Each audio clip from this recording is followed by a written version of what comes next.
time, y'all niggas should've left with my 9. Bust a shot, hit the cop, and that's a federal crime. But before I go to jail and do the federal time, eat my wife's pussy, incredible edible dime. Patron said, fuck it, you can do it again. Let the scat blow, fucking now I'm losing the frame. Sean Price is the best around. Niggas Ray Charles with it, doing the damn mess around. I will back out the iron and press this clown. I will smack fire for lion and wet this clown. No joke, rock him all law. Fucking drive by me and I'ma pop at your car. Listen, push that crack, push that rap, good. When I push that lack, you look at that hood. Wanna know who the fuck I'm signed to? What difference do a limp bitch? Listen to the tape dick. Bitch, I give a fuck what you're thinking. Fuck your thoughts. I'm God, and bitch you now. Yeah, and bitch you now. Listen, I'll be that insane nigga from the psycho ward. Insane nigga from the psycho ward. Be that insane nigga from the psycho ward. Insane nigga, insane nigga. Be that insane nigga from the psycho ward. Insane nigga from the psycho ward. Be that insane nigga from the psycho ward. Insane nigga, insane. I'll be that insane nigga from the psycho ward. Insane nigga from the psycho ward. Be that insane nigga from the psycho ward. Insane nigga, insane nigga, be that insane nigga from the psycho ward. Insane nigga from the psycho ward. Be that insane nigga from the psycho ward. Insane nigga, insane nigga.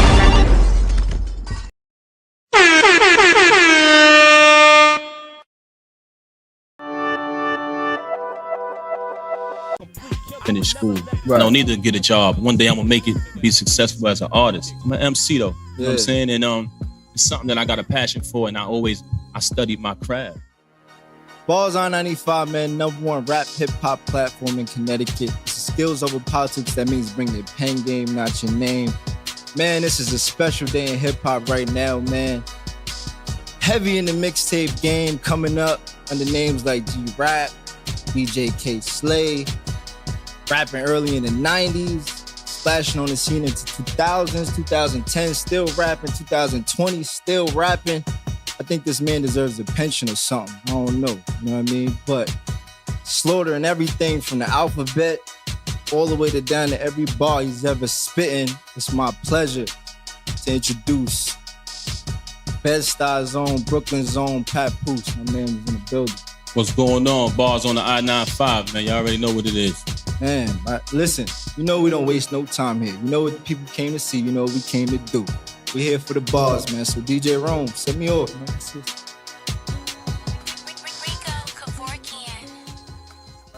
Yo. Yes, sir. Yo. Do or die, Bed-Stuy in the book. It's skills over politics. Hail figure Helly Hansen and Prada kicks. Infinite perfectionists of the supreme alphabet. Triple stages of darkness, enlightening 85 is with the beautiful science manifestation of the 5%.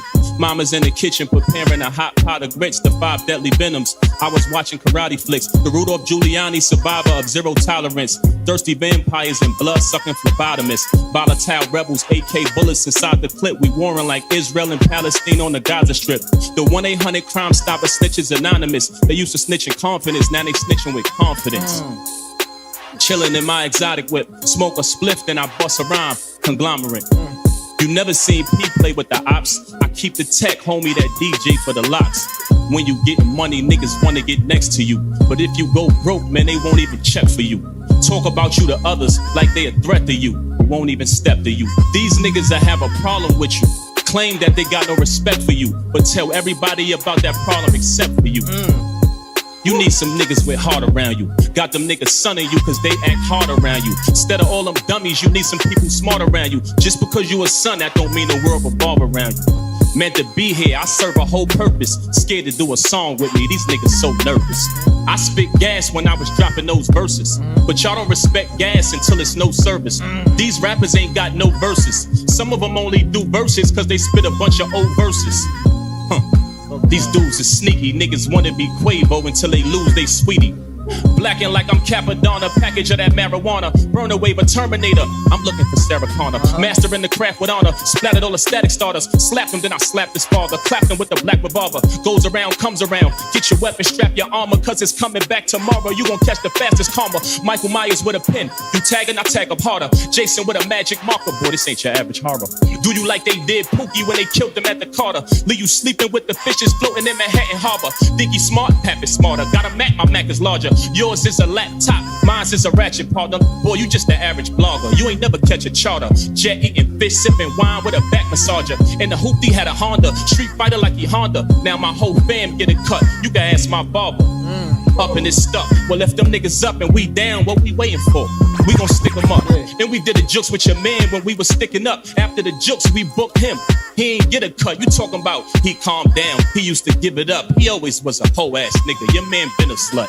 Dropped a new EP every month. I lit it up. Thanks. Every last one of them named after a different month. Thanks. I don't care who drops something, they better pick it up.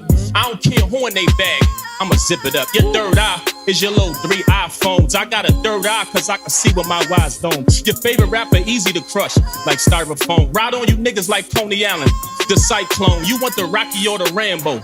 I'm live, Holmes. A knuckle game and a knife game like Sly Stone. So many niggas figured you out. How you nice, Holmes? Everybody got your number, nigga. You Mike Jones. I'm from the home of the low lives. You guys clones. The only time you see low is when the dice thrown. I heard your baby moms kicked you out with a high tone. Erykah Badu, you better call Tyrone. The homies up north gave me the crown, it's my throne. Yeah. They told me that in your career they sent the kite home. It's getting dark for you niggas. Your light's blown. I came to serve poetic justice. I write poems. Clever movement, you present student, what head you using? Instead of looting, the best solution is retribution. Yeah. You don't rep the Truman, you said it's food and we kept saluting. Listen. We kept saluting, executing the revolution. Yeah. Pigs and trooting, chicks is boosting, killers shooting, sending goons and distributing through institutions. It's called improving, the world is losing, it's called pollution. It's all illusion, they cause confusion to draw conclusions. From New York to Houston to Garden Duzin for y'all amusement. Your car is cruising, but y'all abusing the art of music. Need smarter students who cause the bruising of our children. Hard to choose when the father moving drugs, his daughter using. Who y'all accusing? Don't start assuming it's our doing. The Constitution made a contribution to prostitution. I-95. Man, listen. Mans did not disappoint, man. You know how you go to the gym and you see somebody, they shoot baskets, and then you see a pro do it. You're like, man, it's like... Cut. Yo, I got a backache, stomachache, diarrhea, vomiting, cold feet, runny nose, headache, insomnia, cranky, moody, burping while I'm cursing, baby chair tied in a Suburban, drinking bourbon. I'm only 3 and got a chip Motorola, a hoochie babysitter with snitches on the stroller, lying, crying, whining, teething, suck your titties like I had years of breastfeeding. In the beginning I was sinning, kept my mama back and forth to the hospital for the constant kicking, kept her ass whipping. I get in the mall, show off like I'm Fadolo, so fuck all y'all. Then you get your ass whipped, wish your mom's bad luck like you get hit by a truck. Playing catch a girl, fuck a girl, put him in a sandwich. Just a young boy doing grown man shit. Just a young boy doing grown man shit. Red man. Yo, I'm just a young boy doing grown man shit. Like kicking your ass. Yo, I'm just a young boy doing grown man shit. Smoking weed. I'm just a young boy doing grown man shit all day. Yo, I'm only 13, putting in work, rocking Chinese shoes with high top Converse. But first, we was all gas watching Game of Death with Bruce, walking home from the movies. What the? Yo, I thought about the sex often. I even kept a heart one for them white girls on Magic Garden. Light skin, chubby and shit. Ran my mama phone bill up from calling pics. Yo, the old heads used to make the little niggas fight. The lead patch was the shit if you stitch it right. And everybody knew the pattern of Pac-Man. Grams was 15 and that damn was happening. Niggas used to get robbed at Twin City. I was cutting on SL's glued with a penny. When EPMD dropped, it's my thing. I said, damn, I gotta get up in this rap game. I'm just a young boy doing grown man shit. Yo, I'm just a young boy doing grown man shit. Like touching your titties. Yo, I'm just a young boy doing grown man shit. Yeah. I'm just a young boy doing grown man shit.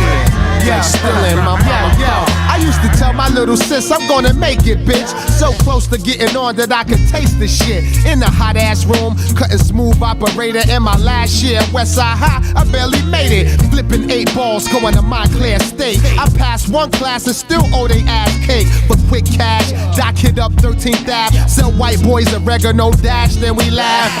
That was the days, now the time switched up. Son, either walk them dogs snuffing or get snuffed. Them hoes got trifling but much thicker. My weed got better so easily I fuck shit up.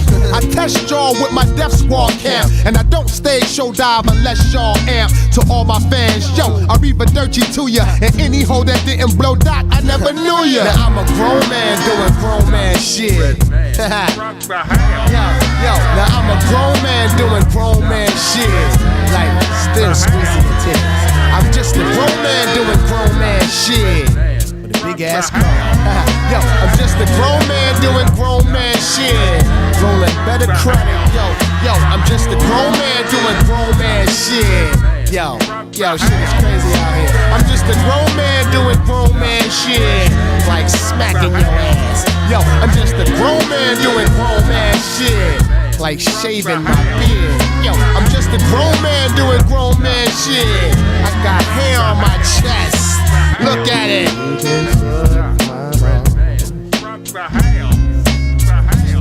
You can blow my balls.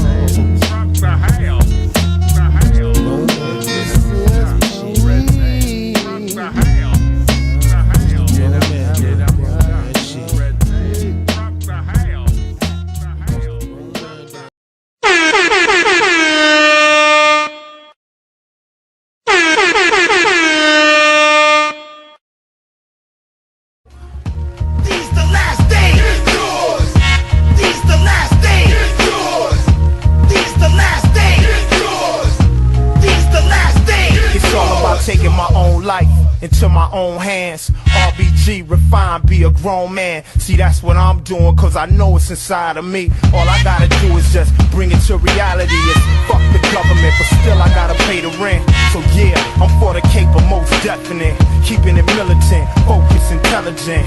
Pimping the system is basic common sense. It's still fuck the bid.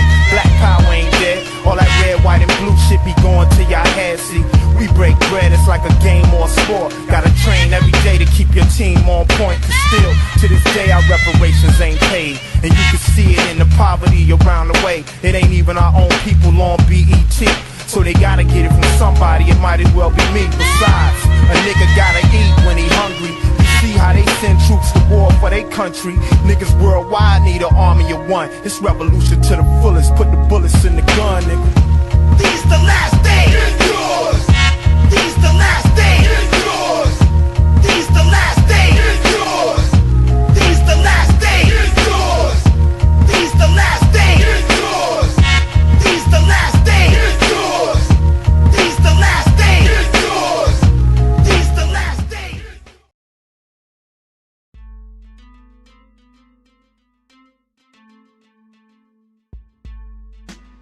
Alright. Peace and Black Power family.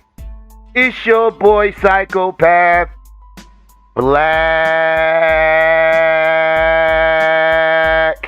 at you. Now I mean, with another wicked big bill. What's really hood out there, family? Let me get some ones out there, some black fists, some chairs, something to let me know that we in the building. Y'all can hear me. No? Let me get some shout outs real quick while I'm waiting. Let me see, shout out to Black Light was good. Shout out to, see, Malik Butler was going on. Miss Cardio Queen was good with you, sis. Yeti Black, what's up? Lewis was going on. Stephanie was good. Star Aaron was going on. Skinny Boy.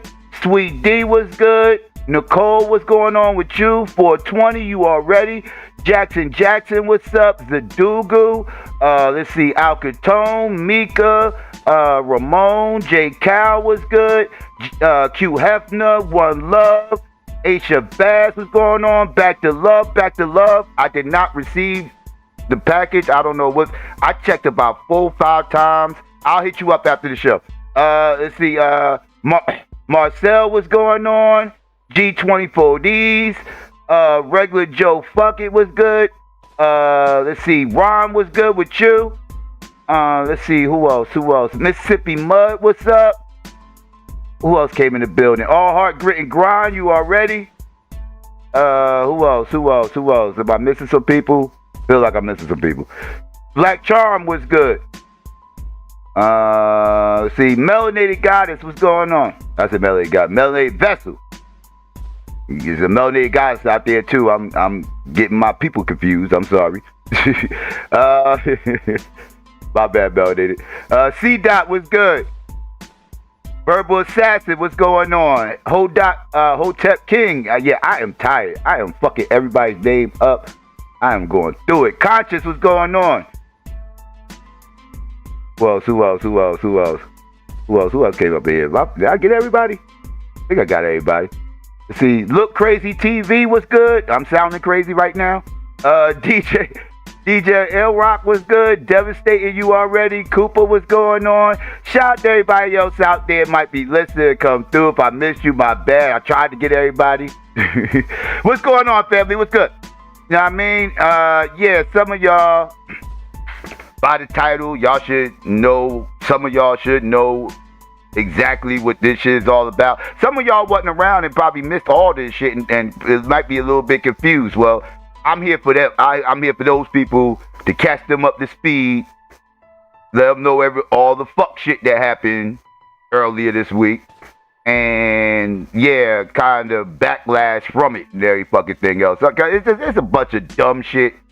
Let me start off with saying this. This is all a bunch of dumb fuck shit. Contrived drama from my end. From how I perceive it.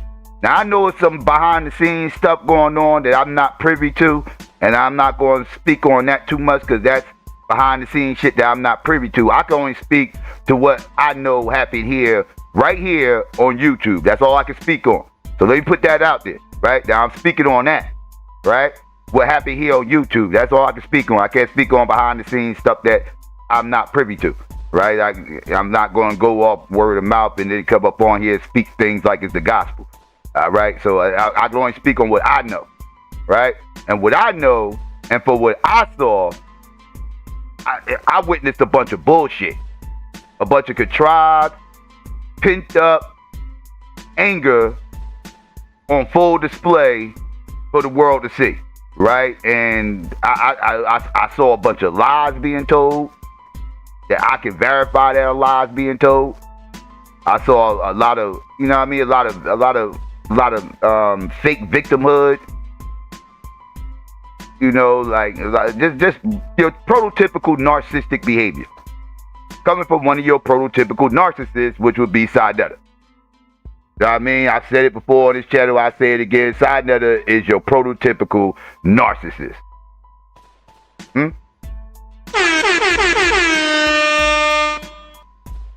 Right? He ain't the only narcissist on YouTube, so I ain't picking on him. I'm just saying. If you get a bit confused how a narcissist moves, look no further than him. Because the other day, right, I'm gonna give y'all the backdrop, and then matter of fact, let's go in the living room real quick. Let's go in the living room real quick because y'all already know I gotta kind of put y'all on. What the fuck is going on with my chat? Okay, there we go. Yeah, let's go to the living room real quick. All right, there we go. All right. Now, before we get into all this, family, and we about to get into a couple of things, the other day, we found out that through a post, I believe it was an Instagram post. We found out the other day that Inky, nutty ass, is still out here trying to find ways to grift off of this fucking polite situation. And he turned around and did some real weird shit, talking to and wrote a motherfucking book. You know what I mean? This motherfucker sat up here and wrote a motherfucking book. Talking about how, what was it? I forgot what the title was. I don't even remember anymore. because of all the fuck shit that happened after that. It was something about the HOK and Saneter and HOK, surviving Saneter, the HOK, some shit. Thanks for the sub. It had something to do with, you know, the Saneter and the HOK, surviving Saneter, the HOK, some shit like that, whatever the case may be. And it was weird because, you know, I'm going to go ahead and just put this out here. I said this before. I'm not going to switch it up now because Saneter's being a dumbass, right? Saneter ain't the motherfucker who actually got locked up for being a fucking pedophile, right? Let's get this clear, right? But, you know, we got to keep it a buck around here. Saneter ain't the motherfucker who got locked up for being a pedophile, right? Saneter ain't the motherfucker who was a part of Nuwabians, right? Like Inky was a whole part of the Nuwabians and shit. Not Nuwabi. Well, yeah, I think he was a part of Nuwabians. I know he definitely was New Covenant. He was definitely New Covenant. He definitely was hanging around Polite pre-exposure to Saneter. He was hanging out with Polite after Saneter was promoting him. He was living with Polite and everything else. Why are you putting this all up on Saneter? Like, if you're going to write a book about Polite and his escapades that you're familiar with, you don't need to include Saneter all up in the title and everything. Like, that's clickbaitish, clout chasing. Like, that's like, just say surviving Polite and just give your experiences about what happened between you and Polite. Then you misspelled Saneter's name, which was very weird. People said you did it on purpose. I'm calling cap. You just a weird motherfucker who was probably speed typing and didn't even realize it until after the shit got motherfucking printed out. And then you had all these other misspellings and spelling errors in the description and shit. Like, so we saw all this shit, right? So we like, man, this motherfucker's nutty. What is Inky doing? So we like, well, we gonna cook this weirdo for this dumb shit. Like, this is dumb. This don't even make no fucking sense. Like, he grifted, right? So we like, all right, we gonna call this motherfucker out for grifting, right? Go live with Inky picture all in the thumbnail, you know, Inky name in the title, everything else. And we in here going in on Inky, right? For the dumb shit he motherfucking over here doing, right? Like, stop grifting off what happened with motherfucking Polite and that little girl and shit, dog. Like, whatever money you done made between then and now, you made whatever. But, like, at what point do you stop grifting off this? Like, this is a serious issue, bruh. And you make it like, you got little silly pictures in the back of the fucking book and shit like that. Like, he, little trolley ass type pictures of himself in the back of the book. This is a serious issue, bruh. And you playing games over here, you know what I mean? So, like, I still feel that way. Fuck how Saneter was acting and all this other shit. Independent of all that. That was dumb shit. Right? Like, so, at the end of the day, we was calling out that dumb shit that he was motherfucking doing. And then, Saneter pops up in the chat. Right? And, okay, you know, Saneter pops up in the chat. You know, his name is in the title. And literally is in the title of the stream and in the fucking book that we was addressing, right? So, you know, motherfuckers ain't tripping, you know, Saneter in chat, whatever. You know, Saneter, he came up, he hit the link, and he came up on the panel. Now, when he came up on the panel, nobody was attacking Saneter. Everybody was calm, everybody was just having a conversation. We were just discussing the Inky book and all this other stuff and everything else. And, yeah. Not too long, you know, after, you know, he wanted to play some videos of his, some old videos to show that Inky was tighter with Polite than he likes to admit and everything else. And he ain't have to sell that on us. We already know Inky was cool with fucking Polite. But we let him do it because, you know, he wanted to do it for the audience, right? So it's like, all right, you know, so we allowing him to present, you know, his evidence and everything else, you know, show the videos, give his commentary to everything, you know, get the backdrops, ask him a few questions, you know, everything was answered. Everything was everything, right? You know, whatever. No issues, right? Nobody's attacking him, nothing, you know, this, that, and third. He had no reason to feel like we was hating on him, right?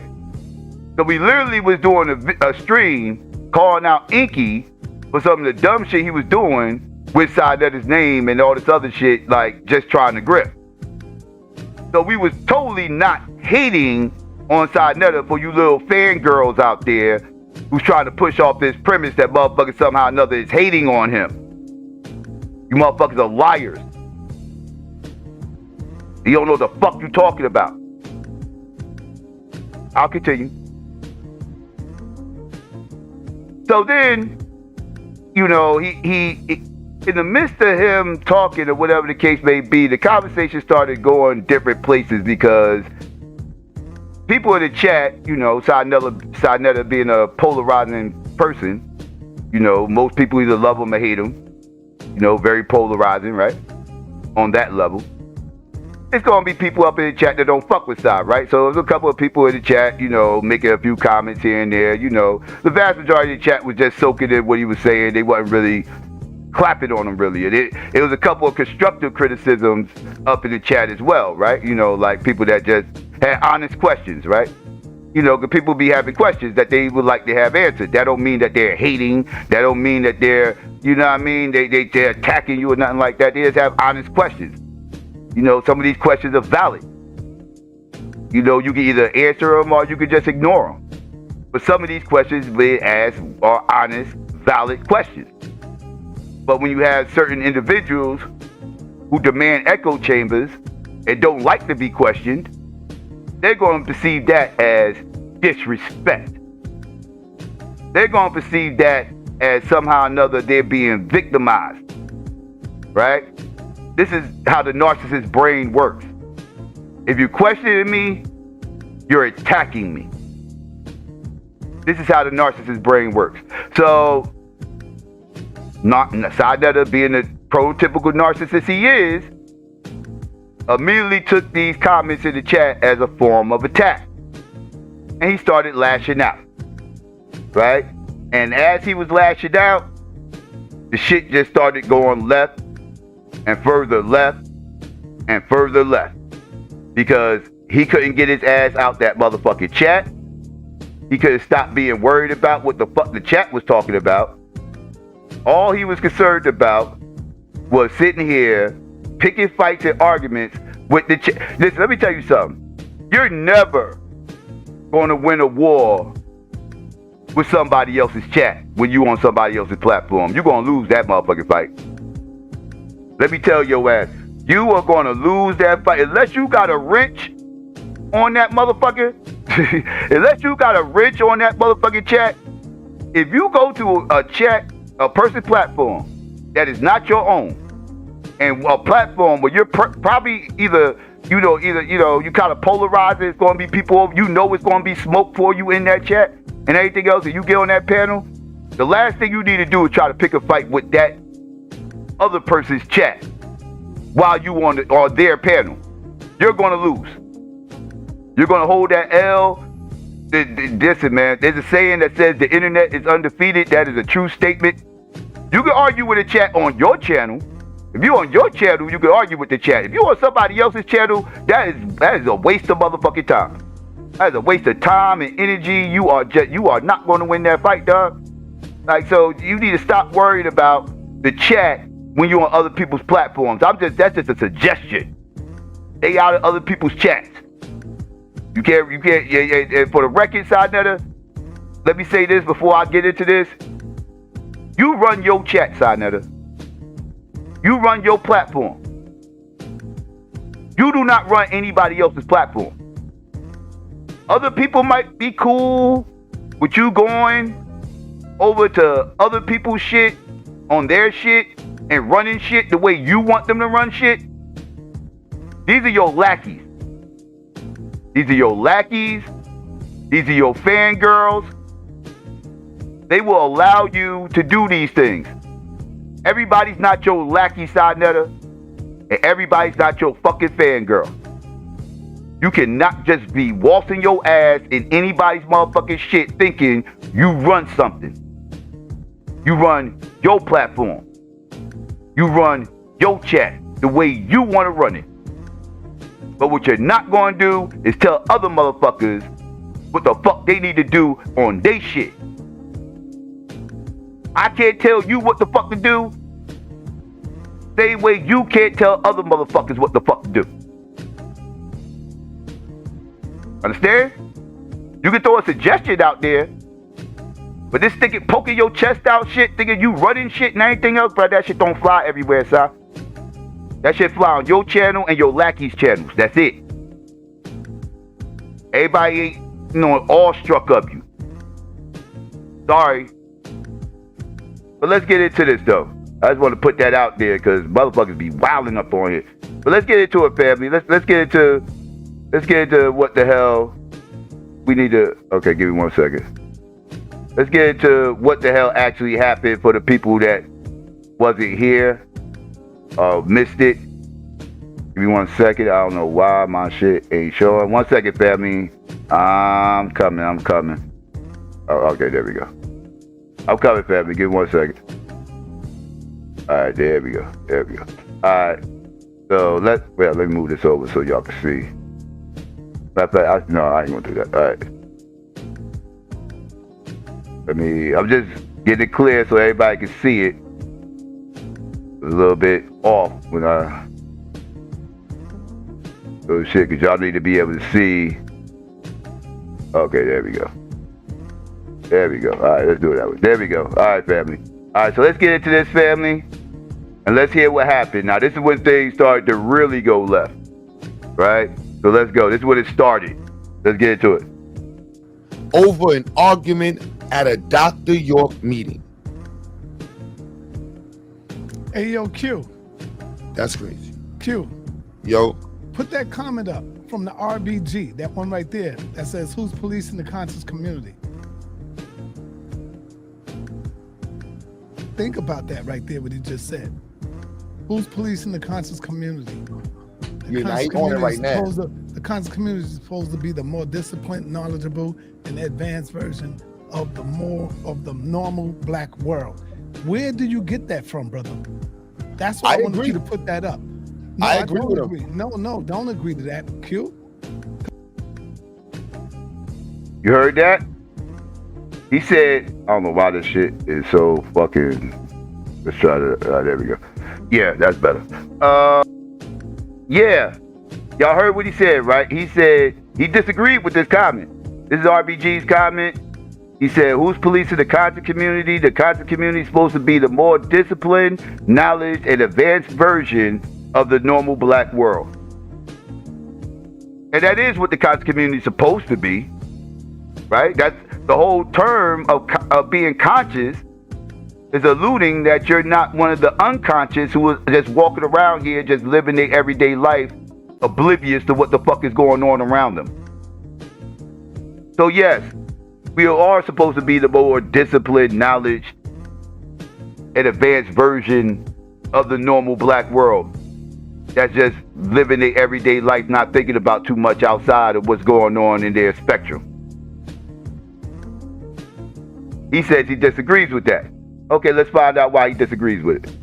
I wanted you to put that up. No, I agree with him. No, don't agree to that, Q. Because that's false. See, what y'all don't understand is y'all the one that put the conscious community on a pedestal. Y'all the ones that did that.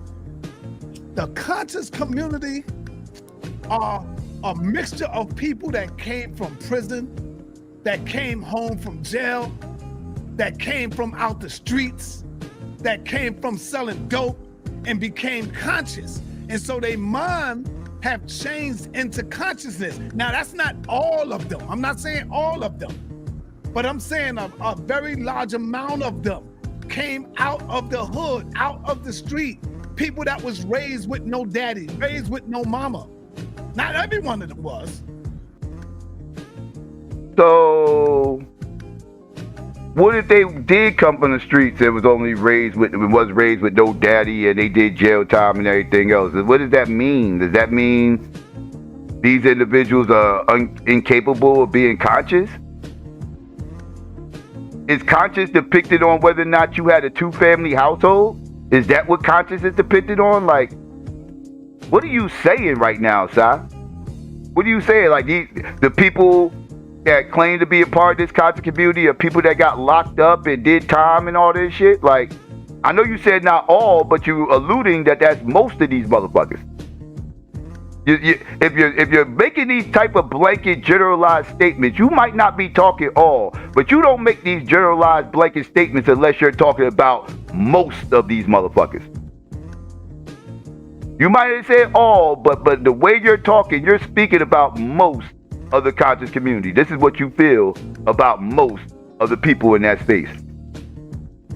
The amount of them came out of the hood, out of the street.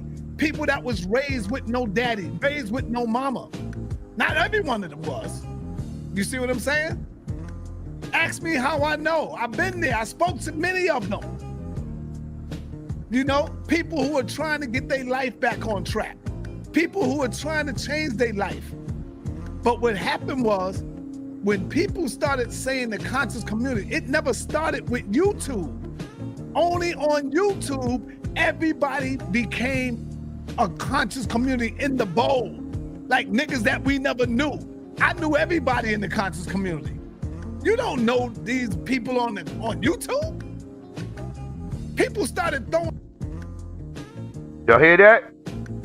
The conscious community is not on YouTube. If SYKOPATHeist don't know you, and you wasn't on 125th, in his mind, you're not a part of the conscious community. You just a YouTube nigga. He don't know you. You just a YouTube nigga. Only the people that he knows, because he's the gatekeeper. He's the gatekeeper. This is what he's stating. He's the gatekeeper of consciousness. If he don't know you, you wasn't out there on 125th, and you won't get his cosign. You just a YouTube nigga, and you ain't a part of this community. This is what he's saying. Everybody became a conscious community in the bowl. Like niggas that we never knew. I knew everybody in the conscious community. You don't know these people on YouTube? People started throwing in people like Israel Doctrine. Everybody became, oh, he's in the conscious community. It's never been like that. It was only like where you would come on 125th Street where I was at teaching and we was building. That's where the conscious community birthed at. That is not where the conscious community birthed at. That's where your version of the conscious community fucking birthed at. Let's get this shit motherfucking clear. That's where your version of the conscious community birthed at. Was on 125th and everybody coming around you and you filming them. And then bringing it online. The conscious community existed before you, SYKOPATHeist. Let's get this shit clear.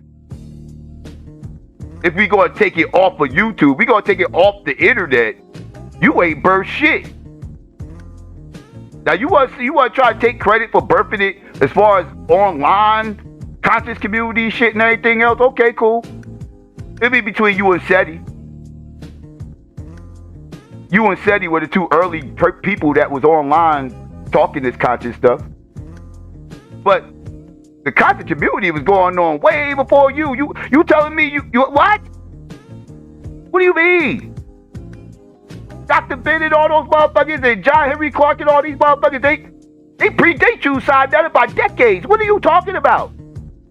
What do you mean? You birthed the conscious? No. You give yourself too much credit. Way too much credit. Let's pump your motherfucking brakes, dog.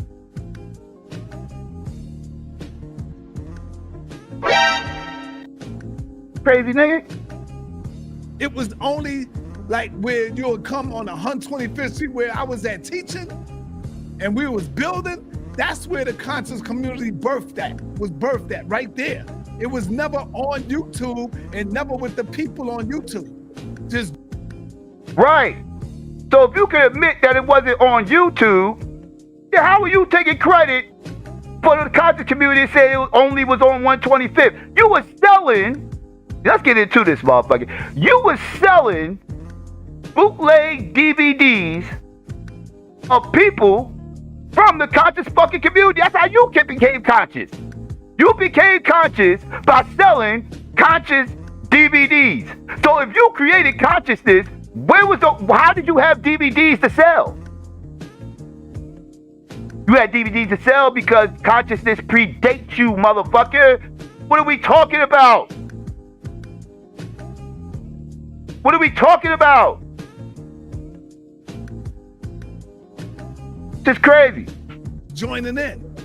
It was like Professor Smalls, Dr. Ben, Dr. Clark, Red Pill, Blue Pill, Saneter, Ali Muhammad. It was that circle right there.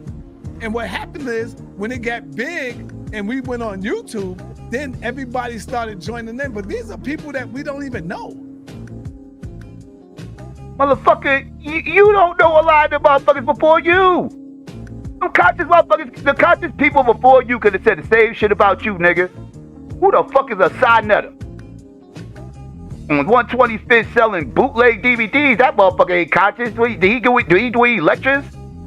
Do he got any programs? Do we have any organizations? This is what the conscious motherfuckers before you would have said. They'd have said, who the fuck is you?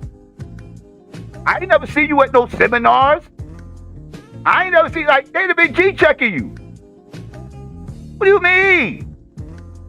I don't know these, but oh, so you the gatekeeper. Again, him rolling back around, making it seem like he's some kind of gatekeeper to consciousness. Negro, please. Circle right there. And what happened is when it got big and we went on YouTube, then everybody started joining in. But these are people that we don't even know. And you say conscious community. That's what happened, man. People started throwing it in there. And then you became to do what? Put people on the pedestal because you said conscious community. A goddamn roach could be conscious, cute brother. When you turn on that light, them roaches are conscious that you ready to get them. And they haul assing. Anything could be conscious, brother. Any of us. So we take that word conscious and make it a big thing. Like, yo, you supposed to be above everybody. Nah, brother, that's not the way life is. That's not the way it really is. Well, all right, so you know what? I'll say I disagree. Okay. Right? Why I say I disagree? I'll to go reverse, right? What brought me back to the debate, well, y'all side of the world, why I'm cool with debating and being in the world of that conversation now, is because in YouTube is definitely separated into groups. So you have regular black folks that like to talk about sports and hip hop, sex and relationships. That is the greater conversation. Then you got manospheres, then you got women's spheres, then you got pro-black groups like Black Lives Matter, right? Where they talk pro-black stuff. They got white people in the circles, they got white wives. Then you got the conscious sector where they regulate wives and husbands, and they look at information and they have a high reverence for information. They care about food. They care about how they speak to each other. They look at the community looks at things completely different in other groups. In the conscious community, the reverence for scholarship is almost unmatched. Unmatched in on the internet. Our public reverence for scholarship, it's messy, but it is definitely unmatched, especially within the black community. Your mistake, Q, is that you automatically put them in the conscious community. They never said that they was in the conscious. See what it is? Because you know this and you know scholarship, and you will say, oh, that's the conscious community. You put them there. Well, that's the way the beauty of looking at algorithms, right? It helps us understand how we naturally group. Like we naturally group like this, like dudes that wanted, like even in the conscious community, this little section we have over here naturally group together. There's other sections that naturally group. That's what humans do. But in recognizing the potential of the group, the history of the group, and the power within it, the conscious community definitely has a strong essence. From the time I met you, and I try to always say, not to use myself as an example, but I'm like, I cherish the community. Like the small things that I've been able to accomplish is because of the community. And it's other people who look at the community as something that's truly a powerful unit, and they see past the internet presence. They see the community part. Different time periods. When you met me, yes, it was a conscious community. Why? because we was in our community, Q. You can't take it and then go on the internet, because now, once you go on the internet, you are being faced with everybody all over the world, brother. And people are just throwing everybody in the conscious community because they might pick up a book and read a science book. And you say, oh yeah, you know, the conscious community. It's never been like that. That's what I'm trying to tell you. The conscious community was in Harlem. That's where the conscious community was at. The conscious community was in Harlem? Okay. What about red pill, blue pill? They from Brooklyn. They from Brooklyn. I guess they not part of the conscious community. Q-Bud is from Brooklyn. I guess he's not a part of the fucking conscious community. Reggie's from the Bronx. Reggie from the Bronx. Yes, he ain't a part of the conscious community. Motherfucker Ali Muhammad's from fucking Philly. Dr. Umar's from fucking Philly. They not in part of the conscious community. What else? Who else? Shall I go on? Seti's from fucking Detroit. Seti is from fucking Detroit. I guess he wasn't fucking part of the conscious community. What, Young Pseudo out in Buffalo? He ain't a part of the conscious community. I think a whole lot of people not from Harlem.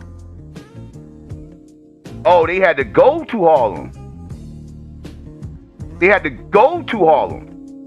So if you was at Harlem, if you attended Harlem, you was in the conscious community. That's all you had to do was just show up, meet the gatekeeper, and get the cosign.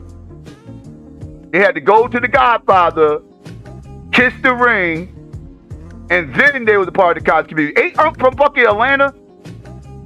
Ain't Unc from fucking Atlanta? He's not from fucking Harlem. He can't be conscious either. Oh, that's right. He was in Harlem. What are you saying right now, Saneter? You're not making no goddamn sense. Oh, that's right. Again, they had to kiss the ring.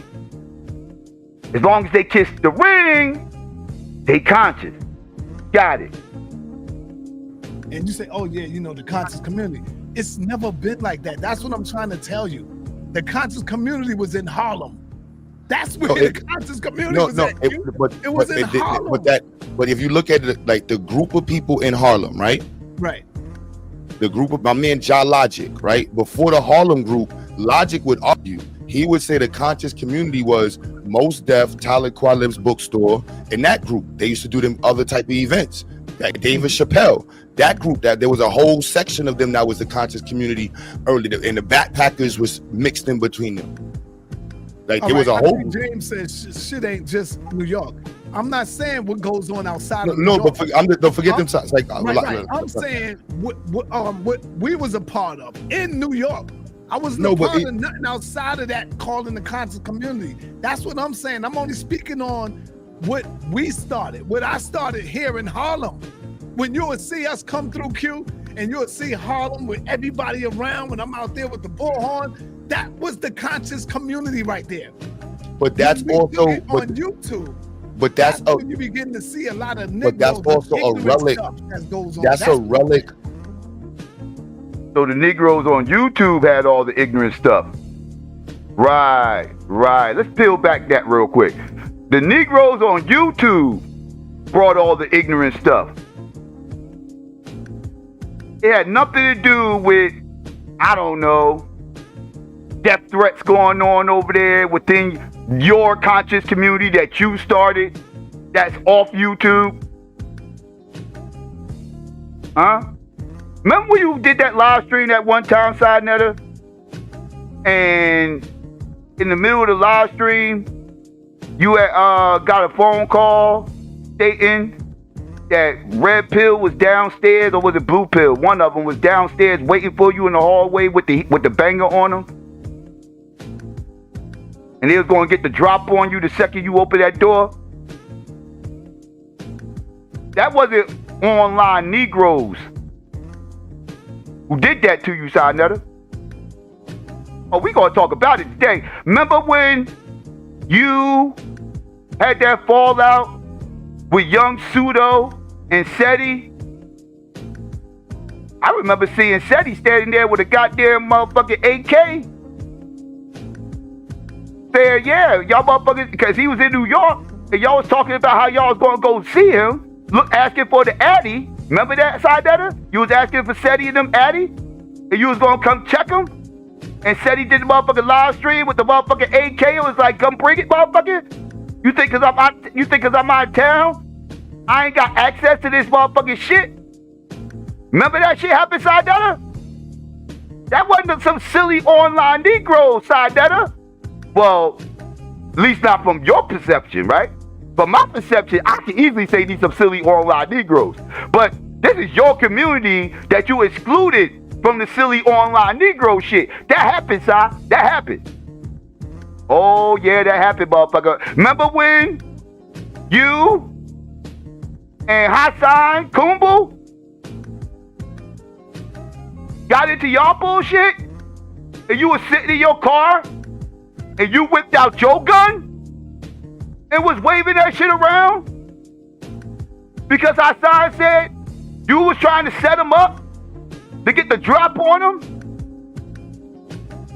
and he was clapping at you, and you whipped out the gun and said you got something for his big ass. You remember it was that online silly Negro shit, SYKOPATHeist? Remember that? Oh, we can get deeper, SYKOPATHeist. Remember when D.A.B.A.T.E received death threats from fucking young Pseudo? And that's why the debate, one of the reasons why that debate never happened, was that silly online Negroes, SYKOPATHeist? According to what you're calling silly, because I can call it silly online Negro shit. I'm using your logic.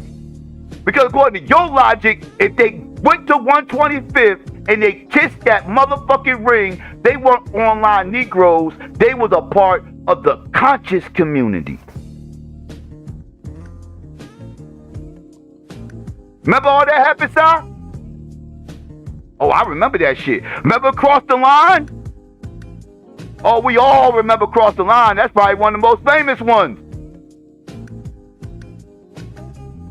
Huh? What are we talking about right now? What about Steady and XyayX? When that situation happened, you had to cut the cameras. Yeah, it was silly online Negroes bringing all the dumb shit, right? It was us bringing all the nigga shit, right? The motherfuckers who wasn't on 125th, the motherfuckers who was on 125th, they was the conscious community. They wasn't on no silly nigga shit. The rest of everybody else is a part of the nigga community. So I never talk that dumb shit to motherfuckers who don't know no better, dog. I've been around. There's motherfuckers who've been around longer than me who get even deeper into detail. I've heard you make all types of threats. You threatened every single motherfucker I can think of in the fucking conscious community besides Jabari. Jabari might be the only motherfucker I ain't never hear you clap on, have a falling out with, curse the fuck out in your own fucking community that you said is your shit. Jabari, the only one I never heard you threaten or clap on. You have got to be shitting me. Stop with the gaslighting, dog. You up here gaslighting motherfuckers like you innocent, like you don't do nothing.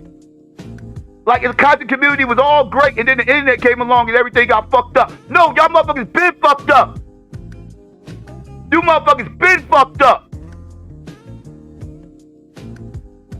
Keep it a stack. You're not keeping it real up on here. And you'll see Harlem with everybody around when I'm out there with the bullhorn. That was the conscious community right there. But that's also on YouTube. But that's when you begin to see a lot of niggas. But that's also a relic. That goes on. That's a relic.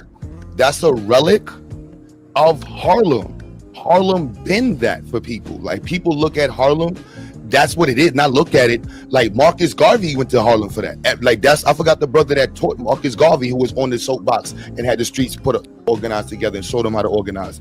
Real Harlem, like that's Harlem. And so, and I'm not dissing nobody else within their community outside of that. I'm only explaining it to you what it was for us and how it became. We don't like the conscious community now today because of the YouTube stuff, and everybody is in there. You know, like people are just in there doing all kind of crazy stuff. But that's why we like. But look at the unity event we did in Atlanta. Yeah, you see what I mean? That was all community shit. Yeah. Like what messed it up was that it's, you know, we dealing with nigga shit. Like we act like that. We have to go through this. This is evolution to me. Like we're evolving and understanding of how we deal with each other. We do recognize that we need to eat better. So, but we went extreme with it. We do recognize that we got to understand our history. We do recognize that you going wrong at Q. Where you going wrong at is you arguing with somebody who started the conscious community, brother. I started the conscious community in Harlem on the 125th. I carried the message on. Let me ask you something. When you say this, right? That's your, I would say I'm one of the brothers. Like Saneter, respectfully, right? Yes, go ahead. For me as a black nationalist, Pan-African, you are nobody that I looked up to as a New Yorker. Richard Green created an entire community in Crown Heights with almost hundreds of children were learning how to be Pan-Africans. He took the buildings, built it himself. So that's why I'm like, when people say, I'm like, no, nobody owns the, like, that is the conscious community is a relic of people wanting to fight. And it's people coming together that see that we have to figure this out. So wherever there's people like that want to say, that's why for me, like, yes, Harlem is a representative of that because that's the historical place for Black America. 125th Street is a meeting ground, the soapbox. Everybody knows the soapbox history of Harlem. Nobody owns that. That's what it is. And people group together for that. But now looking at it as it developed, it is, yes, the internet has propelled it, but it's more than just that. And we have the ability to make it more than just that. Like the science fair, like for me, you may see that we did the first black science fair. You didn't come to it, whatever, but the first black science fair in New York City, that was done because of the conscious community. People in New York was like, you could never do a black only science fair. I'm like, watch us do it. Like, it's really a matter of how we look at the potential of the audience and what we're doing with it and what our focus is. But people that generally care about moving black people forward. And that's what they care about. They also recognize the importance of information and being able to argue the information, but they also recognize at the same time people become obsessed with just debating and hearing themselves talk. So it has to be a balance. And that's what it got. The internet brought us to that conversation. Now we got people all over you got people all over the world knowing about HOK. People all over the world are part of this conversation.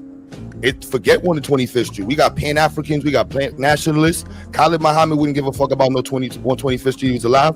We're like, yo, push this, push. This is 125th Street now. It's YouTube. We using it, internet. All these social media platforms to push the narrative. Q. Khalid Muhammad, 125th Street was the foundation, brother. Khalid Muhammad stayed on the 125th Street, Q. There was where I was stationed at. It was called the Mod 125. Khalid stayed in the Mod 125. Yeah, I know. That's where he would go up and eat. No, but I'm saying if he was still alive, he would be taking advantage of the internet. It would be a worldwide conversation. Nah, he would be called the agent and everything else like everybody else. You know what Khalid Muhammad would not do, Saneter? And I challenge you to prove me wrong. He is not going to be on a panel, look in the chat, see people clapping on him, and he turn around and say, you know what? Fuck all you niggas. He will not sit here, read a few comments online, and turn around and say, fuck the conscious community. I challenge you to try to tell me he would say different. Khalid wasn't as emotional as you, Saneter. You have no control over your emotions.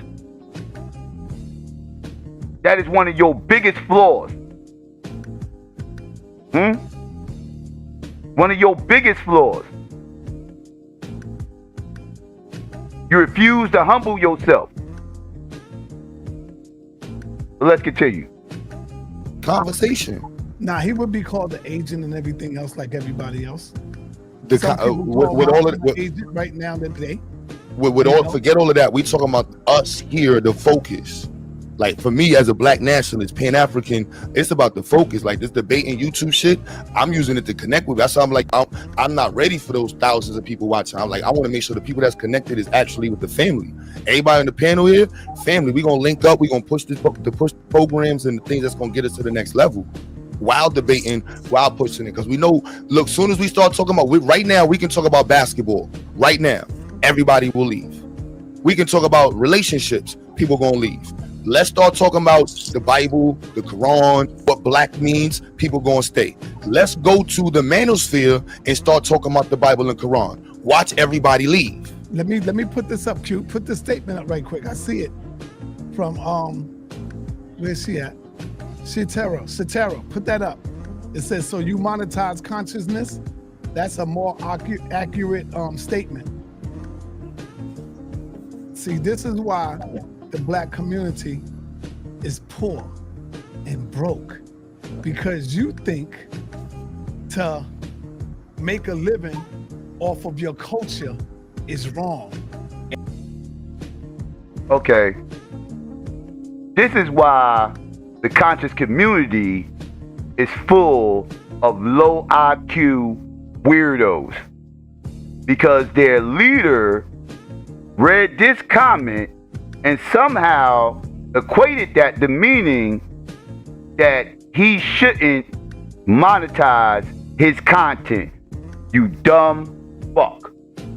She was trying to help you better articulate what you was trying to say and get straight to the point instead of sugarcoating it.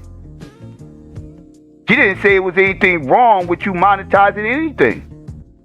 All she said was, so you monetize consciousness. That would be a more accurate statement. That's all she said.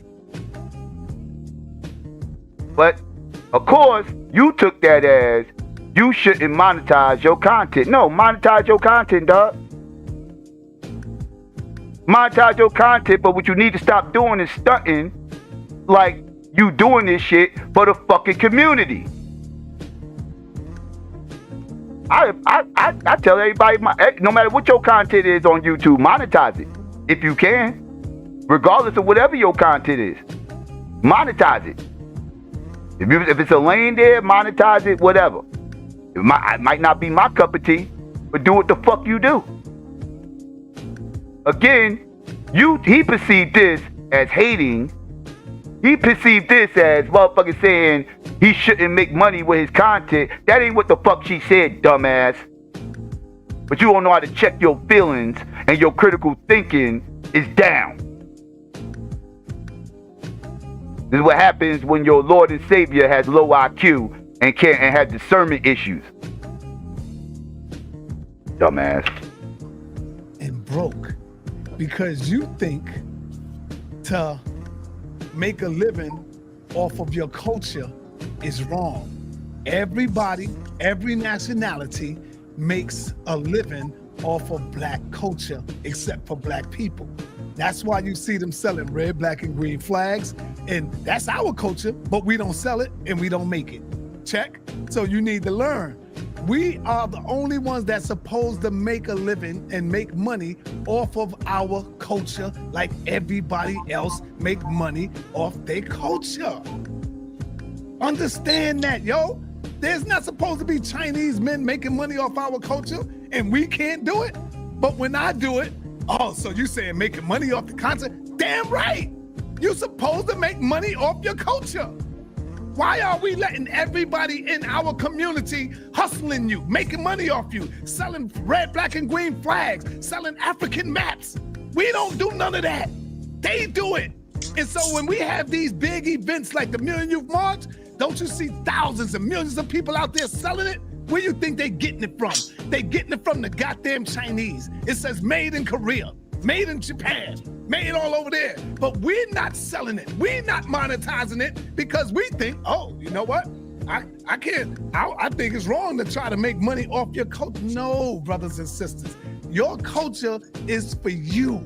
Make your living, make your money off your culture. Again, this was a straw man argument. He just went ape shit, and she never even made that claim that he shouldn't monetize anything. She was pointing out that you was buck dancing around the actual, what you was actually trying to say, which is, yeah, I monetize my shit. But you was trying to dance around it and trying to sugarcoat it like you was really here for the people. And it wasn't about you monetizing your shit. No, it's all about you monetizing your shit. There ain't nothing wrong with you monetizing it. But again, be honest about it. That's what she was calling you out for. Be honest about it. Everybody else is using your culture. I hope y'all understand what I just said. Yeah, I think that go over your head. Nah, that was right in the Zach. That wasn't right. I think that the conversation with the conscious community, and like, I'm new into it. I said up front, I'm new into it. So the people, I love y'all. The audience, I know y'all care about seeing black people move forward. You know what I'm saying? Let me get Q. See, this is what I'm saying. People speak on things that they heard. That's not true. Miss La said, Basar, you were selling people's books without permission. That is not true, sister. Can you prove that? Can you prove it? No, you can't. You heard that somewhere. And I never sold books. I sold DVDs. You heard that somewhere. Somebody told you that. You see? Yeah, you're right. She was wrong when she said it was books. It actually was DVDs. But she's not. You are right. Again, when you said she heard it from somewhere. Yeah, she heard it from the motherfucker whose DVDs you was bootlegging. What we talking about here? You was bootlegging DVDs out in Harlem. All you motherfuckers out in Harlem bootleggers. What are you talking about? That's bootleg Central out in Harlem. Are you shitting me? Are you shitting me? Anybody out here in the Northeast knows if you want some bootleg shit, where the fuck to go? Harlem is bootlegs, knockoff Central. All up and down on 125th, ain't nothing but motherfucking knock off this, knock off that, or some custom made something. You know, you got some custom made African stuff like beads and oil. Even the oils ain't even. Them shits come from Muslims. Then I ain't talking about black Muslims. Them shit be coming from. Are you kidding me? Harlem is knockoff Central. All y'all motherfuckers out there selling knockoff DVDs that y'all got from Midtown. You motherfuckers go down to Midtown. Don't make me shout out the spot. I know the spot, motherfucker. I know exactly the spot. Midtown, right off 6th Ave. Don't play with me, son. Don't play with me, son. I know where the fuck you motherfuckers got that shit from, dog. Go downtown, right there off 6th Ave, Midtown. I ain't gonna shout out the exact street, but you know what I'm talking about. You know you got them shits from. And then you probably, actually, by the 90s, by late 90s, you probably was on some shit. You probably had your own DVD motherfucking copier and shit. You probably was doing it yourself by that point. You know what I mean? It became a time when you could just do that shit by yourself. I know you motherfuckers got y'all knockouts from though, man. Stop playing with me. Harlem is knockoff Central, son. You got, man, stop playing. I wasn't selling no knockoff. Please, all you motherfuckers out there 125th selling knockoff shit. What are we talking about here? Made in China, this and all that. Stop. That's why you know that all that shit made in China. You just talked about it. And I ain't even hating. I'm just saying, don't make it seem like you have some official shit, dog. You lying. Without permission. That is not true, sister. Can you prove that? Can you prove it? No, you can't. You heard that somewhere. And I never sold books. I sold DVDs. You heard that somewhere. Somebody told you that. You see? I can show you videotapes right now with me going up to visit Dr. Ben.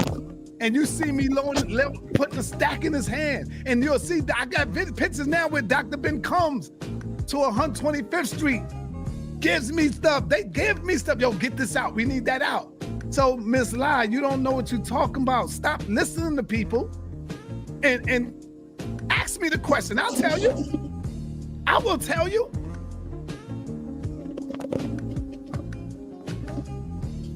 I have look, last cut, I'm gonna close out.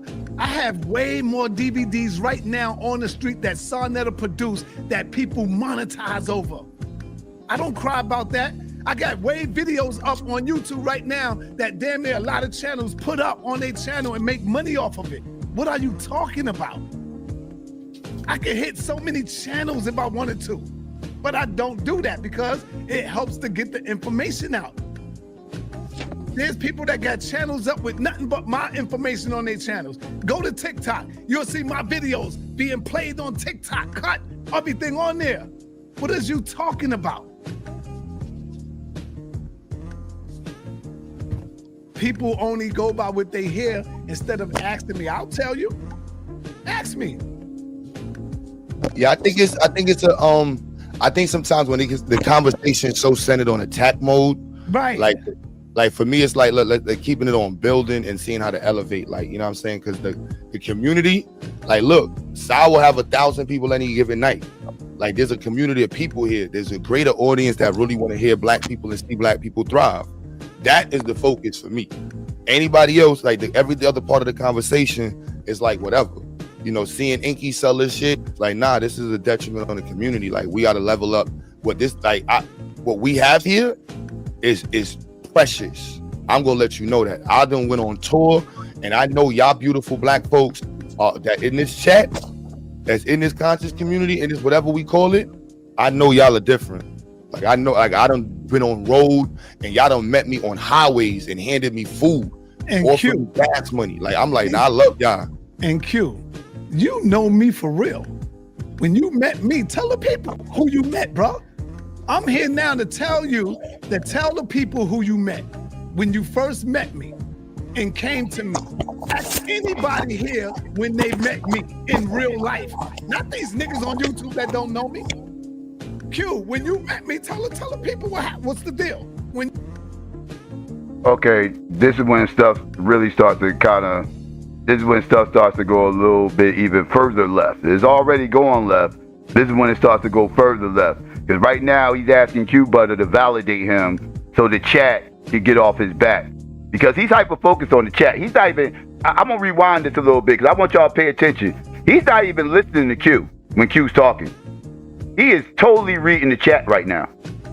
Q's talking to him, trying to have a man-to-man with him, and the entire time Q is talking, he's not listening to Q. He's reading that motherfucking chat. Responding to everything that motherfuckers saying in the fucking chat the entire time. He just waiting for Q to stop talking so he can respond to the chat again. He can give a fuck what Q's saying right now. He just waiting for Q to shut the fuck up so he can finally respond to these 3 comments that he just motherfucking hyper focused on when he was reading the chat. This is what he's doing. But let's continue. Oh, but also pay attention. He's about to ask Q to validate him. So the chat can get off his back because he's mad at the chat. You know what I'm saying? Because the community, like, look, Sy will have 1,000 people any given night. Like, there's a community of people here. There's a greater audience that really want to hear black people and see black people thrive. That is the focus for me. Anybody else, like every other part of the conversation is like whatever. You know, seeing Inky sell this shit, like, nah, this is a detriment on the community. Like, we got to level up. What we have here is precious. I'm gonna let you know that. I done went on tour, and I know y'all beautiful black folks that in this chat, that's in this conscious community, in this whatever we call it. I know y'all are different. Like, I know, like, I done been on road, and y'all done met me on highways and handed me food and offered gas money. Like, I'm like, nah, I love y'all. And Q, you know me for real. When you met me, tell the people who you met, bro. I'm here now to tell you, tell the people who you met when you first met me and came to me. Ask anybody here when they met me in real life. Not these niggas on YouTube that don't know me. Q, when you met me, tell the people what's the deal when you met me, brother. What type of person was I? Who was I? What kind of man was I when you met me? Nah, you stand up, bro. You good. No, but go in. When you came to me and You wanted help with a few things. Was I there for you? Did I turn my back on you? Come on, man, talk to the people. Let them know who I am for real. When you met me. Shaka not these broke niggas that don't know me. Not these niggas on YouTube. Shaka. Good pull on that one.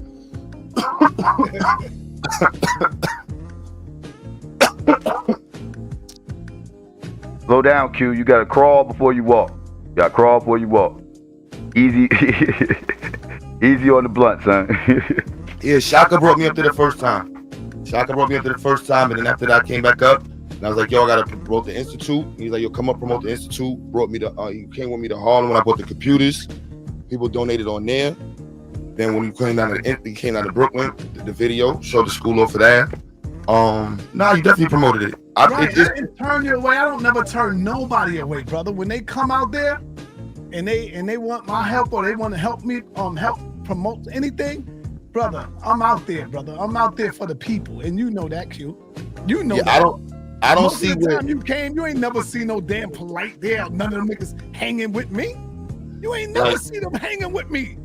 I told you only when he would come into town and and he'll say, yo, I'm in town. You want to do a video? And I say, come on through, like that. But most of the time I'm there on the grounds by myself teaching. Yep. What Nova? Wasn't those Nova Felders? There's Nova's pictures in the background, right? No, those are my pictures. That's my stuff. Oh, your pictures. Yeah, I was teaching that, bro, for years with my bullhorn in the community. And when I came to visit you, you ain't never seen no polite rolling with me. I'm rolling dolo. I'm coming by myself. Because he wasn't hanging with me. You see? Y'all can hit the link and ask questions, y'all. Y'all ain't got me in the chat. That shit is annoying. Y'all know the rules. You see, wasn't Shaka accused of pedo? Shaka hit me up on Facebook. Love what he's doing love what I was doing with the kids. He's like, yo, I want to bring you on Saneter the platform, help people know about you. And that was literally the context. Like, that was the context of Shaka. Like, that's why when people joking us, I'm like, yo, Shaka, you know, he hit me up. He was like, yo, can I see what you're doing on Facebook? That's pretty much how it went. And then he kept telling me, like, yo, you got to come on Saneter platform. You got to come on Saneter platform. Yeah, that was Shaka. Hell yeah. When I went up there, Saneter showed nothing but love. It's just a mixy environment. I think that's where people get confused, man. You see what I'm saying? Like, so I could say I would love to see more commercials of XyayX or something. Yeah, so yeah, they want to see commercials. You know what? You know who put that? So when I first came on the scene, there was a lot of arguments over that, right? And Brother Rich and I got it. Brother Rich and we didn't get to debate on the phone, but he explained it very, very clear. He was like, yo, Q, this is my business, and I charge people for my business. Like, he just made it very clear, pretty much just like that up front. And yeah, I had like either brother, like, what you call it, Brother Ben X. We got into it on Facebook with, you know, and that's why I don't like the begging shit, because that's the vibe they try to put me, like, yo, Q, you begging for help. And I'm like, begging for help? I thought this was black empowerment. Right. You know what I mean? And that's why I'm like, Saneter and Michi, nah. You know what I'm saying? Michi put me on tour, but mad other people be like, nah, but they were like, yo, son, you gotta pay. You know what I mean? Brother Rich recently, he like, nah, Q, I gotta set in the commercial, but he was like, I'll play your commercial for free. But that's the weird space of the conversation. Like, we're looking at the internet and we're looking at it like, yo, this is the movement. This is supposed to take us to the next level. And it's like, how could you charge? How could you do this stuff? How could you be doing stuff like that? It's a conversation to have, you know what I'm saying, and to level up the community. Cynthia G promotes the school all the time. Cynthia G promotes the Institute. And you know, it's crazy. Cynthia G largely promotes the Institute. It was an argument I got into, I think. We was a debate. I don't know if Psycho was there, George Macon, but we was on a panel. It was Kevin Samuels. Who was Kevin Samuels? O'Shea. And a couple other people. I was all like, yo, damn, nobody promotes the Institute. And she was like, nah, that's crazy. And Kevin Samuels was like, he's like, I don't give a damn about that black stuff. He said that straight, just like that. He's like, I ain't here for that black stuff. I'm here about, you know, about my business, doing what I do. Yep. That's exactly what Kevin Samuels said, and that's always was his position. Right?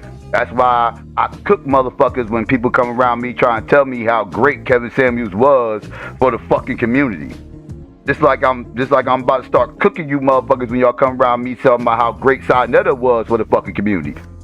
Only difference is Kevin Samuels, unlike Saneter, was honest about his position. He never said he was motherfucking here for the community. He never said he gave a fuck about any of that black shit. That was people putting that title on him. That wasn't Kevin Samuels doing that shit. But on Saneter's behalf, as far as Saneter goes, Saneter's totally the one saying he's here for the people. He does care about black people. How about in one breath, and in the next breath is fuck you niggas. Only motherfuckers in the conscious community, the people I met on 125th. The rest of y'all is the nigga community. Huh? That's the difference. Kevin Samuels was honest. You're completely dishonest. Let's continue. I'm like, wow, like, damn, bro, we can't promote this black empowerment a little bit? Nope. Never since then, Cynthia been promoting the school. And she never asked for a dime. So, you know what I mean? It's that showed me different spaces. You know what I'm saying? Michi never asked you for a dime. You know what I mean? Show me different spaces. And shit's like, all right, the internet, it's a business still. You know what I mean? Like, it's a business. So I do understand that space. It's just, we look at it, and I understand the other side where we look at it for something more than that. Look at it like, yo, this is the movement. So the only thing I can tell y'all is make your own platform. That's what I do over here. I don't tell nobody what to do with their platform. I'm like, look, we do it over here. We promote everybody's shit. If you want us to promote your organization, you got a black movement, it's over here. We only give a damn about the black family, or if you don't care about the black family, unsubscribe. Please, let me turn my camera on. You don't, look, please, move my camera. Like, not too many YouTubers will beg you to unsubscribe. Please leave the channel now. Don't stay. You know what I mean? I do not care for your friendship, subscription, views, or any of that. If you're not for the black family, straight like that. Boom. You see that? Kick rocks, man. Now, I ain't gonna tell Saneter to do it. Saneter had a white dude on it earlier. He interviews people. If that white dude made money off of that shit, Priscilla, this is Saneter's platform. Make your own platform, y'all. You know what I'm saying? Do what you fuck you want to do. Yeah, I had a white dude on, and I bring on more white dudes. As far as I know, it's niggas sticking knives in my back. Not that white man. I used to be as militant as there can be. Q butter, you know that. I was so. And there it go. And there it go. And there it fucking go. They always end up showing their true motherfucking colors. Ain't that right, family? They always end up showing their true colors eventually. They can't keep it hitting forever. They can't. Now, I mean, the coon just had to come out of him. He was tap dancing around that shit for a second. He couldn't fight it no more. He said, fuck it. The chat's pissing me off. I'm about to go full-blown coon on you motherfuckers and tell y'all how I really motherfucking feel. Ain't that right, Saneter? Coon alert. Exactly. This is bad, man. This is bad. But this is what these coons do. This is what these coons do. These coons get mad at a couple of black people, and all of a sudden, it's fuck all you niggas. It's the white man treats me better than you niggas. It's niggas that's fucking me over. It's you niggas that's out here killing everybody. It's you niggas out here selling all the drugs.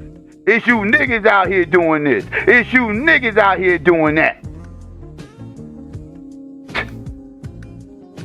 And here goes the beginnings of the coon tirade. Coon alert. Ridiculous. Let's get back into it. Straight like that.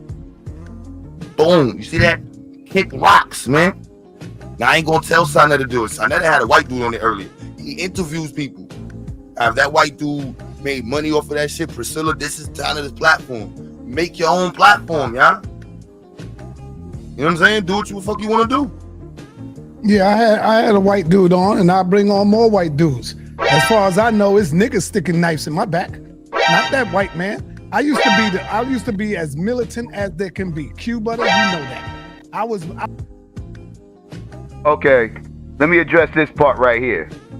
Anybody that's familiar with my channel, this is about to be regurgitated, but it's people here that probably brand new or never heard me say, I despise when I hear motherfuckers talk about they used to be pro-black.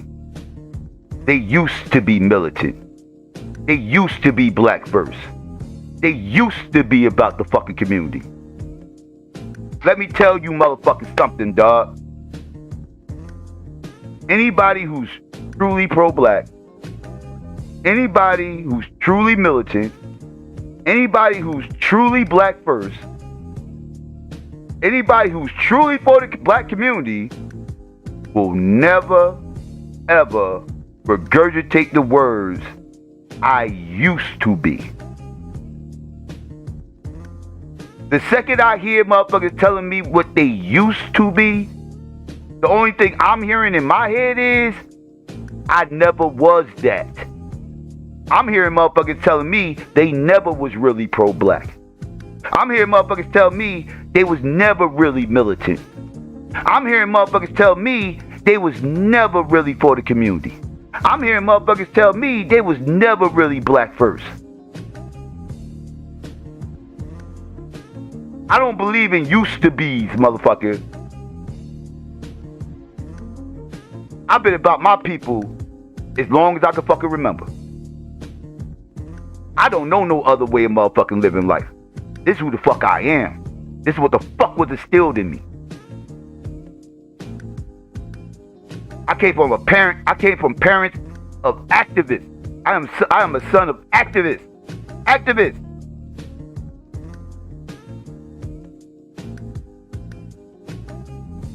I don't know no other way of living. That shit don't even sound right coming out my motherfucking mouth. I used to be fucking pro. That shit, that sounds crazy to me. And that shit will never compute in my mind.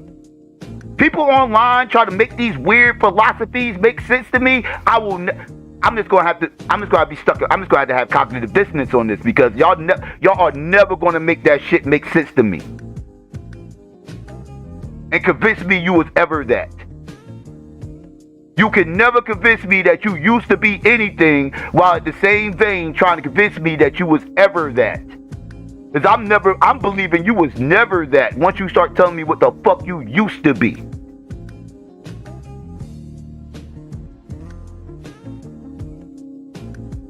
I just don't subscribe to that mindset and I never will. You weirdos online be trying to make that shit make sense. Fuck you. Fuck you.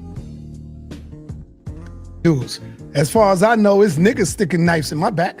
Not that white man. I used to be as militant as there can be. Q Butter, you know that.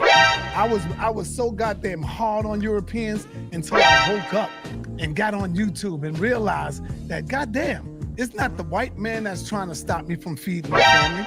It's not the white man that's trying to shut me down. It's not the white man that's stabbing me in the goddamn back. It's niggas that look like me, Q.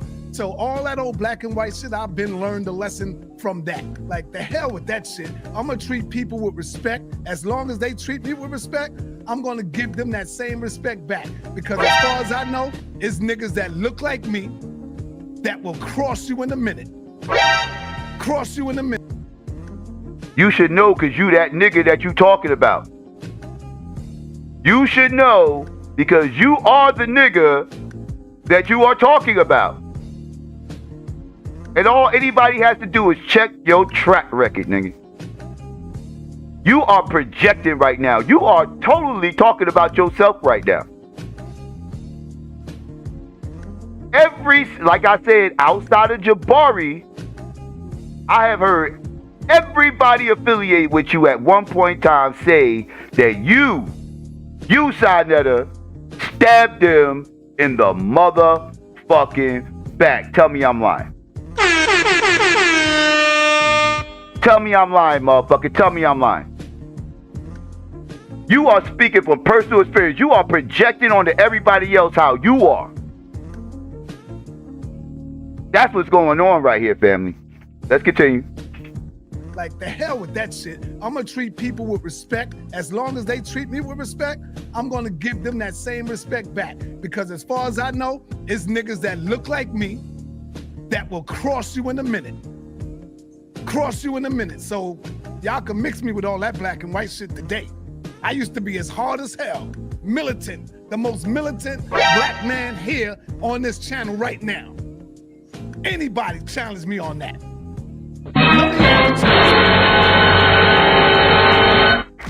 All right, show me the white boys you done beat up on, sir. Show me the white boys you done beat up on. Who, sir? I ain't talking about yelling at those white liberals who's gentrifying your fucking neighborhood through a fucking megaphone, trying to give them white guilt, trying to white guilt them motherfuckers up and shit like that. Fuck all that, dog. You said militant. Okay, show me the motherfucking hands and feet that you put on motherfucking white men. A white man, I'll wait. You the cameraman, you should have footage of this, right? You got a camera everywhere you fucking go. You should have footage of this. Ain't no excuse. Where's the footage of you putting hands and feet? Was you even in the vicinity of black people putting hands and feet on motherfucking white people? Do you have any footage of that? Do you have any footage of you motherfuckers marching, screaming, yelling, preaching, and putting motherfucking hands and feet on motherfucking white people? Show me. If you got it, show me. Convince me. I'm not saying it don't exist. I'm just saying I ain't seen that shit. If you got it, show me. Cause you talking big shit up on here. You talking big shit. So that means you got footage of you putting in some real work. Some real work. Not marching around filming people with guns.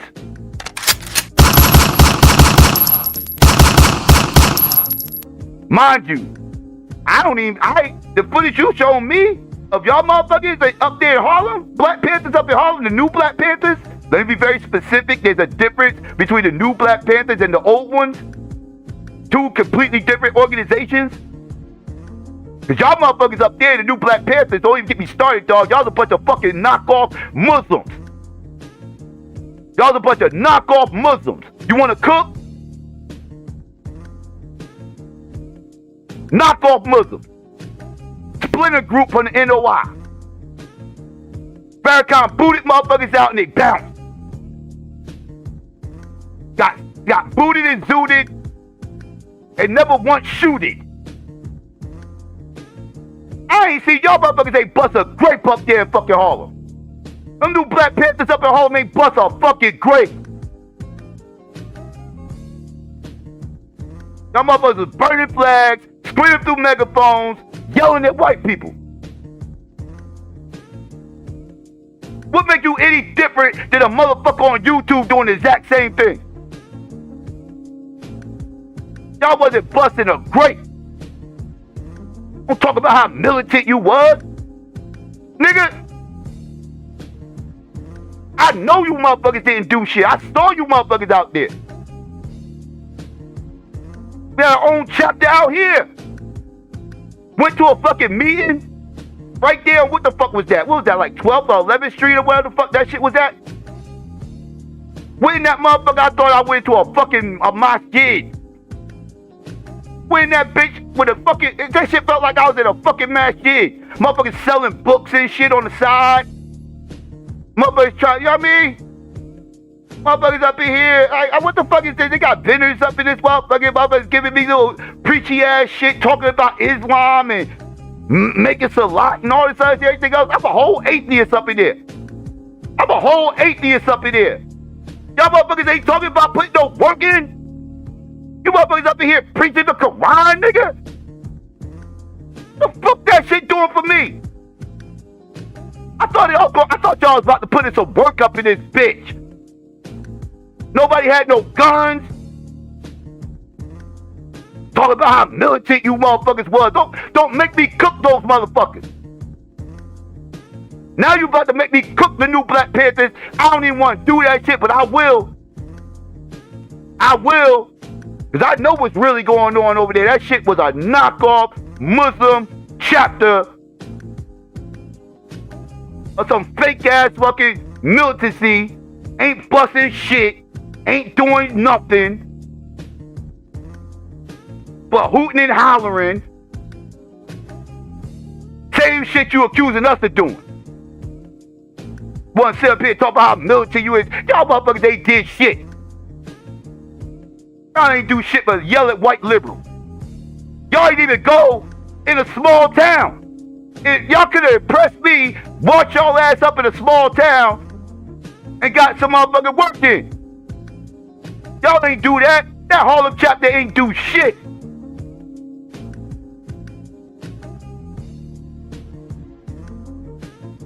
Brought y'all ass up to a small town upstate New York and put some fucking work in.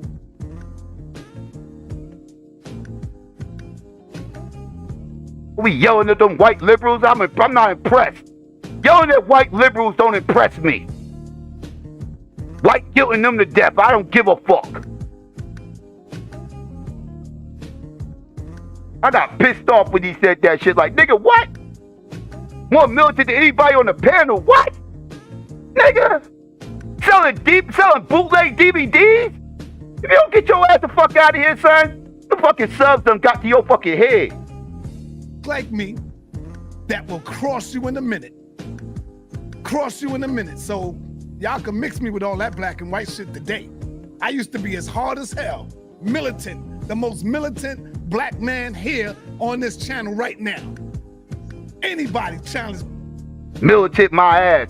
Ain't got no, this motherfucker, he'll tell you a story about him cutting off some black dude's nose or he cutting off his ear or whatever the fuck the case may be, that shit that got him locked up. He said he got locked up for cutting off somebody's ear or somebody's nose or something, a black man.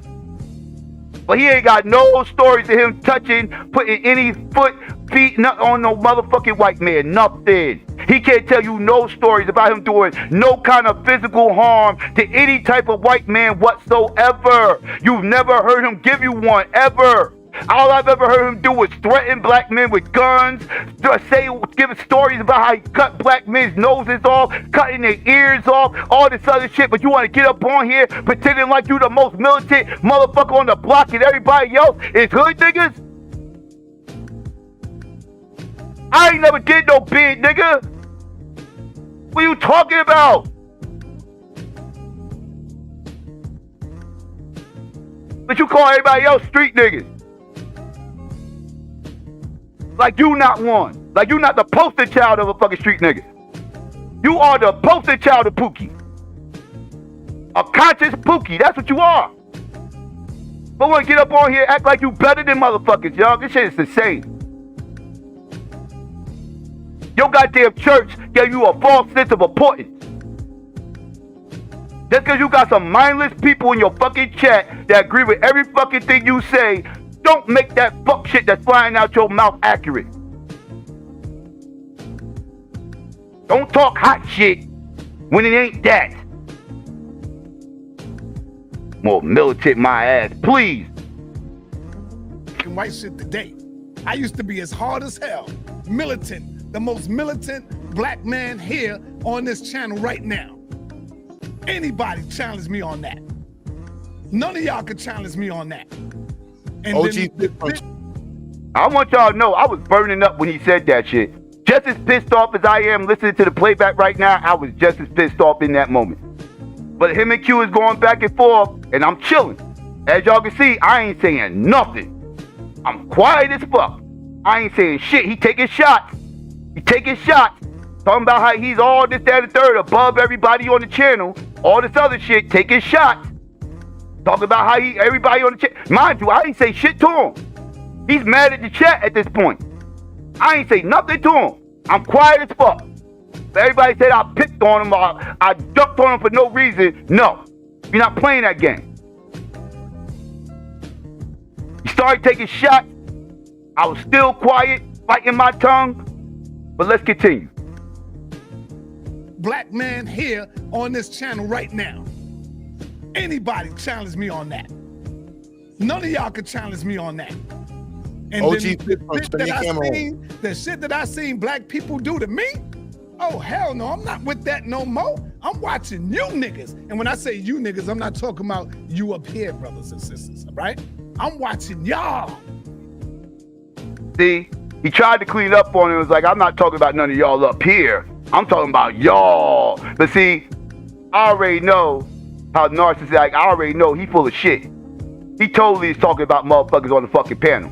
He literally said, you niggas up here and everything else. He literally said up here, then a few sentences later tried to say, no, I'm not talking about y'all up here. I'm talking about y'all. Lies. Lies, motherfucker. That's how you feel about everybody, dog. That's like when I hear these weirdos and these little jitterbegging faces like, I'm not talking about all. I'm just talking about 95% of you motherfuckers. Right? You know what I mean? I don't mean all black men are like this. Just 95% of black men are like this. Like, get the fuck out of here, dog. Like, what? And when motherfuckers start talking that type shit, I don't, like, y'all talking, just stop, dog. Stop insulting my intelligence. You fucking narc. Stop. Oh, hell no, I'm not with that no more. I'm watching you niggas. And when I say you niggas, I'm not talking about you up here, brothers and sisters, right? I'm watching y'all. That's who I'm watching right now. Niggas throw me under the bus at a drop of a dime. I'm watching you, not the white man. I see him coming 1,000 miles away. I'm watching you now. So that's why you seen the little softer side coming out now. Like, yo, let me refocus my shit now. Cause it ain't so much as the white man is the goddamn devil. I used to be out there on them streets saying the white man is the devil, but the black man is just one of the advocates of the devil. That's all it is. You see? But it's the black man, it's that nigga mentality that will kill your ass in a minute. And if y'all don't wake up and you think it's just the white man, it's not the white man no more. It's the Chinese man. It's the sometimes it's the African man. It's the Arabs. It's all them niggas that's in our community feeding off of your ass. And you get mad when the black man raises up and make money off his culture. You get mad at that. You don't like that. We got to tear that nigga down. Let's keep that McDonald's working though. Let's keep that Chinese restaurant intact though. You see what I'm talking about? So you going soft? Seem like you. If you had that, that should make you stronger. If you have a fear. It don't make me stronger, goddamn. It make me aware. That's my point. You're more aware. Should make you more stronger. Right. It makes me aware of my people. Like you, I mean, man, I've been on them goddamn streets fighting, bleeding for black people for years, bro. I had niggas pull guns out on me. The cops come by, rip my joint down, throwing me in the jail, coming back out, standing back on my ground. That's yeah, you caught an ass whooping by that white man. I noticed he ain't say he put hands and feet on that motherfucker back. Why you ain't put hands and feet back on him? That white man did that to you. You ain't hit him back. If that was a black man, you would have tried it, wouldn't you? But that white man put his hands and feet on you. Put your head behind your back and calm the fuck down, don't you? He smacked your motherfucking megaphone out your hand. You calm the fuck down and you put your hands behind your back like a good nigga, don't you? You relax when that white man buck up on you, don't you? Talking about how much work you put in, militant my ass. You was militant like that, motherfucker. You would have been telling me how you motherfucking sat there and smacked the shit out of him after he motherfucking knocked down your motherfucking megaphone. Then you can talk this militant, high-powered shit. Nigga, you put your hands behind your back when you smack that shit out your hand. Shut the fuck up. Bro, I had niggas pull guns out on me. The cops come by, rip my joint down, throwing me in the jail, coming back out, standing back on my ground. That's my story. That's Saneter history. I got all that on video. I got proof of all of that. None of these niggas here could ever step in my shoes when it comes to this knowledge, when it comes to waking my people up. None of y'all, nobody, challenge me. check my record. Yo, you niggas just know me on some goddamn YouTube. That's where y'all begin to know me at, on YouTube. I don't know the real Saneter. Nope, you don't. You don't. But the people in the hood, they know me. That's where I get my love and respect at. I walk these damn streets, they know who the hell I am. Not this YouTube stuff. This shit is not even real. This YouTube is not even real. Yeah, it's the yo, Looney, the chat's on fire, y'all. Come on with the all of this militant talk that I hear people talk, XyayX ass, UQ butter, all this militant shit I hear y'all talk. You heard that, right? Again, I'm not saying nothing to Saneter at this point. Q Butter hasn't said nothing to motherfucking Saneter at this point. XyayX ain't even on the motherfucking panel. That came out of left field. I need to stress that. He mentioned Michi. When Michi wasn't on the panel, Michi was not in the chat. So I need to stress that he brought up Michi, and why he brought her up. He brought her up because this is all pent up anger from when we was all banging on Polite almost about a month ago. At the beginning of September. He got up in his fucking feelings about the streams we did about fucking Polite, and he's still mad about that shit. That's why Michi name came out his mouth right then when she had nothing to do with the fucking conversation. That's the first thing. Second thing, he turned around and said, Michi isn't militant. And right after that, he said, Q Butter isn't militant. This is for all the people out there that said Saneter didn't come up on there being hella disrespectful. And Saneter wasn't the aggressor. This is for the weirdos out here, his little fair girls, waving their pom-poms all up in people's chats and shit, trying to defend this narcissist being flying monkeys. This is for all you motherfuckers. I want y'all to know who's taking the shots here. Who started all this nonsense. There wasn't nobody picking on him. Yo, Looney, the chat's on fire, y'all. Come on with the all of this militant talk that I hear people talk, XyayX ass, UQ butter, all of this militant shit I hear y'all talk, y'all ain't do shit like what I've been through. Y'all hear him just shit on Q right there on his fucking panel? Right there on his platform? Like, man, yeah, man, all that shit, all that militant shit I hear Michi talk, all that little fake ass militant shit I hear you talk, Q Butter, y'all motherfuckers ain't fucking with me, dog. Y'all motherfuckers ain't on it like me, son. He's saying all this, right? He's saying all, and then he tried to act like he wasn't disrespectful. How you gonna go on another man's panel saying some wild ass shit like that? And act like you're not being combative. Pretend like you're not taking shots. Like you're not picking fights. Yeah, it's the yo, Looney, the chat's on fire, y'all. Come on with the all of this militant talk that I hear people talk, XyayX ass, UQ butter, all of this militant shit I hear y'all talk, y'all ain't do shit like what I've been through. Nigga, I've been surrounded by a whole goddamn police force at the Million Youth March with Dr. Khalid Abdul Muhammad. We've been surrounded by Khalid with a guy. And what'd you do? You did some super tough shit? Why are you even mentioning this? Like, who wasn't surrounded by police before? If you black in this motherfucking country and you grew up in the hood, there's a good chance there's been times in your life, at least once, when you've been fucking surrounded by motherfucking police. What'd you do about it? That makes you so fucking militant. What did you do about it? That's my question. Did you do something? Did you shoot at the cops? What did you do? I mean, at least Grandmaster Gay pointed a gun at a motherfucker. At least he had enough heart to point a gun at a motherfucker. Did you at least do that? Did you at least brandish your gun at a motherfucker? Grandmaster Gay at least had enough heart to do that. He's a weirdo too.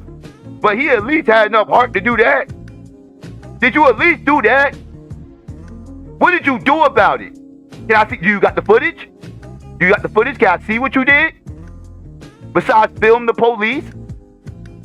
Besides turning on your camera and film the police surrounding you, what else did you do?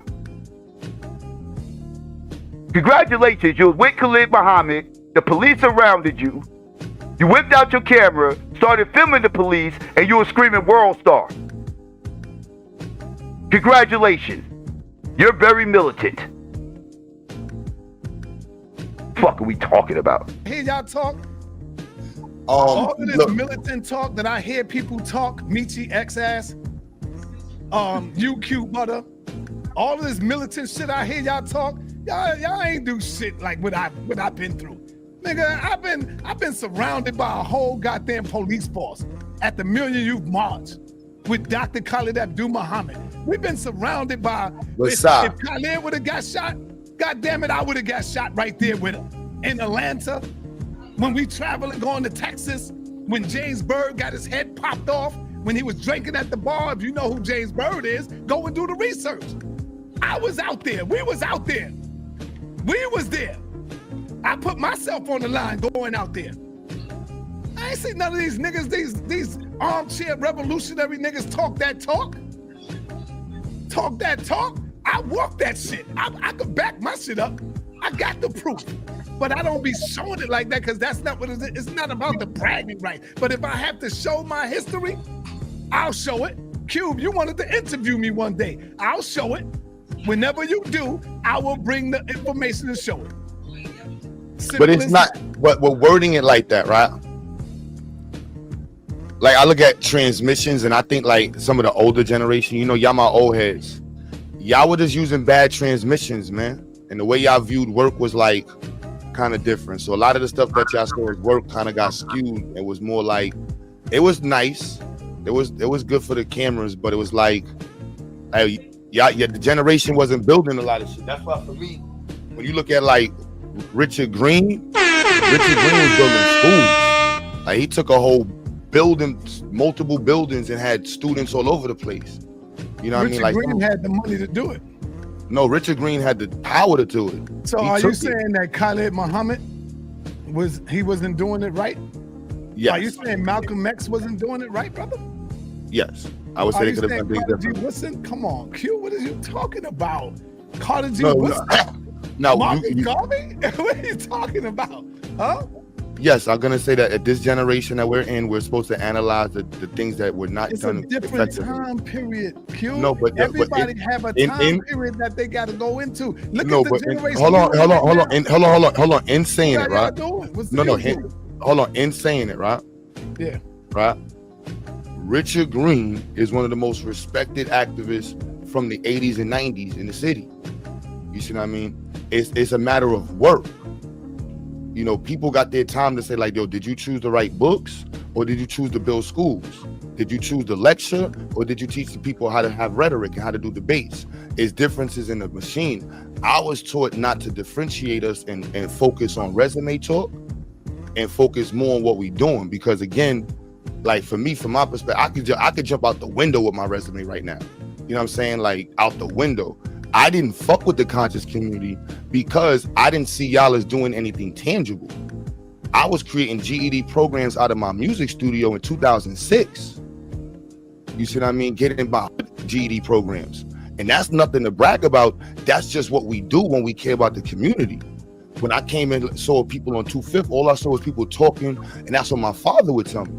Like, yo, all these dudes do is be talking. You're going to see all these soapbox dudes talking about their books, talking about history. They ain't doing shit. They ain't doing nothing. That's not true, because a lot of people that came by Cube, listening to us talk, they went out and made themselves a better life, brother. What are you talking about? Some of them went out there and got better jobs. What are you talking about, Cube? What I'm talking about is... So you saying Malcolm ain't do shit? Malcolm X ain't do nothing? I'm telling you. You saying Malcolm X ain't do shit? Just keep it on y'all. That's not private. No, I'm gonna tell you. I'm gonna tell you. No. That's one of the things I can't stand about this fucking community over here. And it's the most cowardly thing that people in that fucking community always fucking do. Y'all some elder worshiping, elder shielding ass weirdo. You motherfuckers will sit there and hold these elders, prop these elders up, put them on a pedestal, and then hide behind them. Y'all motherfuckers use these elders as shields. Every time these motherfuckers get pinned down on some bullshit, we gotta hear about elders from yesteryear. And they'll try to paint it in a way to where if you disagree with them, you're disrespecting the elders. This is a normal tactic that's used in this community that drives me nuts. That's why I always end up shitting on these elders. This is why I end up clapping on these elders and people say I'm hella disrespectful. Well, stop hiding behind these elders. My goal is to clap on your information, but you sit up here, you want to prop up, you want to start spitting out elders' names, all this other stuff, everything else, ancestors' names, and then sit up here and paint this narrative that if I'm banging on your information, I'm disrespecting them.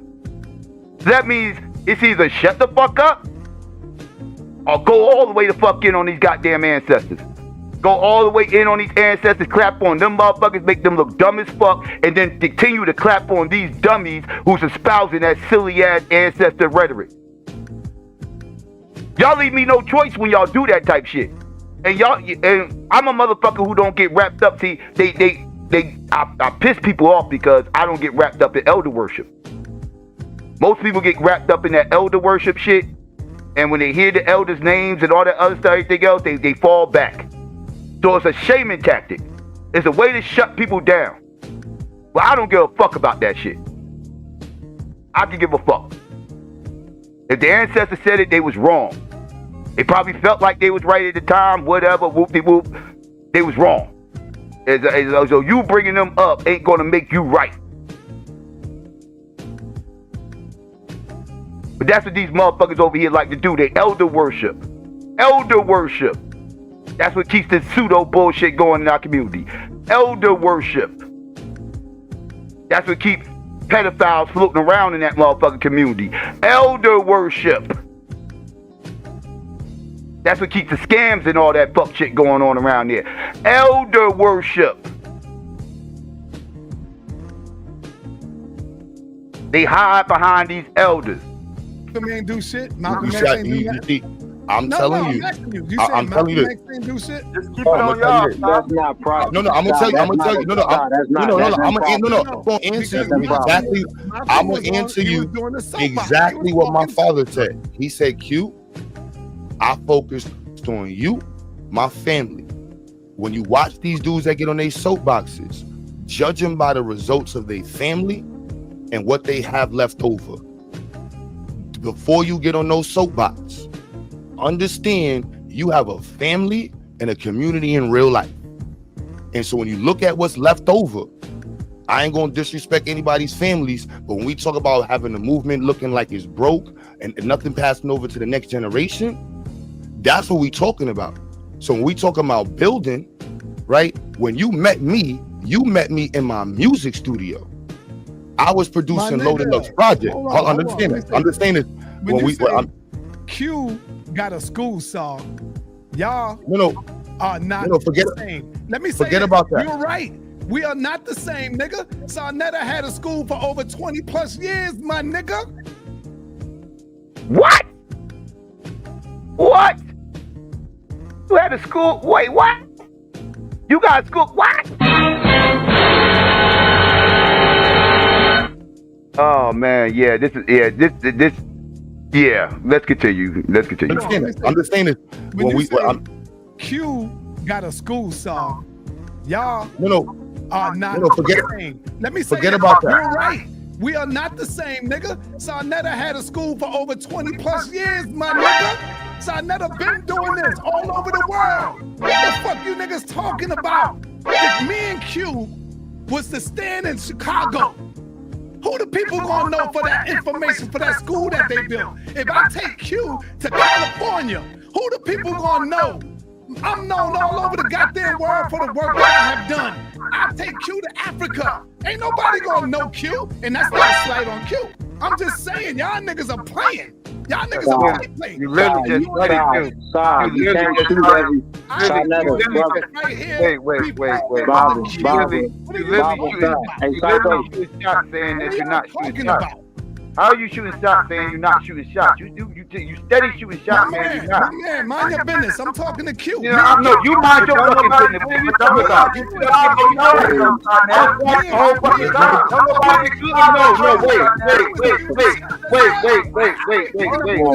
One mic, man. Wait, calm down. You was shooting shots at the whole panel. You was shooting shots at the whole panel. I was defending himself. Nobody said that to you. Nobody in the federal said nothing to you. Nobody in the federal said nothing to you. I'm not even Yes, you was. Shut up. Shut the fuck up. I'm talking. You was taking shots. You was taking shots at this whole panel. Everybody heard the chat, heard it. You kept talking about I'm more militant than everybody in this fucking panel. I'm more this. I'm still talking. I am still talking. I don't care. But they stop mentioning us. Now, see, I was quiet. Y'all saw I was quiet the whole time. Him and Q was going back and forth for a minute. And again, Q was being diplomatic and everything else. That's what Q be on. You know, I understand. I get it. But I got a little bit less patience. I got a little bit less patience than he does. I'm trying to work on it. But at the end of the day, I could take it hearing that bullshit any fucking more. I mean, the sneak dissing. I mean, he was constantly sneak dissing the entire time. And some of it was overt dissing. Right? He was overt with some of that shit. And there was a whole lot of sneak dissing going on. And I was like, I couldn't take it no fucking more. Then he wanted to sit up here and start telling me when I can speak. Motherfucker, what the fuck you mean, when can I speak, motherfucker? You don't run shit over there. You talking about? You a little bit confused. You not on your platform. I muted the motherfucker came off mute. Still yelling over me. I had to mute his ass again. He came off mute, still yelling. So y'all know the routine. I ain't gonna keep motherfucking muting your ass. You keep coming off mute, still yelling. I'm just gonna throw you in the back and say what the fuck I gotta say. Then I'm gonna bring you back up when I'm done. And that's what happened. I treat them just like I treat any other pseudos out here espousing lies and pseudo information. When I go to motherfucking pick your information apart, I don't need you talking under me. I don't need you trying to talk over me. I need you to shut the fuck up. Let me say what the fuck I'm saying, and then I will allow you to respond. You're not special, dog. And I'm not going to treat you any more special than the next motherfucker who gets up on the fucking panel. Straight up. I don't do elder worship. I don't give a fuck about your subscribers.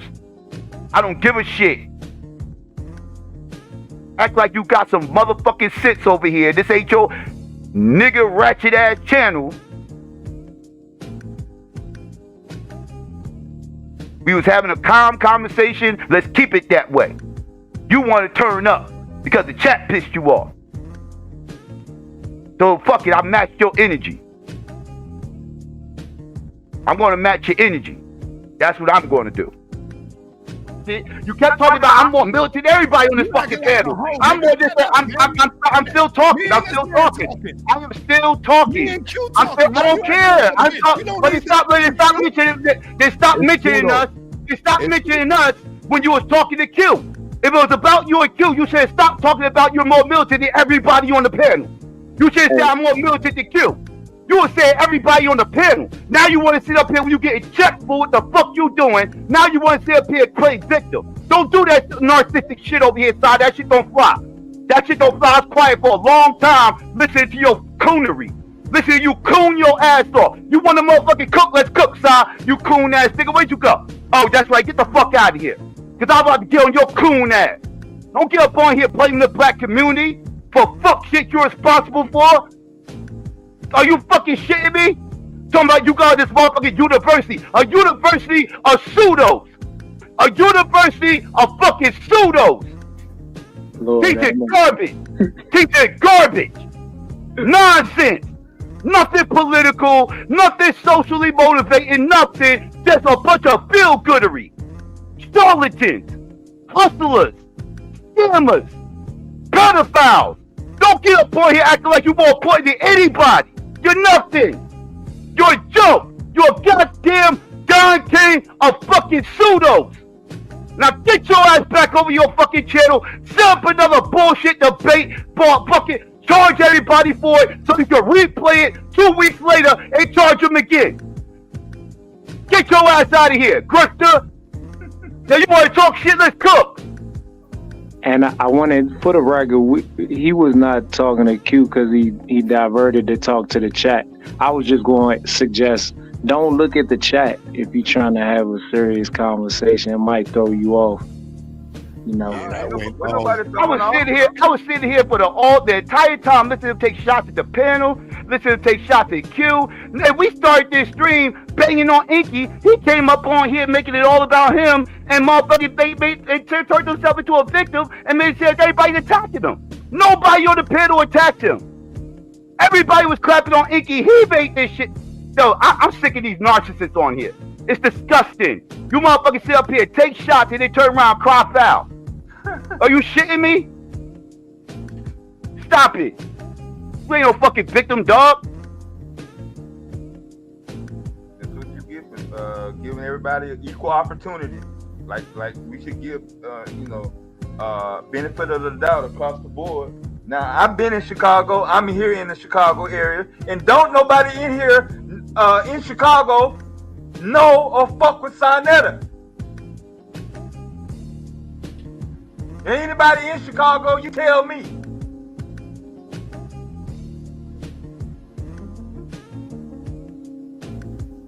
Motherfuckers know you. You a goddamn YouTube personality. What the fuck is you talking about? You ain't did shit. Sold bootleg DVDs. Set up pseudo-ass debate. Show me something tangible you laid down. Nothing. And you gonna try shit on Q school? The fuck out. I got a university. What? Having a goddamn YouTube channel talking about some fucking you a university and having all that pseudo-ass, fake-ass fucking information that shit ain't about nothing. Who the fuck are you teaching? A bunch of low IQ idiots who we gotta debunk every motherfucking night. That's who the fuck you teaching. You're teaching them horrible. Because every time they get outside of school, they get cooked. Teach them better. So they come over here with better information. You're teaching them horribly. Your graduation rate sucks at your university. Change your curriculum.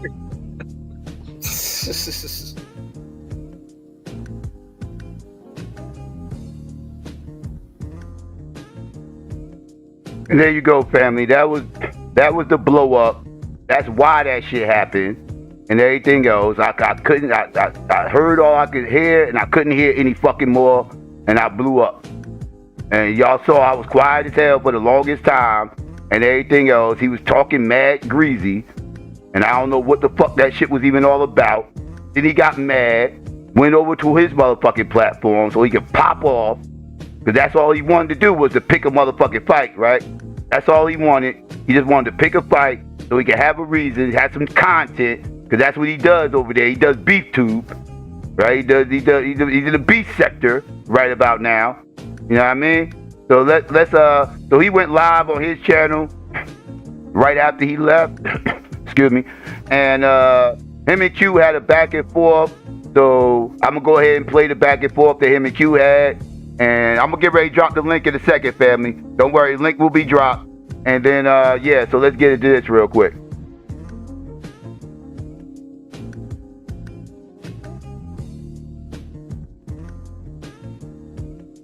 All right, give me a second.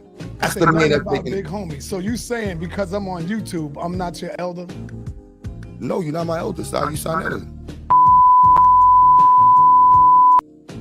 If you want to come in here and curse me out, Saneter, you can curse me out. This loyalty to the elders, Saneter's not my elder. What elder you talking about? Now we're gonna go to the chat. Please bring the elders up that you talking about. Where are these elders that you talking about? Saneter's on YouTube, B. I'm sorry that we gonna be real. That we talking about the streets. We in the streets, or we talking about building in New York City. Brother Mitchell is the big homie for the movement. That's the man that's taking big homie. So you saying because I'm on YouTube, I'm not your elder? No, you're not my elder, Si. You Saneter. Okay. There you go. You're not even, Si, you just not even 60 years old. I am 60, brother. That barely, bro. Brother, it's all right, though. You're right. I am not your elder, brother. You're right. Hold on, I'm sorry. I can agree with you on that. I'm not your elder, brother. Like, you older than me, but you're not like, I don't know, like, I don't see you, like Side's a cool old head. Like, you're not even that old, bro. Like, brother, I'm not your elder, brother. Don't worry about it. Are you somebody's elder? I'm not. Do you see yourself besides your kids? Are you somebody's elder, Si? Hell yeah. Where on you? Where? It ain't gotta be on YouTube. I don't respect these niggas that don't respect me. I give them the same venom. But I'm respected in my community.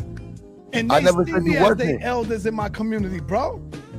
You are older person. I don't like. All right, so maybe my y'all niggas think on this YouTube shit that people do the same shit in the real life. They don't do this shit in real life. Come to my hood. Hold on, Saneter. Maybe we got the word. Hold on. What is an elder to you? Saneter, what is an elder? You go and get it and you read it because you don't know what it is. So Q. Because you're not an elder to me. I'm kind of confused. Hold on. Come to Harlem and walk the streets with me. I'm good. I don't need to walk the streets with you, bro. Y'all think this YouTube shit is real life. This shit is fake. Fake shit. Niggas can be anything they want to be on YouTube. All right, Saneter, you know what? You're of a greater age than me, so you're my elder. Nah, brother, I'm not your elder, brother. You're just my associate, brother. That's all you are. You're my associate. So hold on. So that now you feel like we're not friends? No, I didn't say we wasn't friends. I said you're my associate. That's fact. That's a fact. That's it.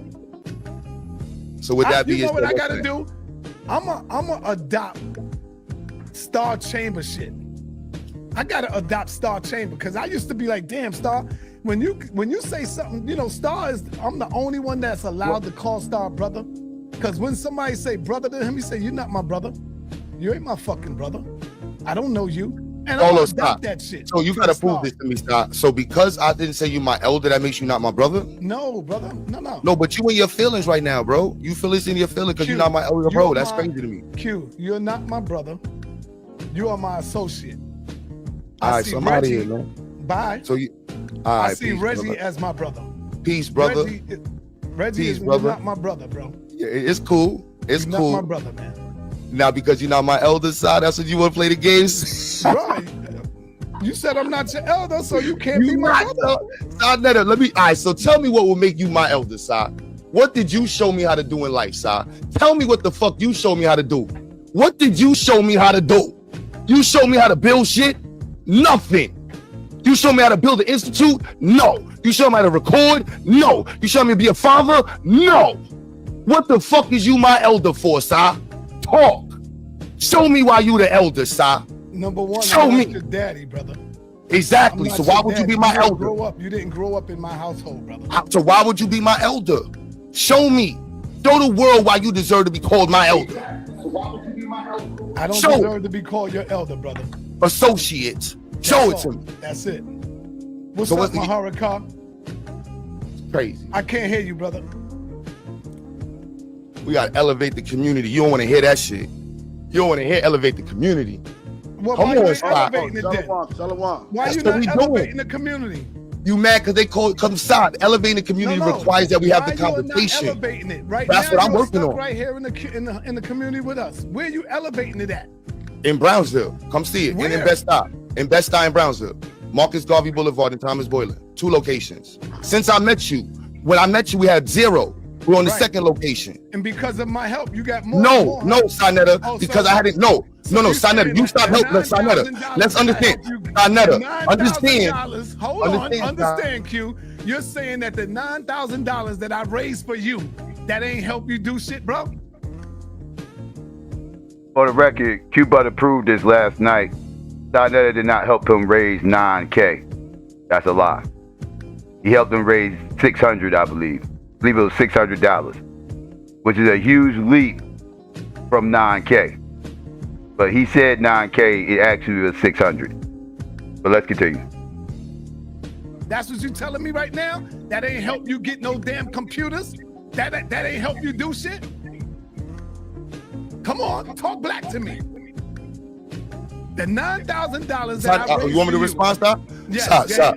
When I came to the house, right? Did you not charge me for the interview? When the science fair. The reason why you ain't come to the science fair because I ain't pay you. Let's be real, nigga. Because you want to get paid. You don't give a fuck about the community. Let's turn the fuck up. Let's turn up. You don't care about the community. That's what you say. I was so happy Q Butter said that. Because I knew about this shit for a while. I didn't say nothing. But yes, now I can finally speak for this on this shit publicly. Yes. When Q Butter had his science fair, I'm going to stress this. Because I need people to understand who Saneter is. Mr. Community. Mr. Black Community. When Q Butter had his science fair, the first black science fair in New York, doing it for the people, for the community, for the little kids, for the children. You know what I mean? Wasn't charging people to get in there, nothing. None of that. Saneter said, Q asked him to come out and film it, you know, and show it on his channel. You know, that seems like something that you would think somebody who's supposed to be conscious and into the black community would be interested in filming for his channel, right? You would think, right? Well, not so much. Because Saneter actually demanded that Q Butter pay him in order to come out to his science fair and film it and present it on his fucking channel. He tried to charge him to film a science fair of little kids, little black children, in order to show it on his fucking channel. That's what he did.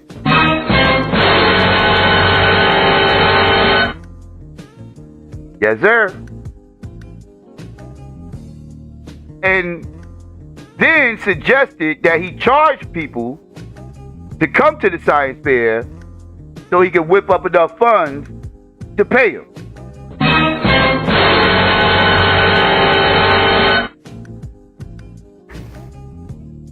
I'm just saying. You motherfuckers out there who tell me Saneter's for the black community, y'all can get the fuck out of my face, kick rocks, unless his leather wallet is named black community. Please don't come under my chat, under Q Butter chat, and anybody's motherfucker. Don't come within earshot of me motherfucking hearing you motherfuckers say that he is here for the black community. Q Butter School is in Brooklyn. Saneter lives in Harlem. Q Butter didn't ask Saneter to fly out to motherfucking LA. Q Butter didn't ask Saneter to fly out to Miami, to drive to Philly, right? To go out to Chicago, Detroit. No, just from Harlem to Brooklyn to film some kids who was proud of their accomplishments and wanted to show it off to the world. Saneter refused to do it unless he was fucking paid. This is what happened, family. This is what happened.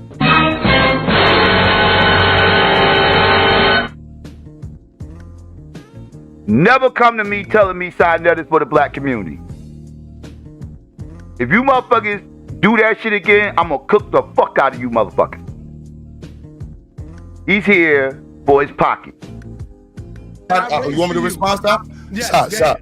When I came to the house, right? Did you not charge me for the interview? When the science fair. The reason why you ain't come to the science fair because I ain't pay you. Let's be real, nigga. Because you want to get paid. You don't give a fuck about the community. Let's turn the fuck up. Let's turn up. You don't care about the community. That's what you said. Come on, Saneter. You know you don't give a fuck. I told you. Look, now he muting him. Now he muting him because he ain't want people to know that shit. He ain't want people to know that shit. Q Butter talk too much. He didn't want people to know that he's up here trying to motherfucking get money or filming people's events and shit, even little children events. $9,000 Stop, that I you want me to respond, stop? Yes, Stop. When I came to the house, right? Did you not charge me for the interview? When the science fair. The reason why you ain't come to the science fair because I ain't pay you. Let's be real, nigga. Because you want to get paid. You don't give a fuck about the community. Let's turn the fuck up. Let's turn up. You don't care about the community. That's what you said. Come on, Saneter. You know you don't give a fuck. I told you I would bring it out these niggas. Don't mute me, Saneter. You don't. This loyalty to the elders. And there y'all go. And there y'all go. That was the fuck shit that happened. I could play some more stuff, but I've been playing a lot of shit right now, and I know people probably busting at the seams to get up here and chime in. But I just wanted to give a backdrop for the family that missed all this. You know what I mean? Let me see. So this is what I'm gonna do, family. I'm about to get ready to play this commercial break, and then I'm gonna come back with the link, and y'all can come up and y'all can chime in, all right? So let's get ready to get into it.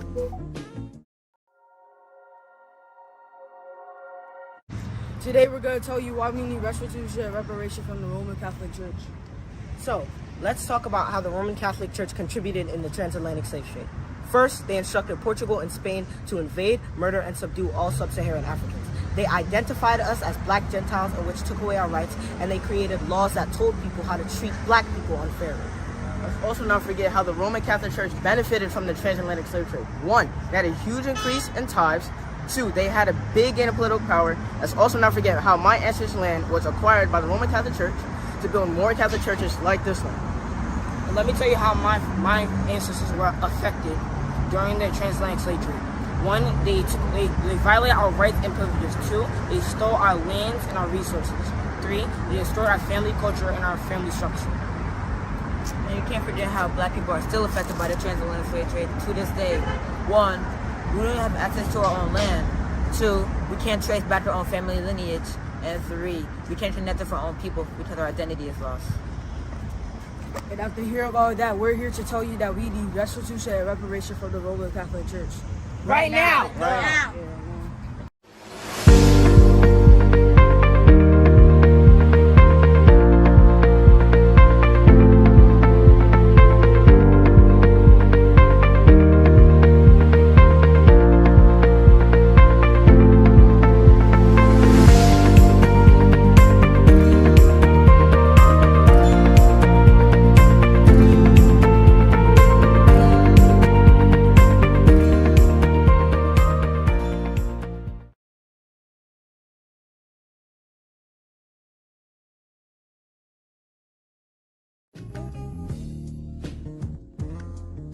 Alright. And there we go, family. Wait up real quick. God damn it, I forgot to drop the goddamn link. Give me 1 second, family. I'm up here multitasking. Give me 1 second, family. About to drop the link right now. I'm slow rolling. My bad, family. My bad. I'm coming. I'm trying to get it together. Multitasking. Give me 1 second. About to drop it right now. Yeah. Wait, close that. Got too much shit open, family. Got too much stuff open. Gotta close some of these tabs. Alright. Link. Alright, there you go. Let me pin this.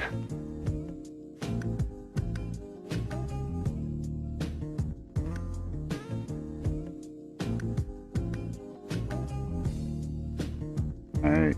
1 second, my shit is moving. Funny style, alright. There we go, alright. Alright, there we go, place that. Alright, family, there you go. Let me get some shout outs real quick, too. Shout out to Ron. Shout out to, let's see, let me shout out these cash outs real quick. Shout out to Ron, appreciate that. Shout out to DD, I appreciate you. Q Hefner, appreciate that. G24Ds, shout out to you. And Pookie, appreciate the cash app. Shout out to everybody for the donations, appreciate all y'all. Donations. All right, so let's get into it, family. Let's see. Links out there. Now, I mean, anybody want to come up, they can. Chop it up about everything we just heard, which is a lot for some of y'all to absorb. Some of y'all heard a lot of it already. But again, I just wanted to document this so people can know what's going on. A chess player, yeah, chess my ass. Chess my ass. That shit don't... I'm not impressed. If these are chess moves, I'm not impressed. It was very clear that Saneter just wanted smoke, dog. He had smoke, pent up smoke, and he used that as an opportunity to pick a fight. He ain't had no reason to act the way he was acting that night. He ain't had no reason to act that way. He was not the target of the conversation. He was not the focus of the conversation. He made himself the focus of that conversation. He could have stayed in the clouds, or he could have came up on the panel and just kept doing what he was doing in the beginning, which was not be antagonistic, stay on topic, and keep it on inky. If he'd have just did that, everything would have been everything. But nope, he wanted to start being combative, start attacking people, and he started attacking the whole community.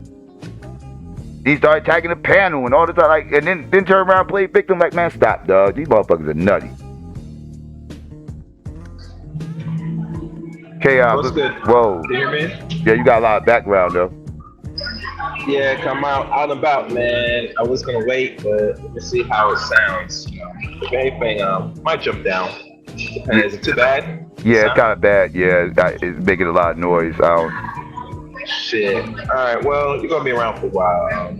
I'll just jump down. Okay, no doubt. When you get a quieter spot, come back up. Pookie, what's good? What up with it, Psycho? Can you hear me? Yeah, you good. What's going on? Oh, I'm good, man. Hey, how I sound clear as shit? You sound clear as hell. Yeah, you good. Oh, okay. Yeah, I just got me a new mic. I'm testing it out. You know what I'm saying? Oh, yeah, it sound good. Okay. Hey, man, I ain't know all that shit was going down over there on Cuba and shit. Yeah. Oh, yeah. Yes. It's been drama the last 2-3 days. Yeah. Damn. I mean, I've been seeing the titles and shit like that. Him and Nandy titles and shit, but I didn't really click on the lives and shit. That I've been, doing a lot of research and shit like that, so I ain't really just get off into it and shit. Right. But I was wondering if you was gonna do a show on it and just, chime in and let niggas in on it and, good shit you did. Yeah, I didn't know what was going on. Yeah, that's why I said let me catch some people up because some people probably be lost. But I was going to do something completely different today, but then that bullshit happened. I was like, all right, now I guess I gotta address this now. There's everybody over here talking about it, and some people trying to blame me for the bullshit. Like, what the fuck you blame me? They mad 'cause I cooked them.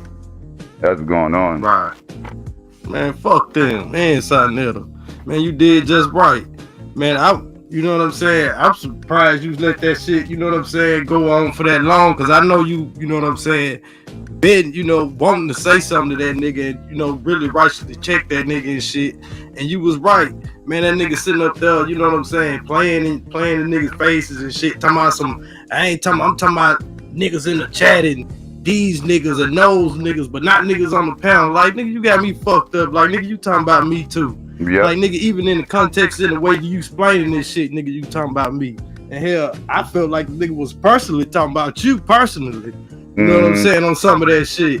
Yeah. You know what I'm saying? So hell no, like, nigga, you got me fucked up. You know what I'm saying? Like, nigga, I don't like, yeah, you did right, cause you ain't like, man, that nigga ain't nobody to motherfucking ass kiss. Hell, you don't supposed to kiss no motherfucking by the ass as a grown man, but that nigga up there, sitting up there like he begging and want niggas to kiss his ass and shit. Like, man, you gotta be fucked up. That's what he's used to. He's used to going to these people's panels, and then he gets to come up there and tell the channel holder how they should run their shit. Yo, block this motherfucker, do this, and don't fuck with that person. Like, he be trying to run other people's channels, dog. This motherfucker, he's a nut. Like, bro, take your ass back over to your channel and do all that gatekeeping shit over there. You can't gatekeep other people's channels. What the fuck you think this is? Right. Yeah, that's that, like, the internet done got a lot of these motherfucking social media personalities feeling themselves or bringing out the narcissism in them, man. They don't realize, like, man, don't nobody give a fuck about that shit. Not no real motherfucker. You know what I'm saying? And then you ain't gonna just bully or punk me. I don't give a fuck what crowd you come with. You fuck you in there. Facts. You know what I'm saying? Facts. It's just like that, but I don't know what the fuck wrong with these niggas thinking they can just bulldoze over motherfuckers just cause they got a following on the internet and shit like that. Like, you niggas ain't nothing but modern day preachers. You know what I'm saying? I ain't got no respect for no shit like that. Just cause y'all, to me, y'all just niggas, y'all is just niggas with Bibles. Without y'all niggas on the internet without the Bible. You know what I'm saying? But y'all doing the same shit. Preaching to motherfucking churches. No matter what the fuck ideology that you're espousing. Facts. That's what I tell them. Like, stop playing with me, dog. Like, and just like I said, man, I don't give a fuck if he's over there making money off that pseudo ass fuck shit he promoting and all this and whatever. Stop doing that shit, acting like you give a fuck about the people though. Cause he goes over there acting like he all for the people and all this other shit. This some kind of fake ass pro-black consciousness, black power. I don't even know what the fuck you call that shit any goddamn more. But stop playing in our motherfucking faces talking about, oh, this for the people, I'm here for this, and I get the people this, I get the people that. You don't get people shit.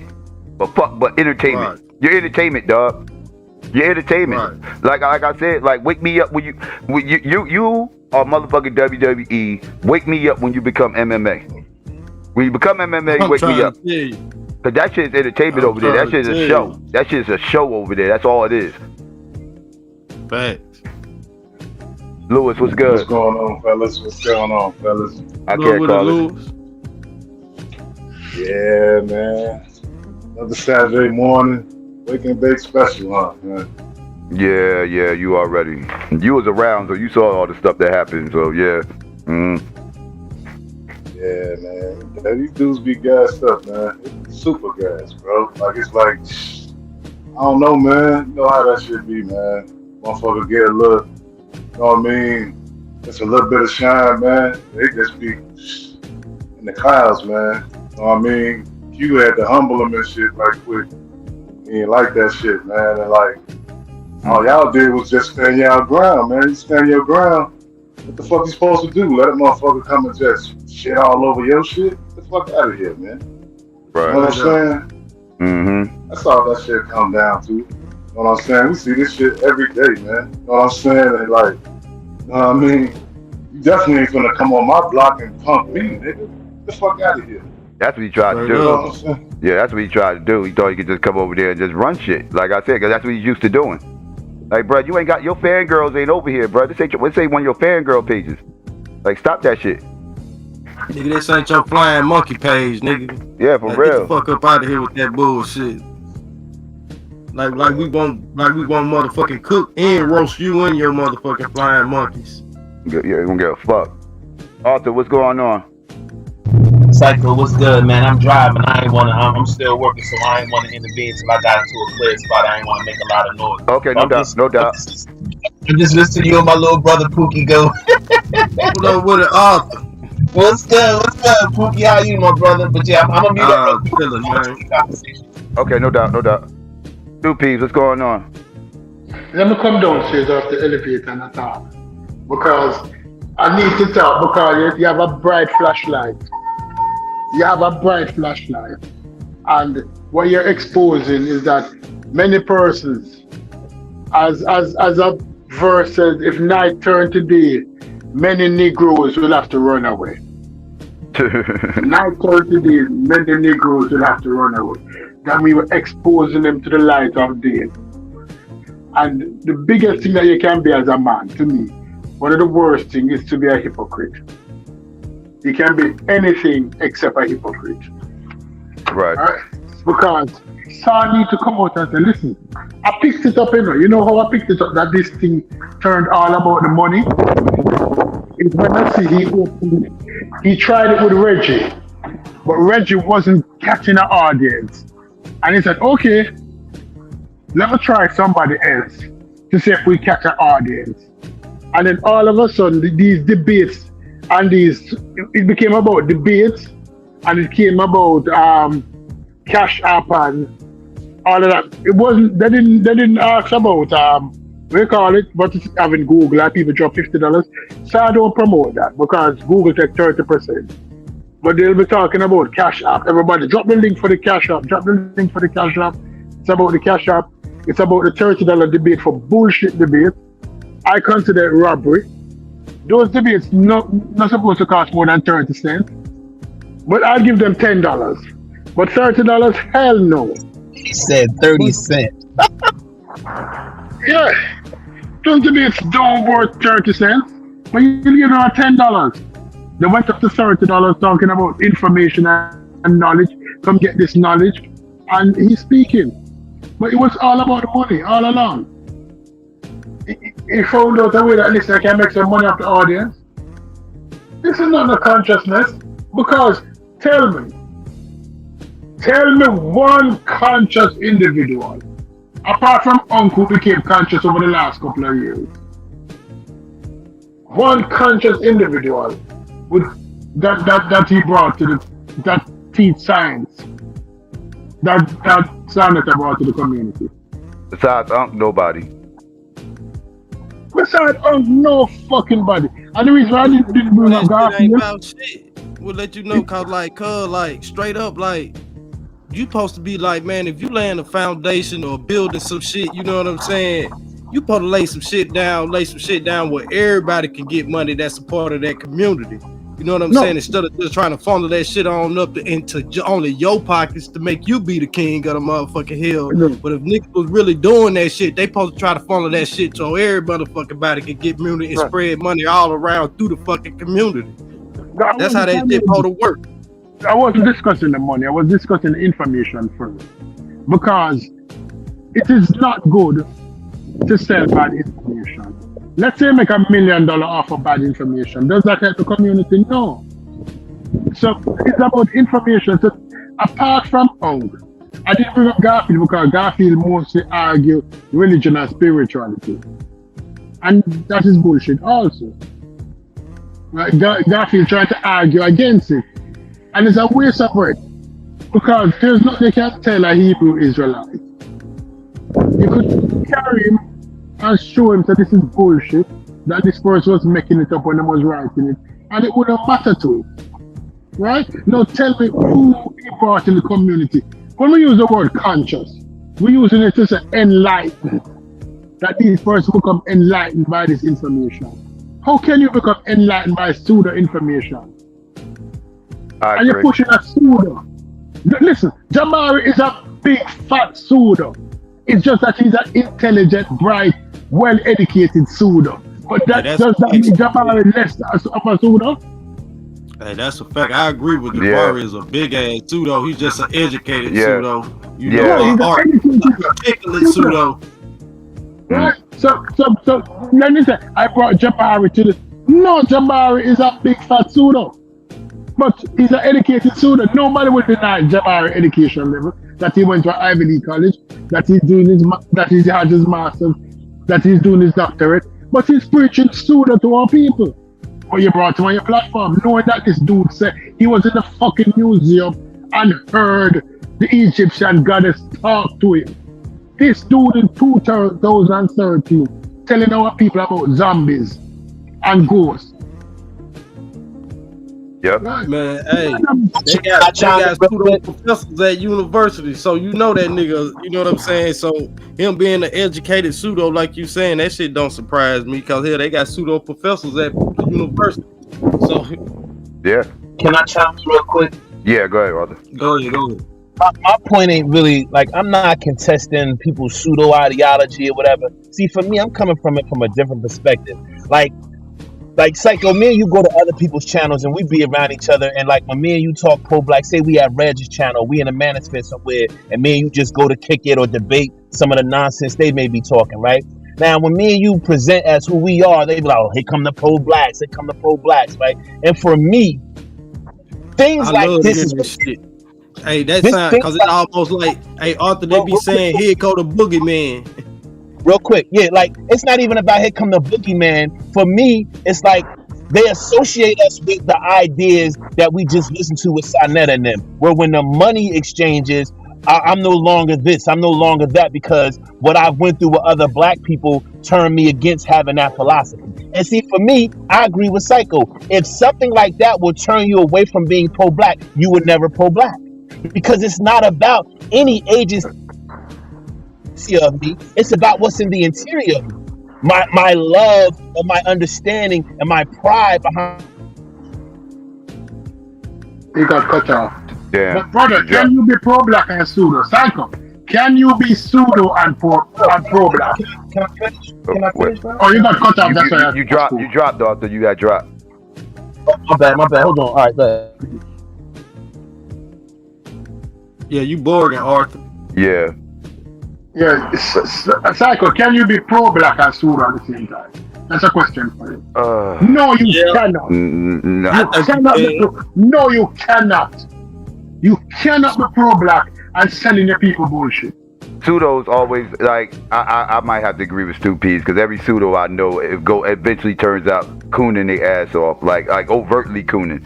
Like like once you become pseudo, you go down rabbit holes. Like it'll start off with one little bit of pseudo ideology, and that's the gateway, and that takes you way deep down that pseudo road until you start talking things like, like it ain't about race, it's about the elitists, globalists, and I mean, yeah, that's one. I think that's one road. You know what I'm saying? But it's so many. Like pseudo is so abundant and so widespread. It don't just, you know what I'm saying, just shoot down that one street. You know what I'm saying? Yeah. That's why I now? It's far control black. Can y'all hear me better now? Yeah, you will now. Can I finish what I was saying real quick? It's Farrakhan pro-black. No, I'll say no. He's Islamic. Yeah, he's not. No, he's not. Islam. He's not pro-black. He practices You cannot be pseudo and pro-black. You cannot be pseudo form of Islam.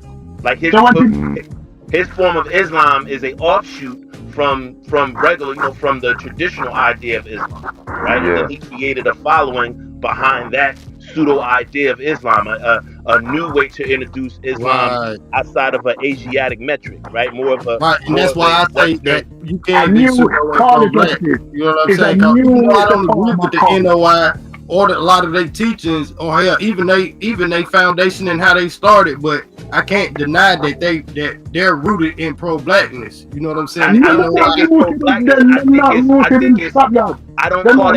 pro-blackness. I call that anti-whiteness. What they're doing is they were trying to create something that's not white dominated. That supposedly has a pro-black, or supposedly has something that black people can align with, because the whole idea of Islam is not rooted in any really true African tradition. Right.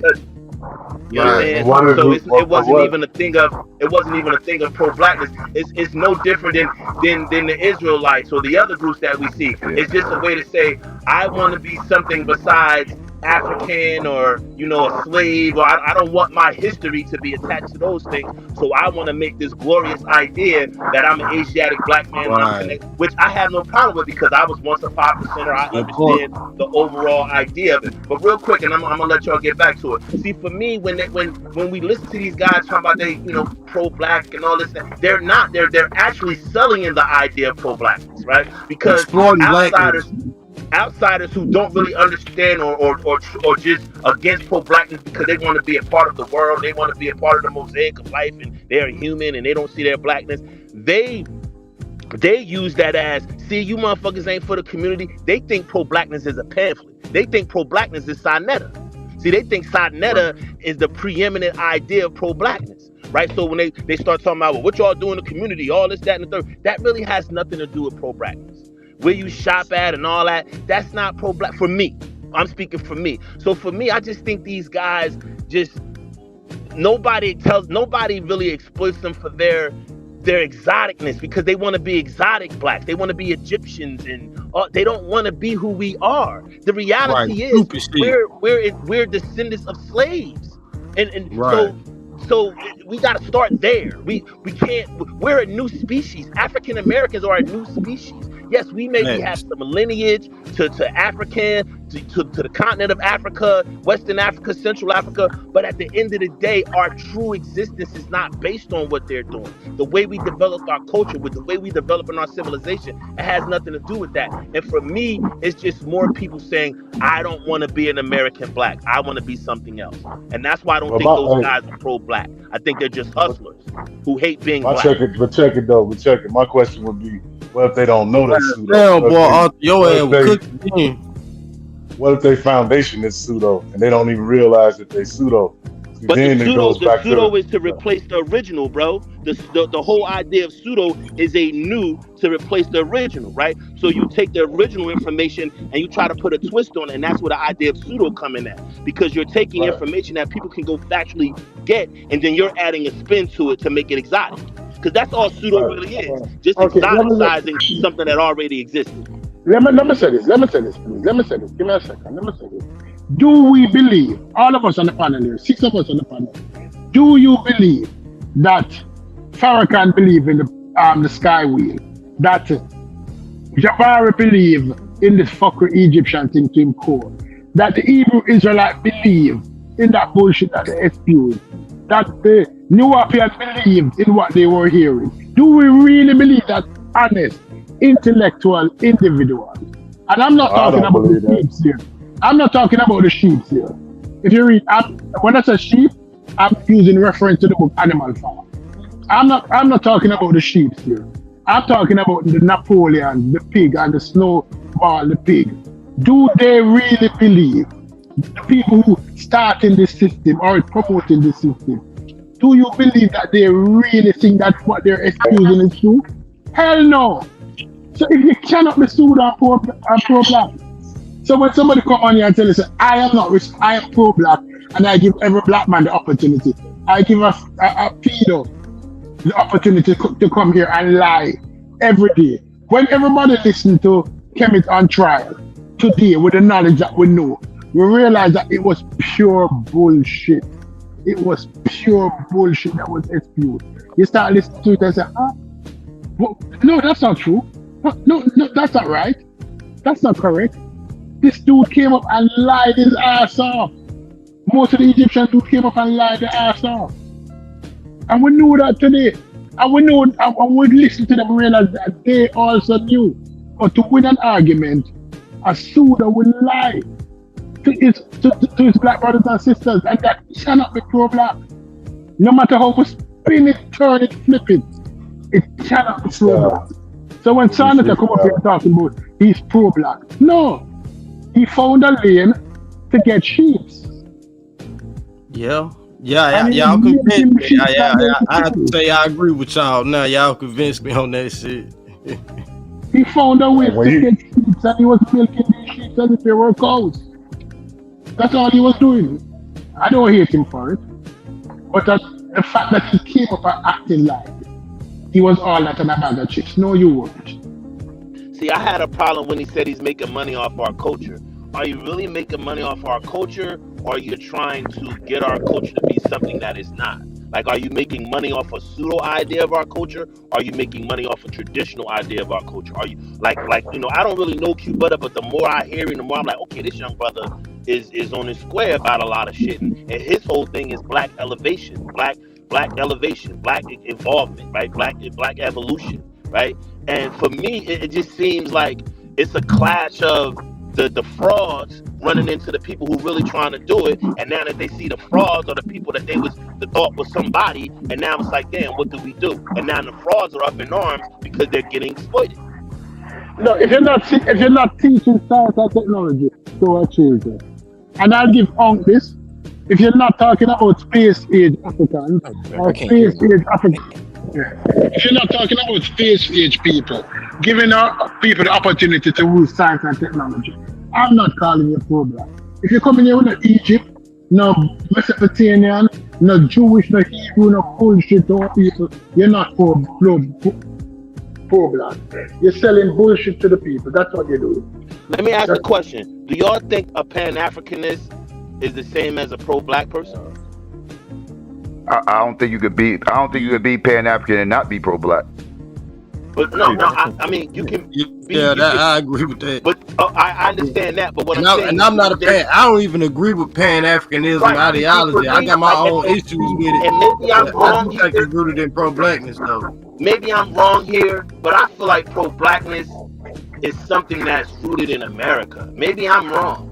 Maybe I'm wrong. And I agree with that too. It is American. You know it is American ideology. I think it's American phenomena. I don't think. You know what? I can't even. You know what? I can't say just the American. Well, I don't know because like you got people out of the UK that's pro-black too. Wait, hold on one second. I got phone call. But I don't know how pro-black they are. Listen. I don't know how pro-black they are.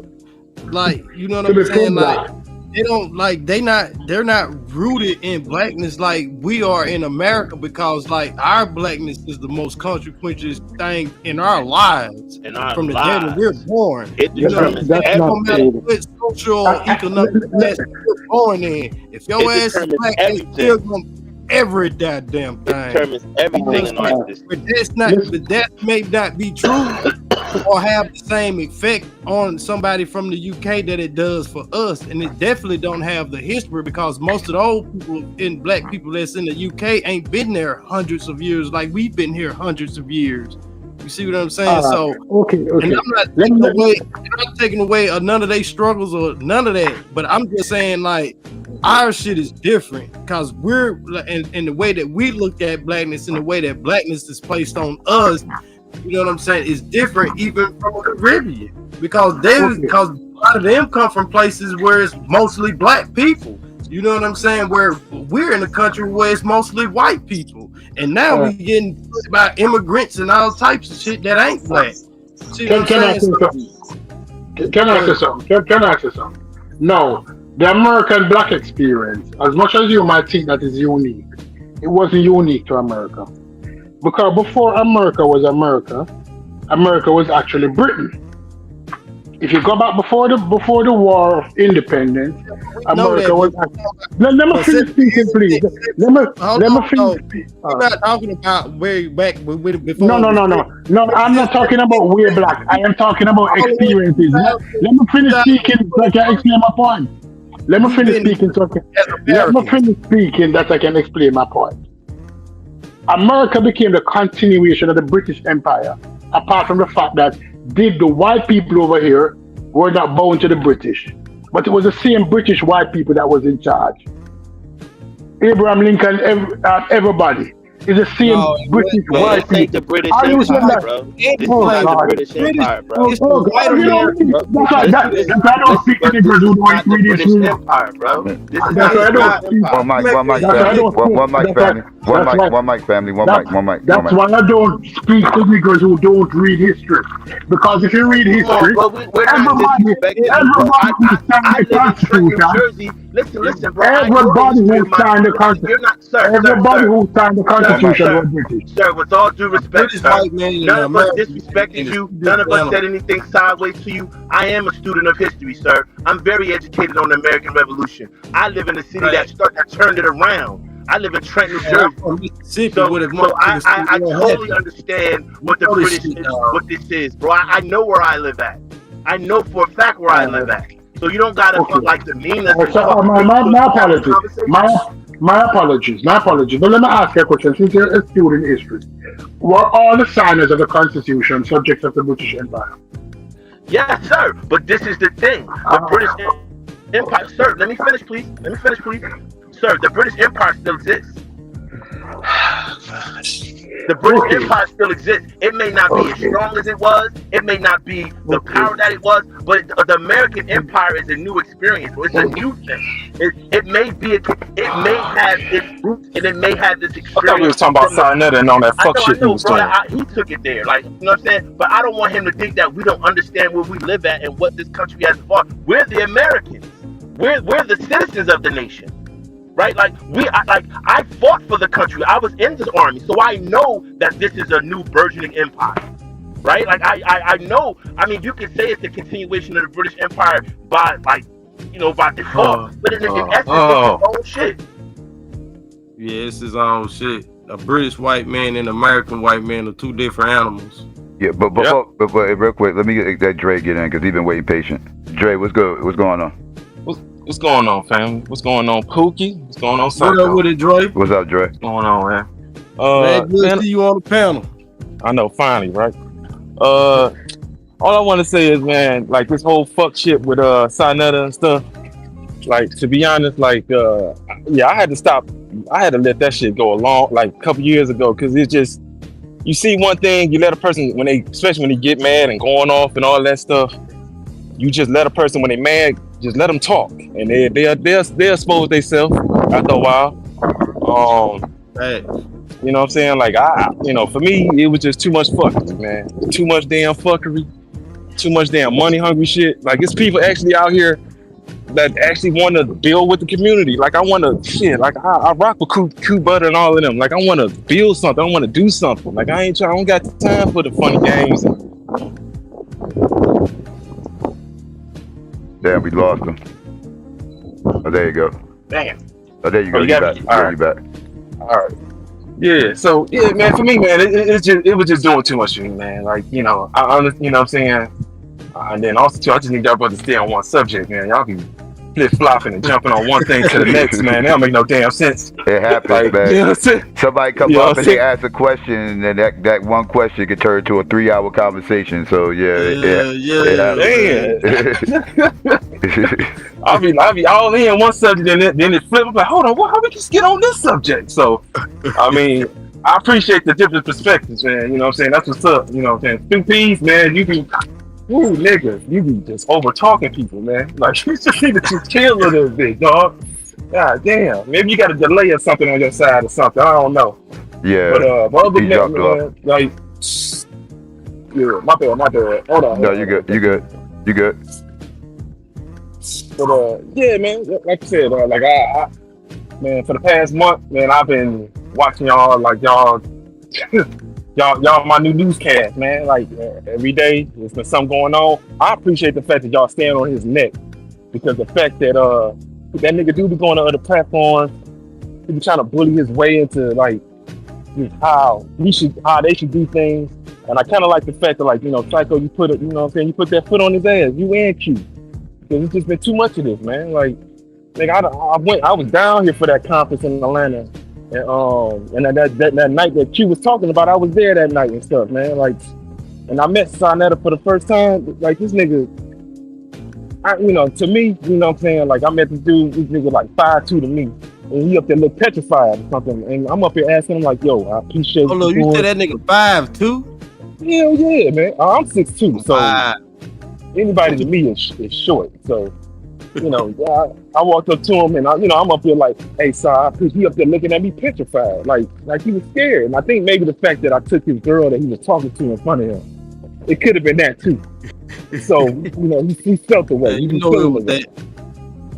Oh, I mean, it ain't my problem that, you know, it ain't my fault that she stopped talking to him and talked to me. So that's not my problem.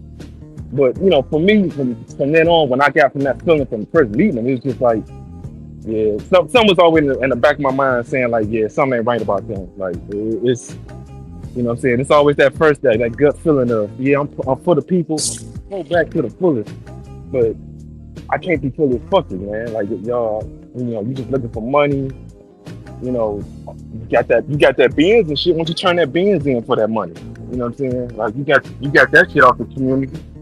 Like, come on, man. Like, so to me, like, it was a time that glad this polite shit happened, because it was about time, man. And now the fact his money train is stopped.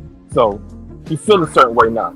You know what I'm saying? His money train stopped, he losing his followers, he ain't getting no more money like that. He gotta go back to his wife. His side bitch ain't doing it right. You know what I'm saying? Like, that's why I think he started this whole beef. I think he started this whole beef to try to drum up some views and attention over there on his channel. Because he lost views after all that polite shit happened and everything else. So he needed to drum up some extra attention. So he came over and picked a fight. Because he don't like what people over there at Q Butter and shit is doing and whatever. He views that as a threat to his bottom line. And you know, he views himself as the gatekeeper of consciousness, so to speak, or whatever the case may be. And he feels like he can control that whole space. And you saw what he tried to do with Chris that one time. That was some fuck shit. He sat up there and tried to tell Chris that stop talking shit about Dane Calloway because he's fucking up his debate that he's trying to have with Dane Calloway and Jabari and shit. Like, how the fuck is Chris over here talking on his channel about Dane Calloway fucking up anything? Man, you don't get your ass fuck out of here. You gonna tell motherfuckers what the fuck they gonna do on their channel? What the fuck is wrong with you? That shit. Psycho, can I keep it 1,000? Bruh, you didn't like the way he was coming at Q Butter. That's what pissed you off. Keep it 1,000, because I wouldn't either. The shot that he was taking at Q Butter is really what infuriated you. Well, when he had the nerve to try to compare his pseudo ass YouTube channel to the hard work that Q Butter's putting in, tangible work that he's putting in. No, because he did it multiple times. He did it talking about the militancy and what their activism was in the street, and then he did it again with if I take you somewhere, who's gonna recognize you, and then he did it again with the he was talking. Like, I was taking mad shots. Yeah, he was taking mad shots, and that pissed you off. Yeah. It did. Yeah, that nigga was taking shots at all them niggas up there. That nigga was taking shots at everybody that he felt like a part of. Q Butter, Psycho, all them niggas, man. He was taking shots at all them niggas that was up there. You know what I'm saying? And I felt like if they would have just let that shit slide, that would have been some sucker shit on their behalf. You know what I'm saying? Good thing I wasn't in the check, because I would have been banging on him and banging on why y'all niggas ain't already banging on that bitch ass nigga. Like, you know, let that nigga to come over here and son y'all like on your shit. Yeah. Like, he was trying to stun niggas, and that was the problem. And Psycho wasn't having it. And we gotta take it to that level. Like, we can't even intellectualize the shit, because the shit is semi-primitive, because it's just basically, oh nigga, you trying to stun us now. Right. Like, but check it though. Trying to press me, nigga, on my shit. Like, nigga, what? Hell no, cuz. Like, it don't work like that. Check it out though. This remind me of some shit like, you know, like when you and your homies go hoop in the neighborhood, like you probably shouldn't have went and hooped that. And then, you know, then they try to jump y'all. Everybody out there fighting. Saneter ass ran and shit. And then when y'all get back around the crib ready to put hands on his ass, now they got this damage control campaign going and shit. Like, you know what I'm saying? And that's basically all you seeing is like him with this extended damage control campaign, trying to talk niggas off his ass and shit, man. Nigga didn't throw down when everybody We still finna jump your ass. We still finna jump your ass. You ain't jumping in the Y'all fight. know what I'm talking about, man. Yeah, we all know that one. That one or two that take off running, goddamn, with shit pop off. Yep. Like, what the fuck, nigga? Where you was? Man, I was goddamn, man. Hey, like, nigga, what? Nigga, I'm on probation. I can't be out here. Man, it was too many of them niggas, man. Too many of them, man. That's not y'all had them, man. I thought y'all had them, cause like it was 10 of them and 5 of us, man. We couldn't do shit.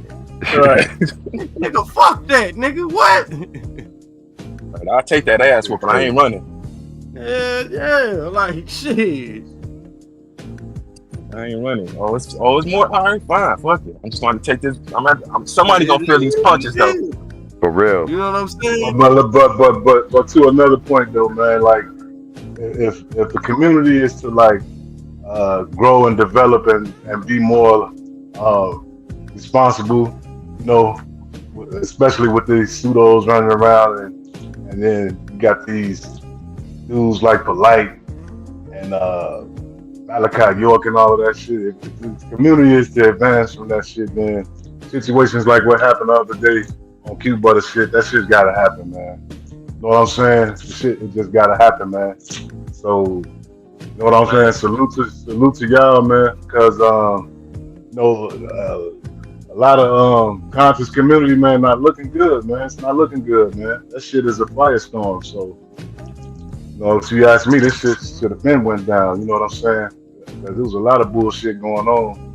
You know what I'm saying? Before all this shit. So, man, I just hope motherfuckers just continue the path, right? You know what I'm saying? Mm-hmm.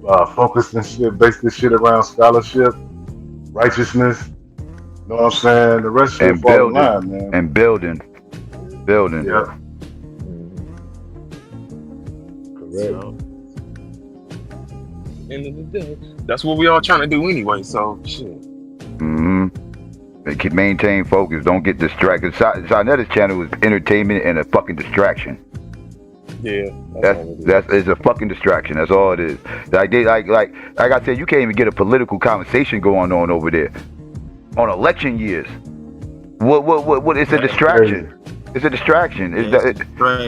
It's nothing. It's like I said, the only motherfucker I ever used to see over there talk politics was Lord Abbott would come over there, and he was saying that he would go over there talk a little bit politics or talk about reparations, whatever the case may be. Those would be some of Saneter's lowest viewed videos. That's why he don't invite him on there too often. I haven't seen him on there in ages. And Domo's on there now, but they're not going to care if Domo starts talking about fucking politics. Like they don't care about politics over there. It's all entertainment. And then they turn around and start talking about this for the community. What community? How? For what? How? When?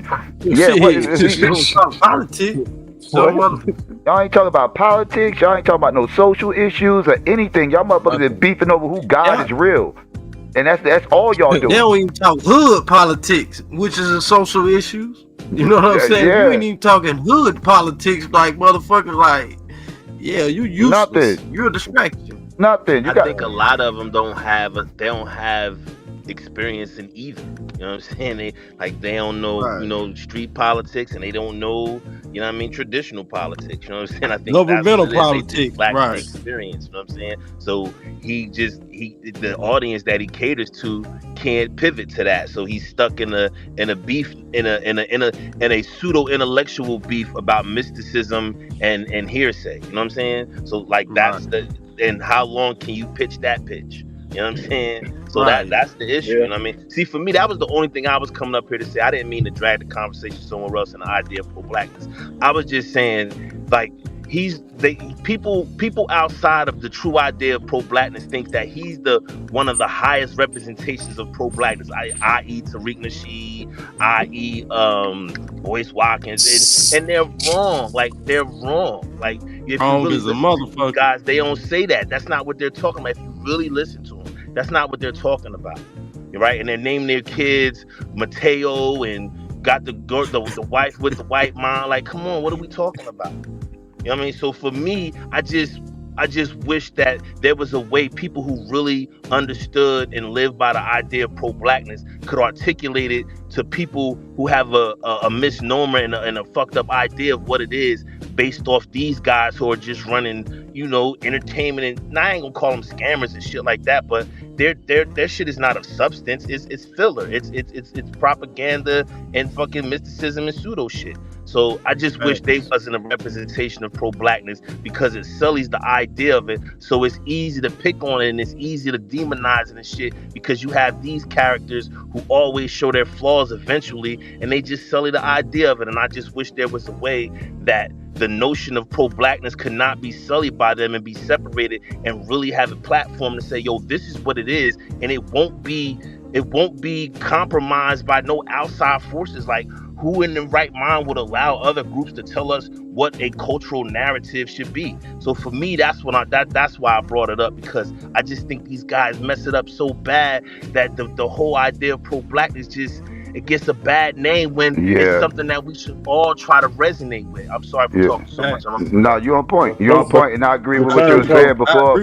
I agree with what you were saying before too, because you tried to touch on this before. I get tired of getting associated with all that dumb shit over there and everything else. Like you said, we go over the manosphere or some other spaces outside of these spaces, and they see what type of shit we on. They immediately start talking. They immediately start associating us with all the nonsense that go over there, and they try to pin our back to the wall, force us to pin that fuck shit. Bro, I ain't got nothing to do with the fuck going over there.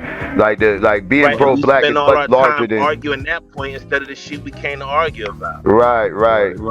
It's dog, seriously, being pro-black. That's why I bang on them motherfuckers. I bang on that shit, and I bang on the manosphere. Yeah, really, I go in on the whole entire country's community, and the manosphere. I feel like all that shit is a detriment to you know what I'm saying, black people and pro-blackness and shit like that.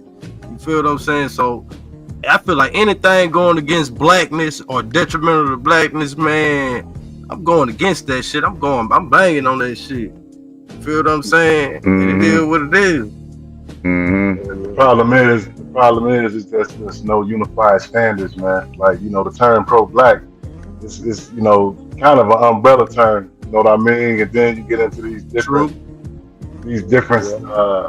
forms, I guess, for lack of a better term. Like Roland Martin would be considered a pro-black if you really think about it, man. But I guarantee you, nobody on this panel. Considered by who? Considered by who? So that's when it goes back to the standards. No, considered by who? Who's making that judgment? Who's making that consideration that Roland Martin? That's not something that can be given externally. That's something that's got to become internally. No person can point at another individual and say, well, I think he pro-black, like a white person or a non-person who doesn't believe in the ideology of pro-black. They can't point to somebody and say, well, just because his message and the fact that he talks about black politics, this and that makes him pro-black. Because I've never heard Roland Martin ever say that. Ever. That's true. I don't know. I bet you if you ask this fat ass, he'll tell you you're pro-black. But he can look like I would be shocked. I've heard him say he's a Pan-African. I would be shocked if he said he wasn't pro-black. If Roland Martin said he wasn't pro-black, I'll be shocked. I believe, regardless of how I feel he is, I believe he feels like he's pro-black. That's all I'm saying. That he wouldn't say he's pro-black, but that would be because you asked him in the immediate question. But what is that? What he is? Is that what the philosophy he lived by? Because he's Haitian. He's not African American. That's why I said it goes back. I think he had more of a democratic philosophy, or Democrat, you know what I'm saying, philosophy more so than a pro. You know what I'm saying? So I think he would say it in a momentary sacrifice his blackness. But is that his ideology? At the time. Yeah, because he denounced being black when pressed by, what was that white supremacist who was grilling him? Was that Jared Taylor? Was that Jared Taylor? Oh, it was Richard Spencer. It was Richard Spencer. Okay. Yeah, he was like, I'm a man, but like, yeah, because he was pressed him on race. Like, yeah, he said he was a man. He didn't want to even associate with that black shit. Yeah. That's why I say, he'll sacrifice his blackness or black at the expense of, you know what I'm saying, LGBTQ. You know what I'm saying? Feminism, or you know what I'm saying? Or at the expense of just being a human. Yeah, but that was my point, though, Pookie. That was my point by saying the umbrella terms. Like when you get into Pan-Africans and 5%ers, everybody gonna have their own standard on what they identify as pro-black. That's why, you know, that term is becoming more and more. You know what I mean? I hate to say it, watered down. Like unless there's like a unified standard. That's why I made none of those people ever say that they're pro-black though, and that's the point. Like, you guys say that because you hear their ideology, you hear what their philosophy is, but if you really listen to it, it's not of black people. I got a question for the panel. Do you have to announce that you pro-black in order to be pro-black? Because I know, like, when I was coming up, I think this is like a new age thing. Because I know when I was coming up, we didn't have to announce that we was pro-black. It was kind of just already just known. Yeah, it was just kind of understood. Right, it was just something that was kind of understood. We didn't have to make these decorations like, you know, like I'm pro-black or I'm not pro-black or whatever the case may be. You kind of just knew by the person's actions, and you know, you just knew. You know, pretty much like at least 99.9% of the black people I was raised with are raised to be pro-black. It's just not said that, or you taught that, but yeah, it's instilled in you in different, in certain, in other kind of ways. Right. You know what I'm saying? Because like, soon as somebody, like, let's just say if a racial incident happens that, you know, that everybody knows in the city, everybody black is on the black person's side, no matter if the black person was right or wrong. You know what I'm saying? Period.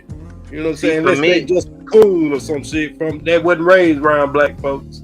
See, for me, it's not something that a group can give you, right? Like joining something and it gives it to you. It's either in you or it's not. You could probably, I wouldn't be against someone developing it, but pro-blackness is not something that some group or some label can give you at all. I think it's also generational. We know that though. We know that.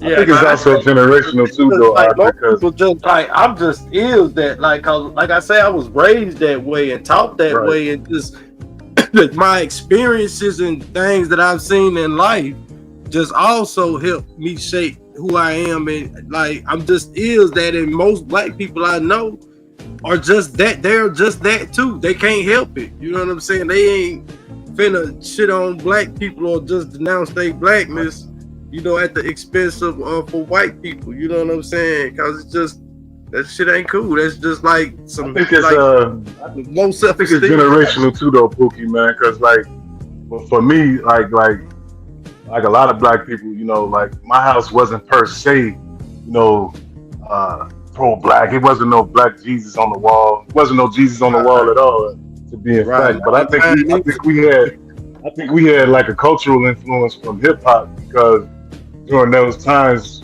like within the 80s, early 90s and stuff, hip hop had a strong influence with pro-blackness at that time. That's why you see younger people really not identifying with pro-blackness as much as we did. And to me, you know, that's why I say I believe it's kind of generational, because the generation before us, they had their particular influences, but the influence culturally isn't as strong as it was when we were coming up. So I don't know, like,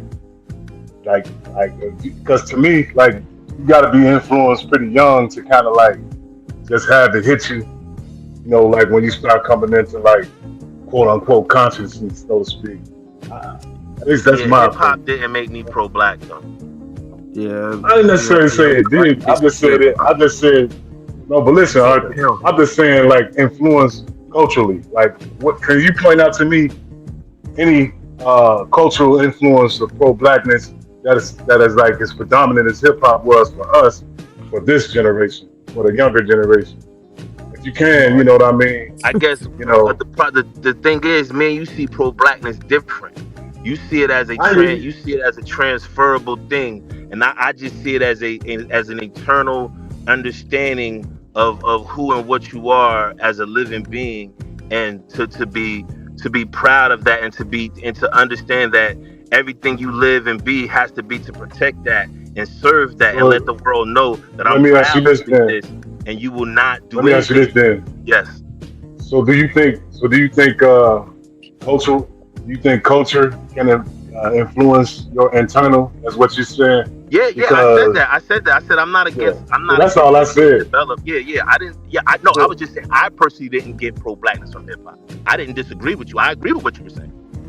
Okay. So yeah. Okay. So I get what you're saying. So if you had to explain it, then okay. Explain your connection then, as far as you know, so I can get a better understanding of what you mean. Because you said internal, so to me that kind of sounds like, you know, you just through osmosis. You know what I mean? I don't know. I'm just trying to like get your point. I ain't gonna say osmosis. I ain't gonna say osmosis. I don't know, man. Because yeah, I get you. I know you want to take a shot. I get you. What I'm saying is through my living experience. Through acknowledging the world through a black lens, and never changing that, never ever questioning that or diverting that or diluting that with the idea of whatever else I become, whether that's a soldier or a college student or whatever, that comes before my blackness. Nothing comes before my blackness. Nothing. I think I could agree with you on that, man. Because like I remember like my earliest pro-black feelings came from the Lakers versus the Celtics rivalry. And I wasn't old enough to kind of like say I was pro-black, but it was something in me was like, man, kill these white boys. You know what I mean? Like I could not root for the Celtics, man. And your it was just inside knew that you were great. Your inside said to you, like, we the shit. Why we letting these white boys beat us? What the fuck is going on? And that's your insides was telling you what your life had experienced. So you was just voicing that. You were just manifesting that through your support of some shit you probably wasn't even aware of. You know what else too? And I think that's a good point too, that he just brought that, you know, that basketball to self this up and shit like that, because I was always raised and taught from since a little kid to always root for the black person. especially if it was something like boxing Facts. or a one-on-one Facts. sport. Man, You listen, know what I'm saying? listen. Mostly I don't black. care. I was always taught if it's black people, mostly black people on Root for that black team, people. you go for that black person. Exactly. Listen. Period. I grew up in the era. Especially watching the Olympics and shit. Right, I grew up in the era where game shows was a big thing, man. Every time a black person came on any of those game shows, the whole house was cheering for the black person. I don't give a fuck. For the black person. It could be one black person versus check it, 3 white Psycho. people. We all cheer for the black person. Bad as fuck if they lose. But check it, Psycho. If you saw somebody black rooting for the Celtics, then you kind of Side eye. Yeah, they're side eye. Yeah, you side eye. Yep, exactly. I ain't even a Lakers fan. I'm not even a Lakers fan, but I cheered for the Lakers so much during the 80s because I had to cheer against the Celtics. I wasn't even necessarily cheering for the Lakers. I was cheering against the Celtics. You know what I mean? Like I ain't want those white boys to win against those black motherfuckers. That's what it was. And I'm not even a Lakers fan. I just like from my earliest memories of childhood and watching like my uncles and dad and mom and shit growing up and aunties and shit, watching them watch sport and if it was like a black versus white thing, automatically they was on the black person's side. So I automatically knew like that you go with the black person. You know what I'm saying? Like Sugar Ray Durant. It's black versus anything. See what I'm saying? Like, man, kill this motherfucker, man. Nah, yeah. So Arthur, you might be right with that, man. Cause nobody teach me that. Like, you know what I mean? Like, it's internal, and we the only group that run around trying to put that shit down. And that's what pissed me off about all these places over here, because they talk that shit, but if you really pay attention to it, they're trying to do it through an exotic lens. They're trying to other themselves. It's never through a total, I know I'm black and I'm proud to be black and I ain't gonna let a bitch get me off that square at all. I don't give a fuck. You know what I'm saying? I don't give a fuck. You know what I mean? And that's where if you don't have that, okay, that's cool. But like, don't tell us those who do that we're wrong and we should give every people a chance and blah blah blah and this nigga did this to me and that nigga. I'm sure a white person could tell you some bad shit that happened to them per other white person. You know what I'm saying? So that's why I feel that way. You know what I mean? That's why I feel that way. Cause it's just like, how can we compete and how can we advance as a group if 30-40% of the group want to otherize themselves and stand downtown in our urban poor ass cities and scream some shit out the Bible about some shit they have no ancestral, biological, philosophical connection to at all. And it's only just not to be an African American in America. I think a lot of those people, I think a lot of the people that we talking about that don't have that, man, it's just at some point they got arrested, developed, you know, for lack of a better term. You know how like when you get like a traumatizing experience and then you refuse to grow up from that point until you address that issue. That's kind of like what I think is going on with a lot of these people, man. Like some dude took their girl, or you know what I mean, you got bullied or something, man. He was otherized within the community. And then people just, you know what I mean, just looked at it as like, you know, I'm not one of y'all. You know what I mean? Yep. Facts. I agree with you. Yeah. That's real. And I agree too that's sad, man, because you know, a lot of this shit be rites of passage, man. I mean, who hasn't grown up and you know, everybody gonna get picked on for whatever you know, shortcoming that you might have and all of that shit, man. But at the end of the day, it's just a part of life, so I don't get it. It's crazy that you said that real quick, and I'll jump off. It's crazy that you said that, right? Because I think the solution to the shit, there should be some fucking rite of passage for black men and women in the black race. There should be some shit where, motherfucker, this is the shit to show you who the fuck you are. You gotta go through this situation, and in order for you to feel like you a grown man, you gotta fuck the world. You gotta get that. You gotta get past that. Like that's the problem. We don't have no shit where fuck what anybody else talking about. I don't give a fuck if you fucking Mary Sue, who I don't care. But this super black shit right here, you gonna get this shit ingrained in you. motherfucker. Even if we gotta keep drop squads on your ass, that's Arthur, what are you suggesting? What are you suggesting? Like every black man, every black boys, when they turn 12, man, you got to go knock out that white boy. No, build the home. Hell no, fuck all that. No, hell no. Go build a home. I try to figure it out, man. Nah, fuck all that. Go build a home. Go train like a militia. Go learn weapons. Go learn how to forage. Go learn how to farm. Go learn technology. We gotta do something, yo. We gotta become independent, and the only way we do it is if we teach that shit through rite of passage. We gotta get you do realize that 15 years old in the summertime, you gotta spend the whole fucking summer helping us build this house, and then we learn. But you how do to realize that we do have rites of passage, man. It's just not necessarily always pro-black, man. It might be. And it don't have to be pro-black. I'm not. That's what I'm, brother. I'm not saying it has to be pro-black. I'm saying it has to be. You have to understand what tribe you came from.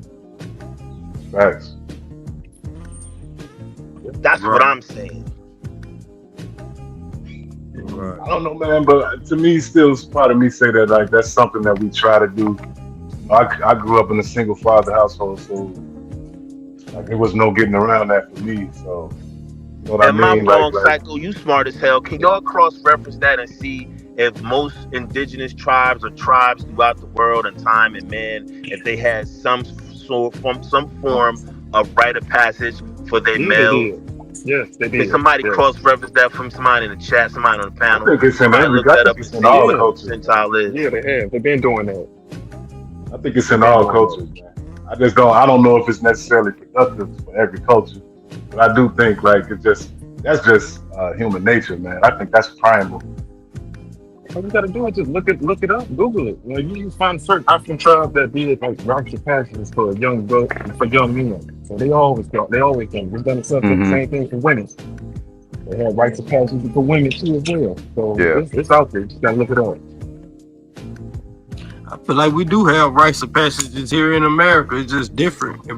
You know, depending on where you come from and where you at, and you know what I'm saying, your life. But I think everybody has their rites of passages in some sort of way. Right, you know, like the first time I feel like I went through my rites of passages. I feel like growing up. It's like the first time you was called a nigga. Technically, like, you know, it wasn't no formal rite of passage, but at some point though, as a young black man, it's gonna happen, and then you know, whether you pass or fail, you know what I mean? Like it's just, I don't know. I think that's just natural, man. But I agree with you too, though, Arthur. Like it should be something that's more like formal. You know what I mean? That everybody's standing on and shit. You know what I'm saying? Yep. How to fish, cook, or how to hunt a little bit. You know what I'm saying? Get up on this technology. I mean, you know, there's ways to it. I think just here in America, we, you know, what's the fair part is that we were taught like the righteous of black men is one of them is if you got pulled over by the cop. That's you know, kind of like fucked up here in America. Like that's a false rites of passage. Because a traumatic rites of passage. It is. Right. Yeah, you know what I'm saying? Because I'm quite sure at some point in time, like being a rites of passage, but it's definitely. No, I'm not saying it is. Rites of passage.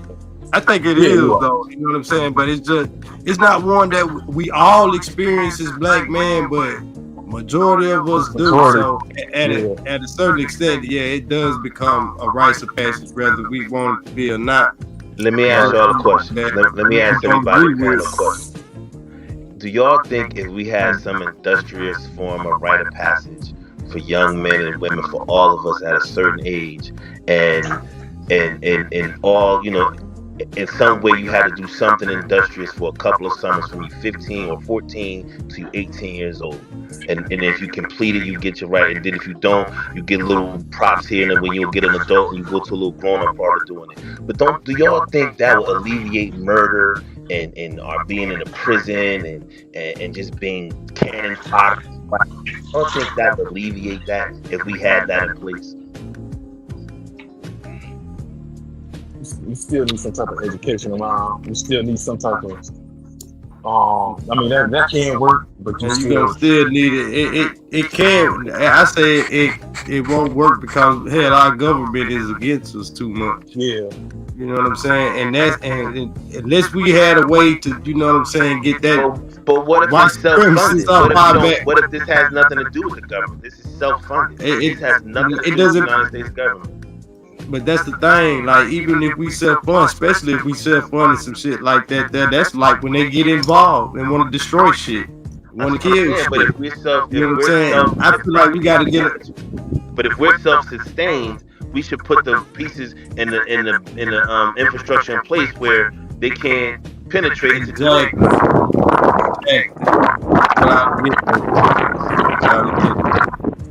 We got to figure out a way to put something in place where they can't go up with it. It's by force or by it's gonna have to be by force. Yeah, Lewis, you got a lot of wind back there. You're gonna be driving. Whoa. Yeah, let me mute the mic. Let me mute the mic. Yeah. My bad, y'all. Let me mute the mic. Yeah, just a lot of wind. Yeah. My bad, y'all can continue.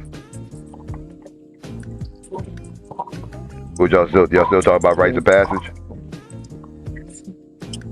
Nah, you can move on if you want, bro. This your show, bro. You can move on. Nah, yeah, I mean, you know, wherever the conversation's going. I see Saneter done left, done made that live stream, he unprivated it now. The one he did the other day with him and Q-Butter was going back and forth. He had made it private before. When all this took place. When was this? Was this Thursday? Was this Thursday or Wednesday? Wednesday or Thursday? I want to say this was Wednesday night. This Wednesday night, I believe this happened. Then it carried over on Thursday. Michi came on and Michi went ham on that motherfucker. And then last night, motherfuckers was talking about it. And then of course, it would have been hard for me not to talk about it today. If I didn't, people would have came up wanting to talk about it anyway. So I just, fuck it, let me address it.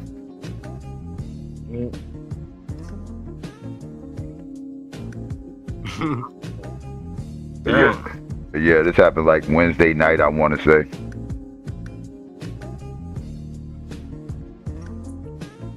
I tried watching it, and I was coming from work, so I fell asleep. But I just called it like the next day, and I just saw all the fucking come out of his mouth. And I was just like, all right, it's over with. It's over. Them golden polite boots is gone. Can't look for them no more. So I was just clowning his ass the whole time. It's just over with. Yeah. I mean, he lost his cash cow. He's still butthurt about that shit. He's mad. You can try to act like he's not, but he is. And he's really mad at the people that was, pretty much tap dancing on Polite's grave. And oh well. Fuck that. I told that motherfucker. I literally told him I was going to tap dance on Polite grave when it happened. I told him and everybody else listening, when that motherfucker get locked up, I'm gonna tap dance on his motherfucking grave, and fuck him. I don't care. Yeah. Like y'all motherfuckers, all the little due process people and everything else. I was like, all right, I'm gonna do the whole wait and see, because I already know what's gonna happen. I already know I'm gonna have my I told you so moment, and when I do it, y'all gonna be mad, and I don't want to hear shit from you motherfuckers either. That shit happened. Fuck that. Yep. Just like that. Yep. Fuck all of them. Even Reggie. I saw that shit last night. Even Reggie bitch ass. Like, yeah, that old. Well, you can't just all just try to come and get the fuck out of here, weak ass shit, man. Yeah, some kind. Straight up. I saw Reggie in the chat. Man, y'all know if that shit break up, where that motherfucker gonna go hang out at, man? Y'all crazy as hell. Y'all taking away his lifeline. Yeah, fuck that nigga, man. He's going to fall. Reggie's going to fall out with Saneter again. And all that. Oh, my fault. Go ahead. You said we should go after the district attorney and all that shit, Reggie. Oh, I ain't got, man. Listen, Reggie's Reggie. He's going to fall out again with Reggie. He is. He always falls out with him. He's going to fall out with Unc again. He's going to fall out like Saneter falls out with everybody. He falls out with everybody. Yeah. And and you would think motherfuckers would, learn by now. This is kind of like a pattern. This isn't something people be killing me, make it seem like these things are one-offs. And man. Just look at his track record, dog. He falls out with people, everybody. He falls out with everybody. Like I said, the only motherfucker I never see him fall out with is Jabari, and they might have fell out too. It just never went public.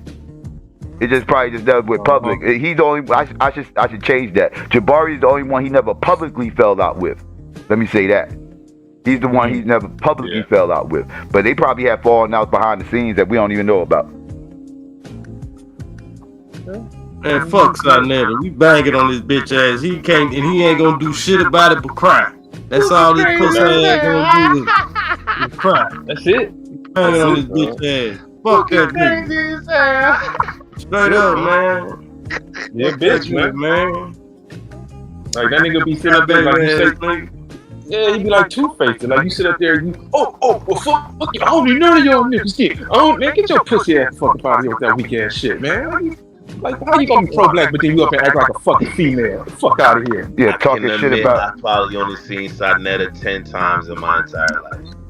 Yeah, I used to absorb a lot. When I first came over in this sector of YouTube, I absorbed a lot of that shit back in like 2014, 15, shit like that. Around 2016, I started getting a little worn out with that bullshit. I started seeing shit for what the fuck it was.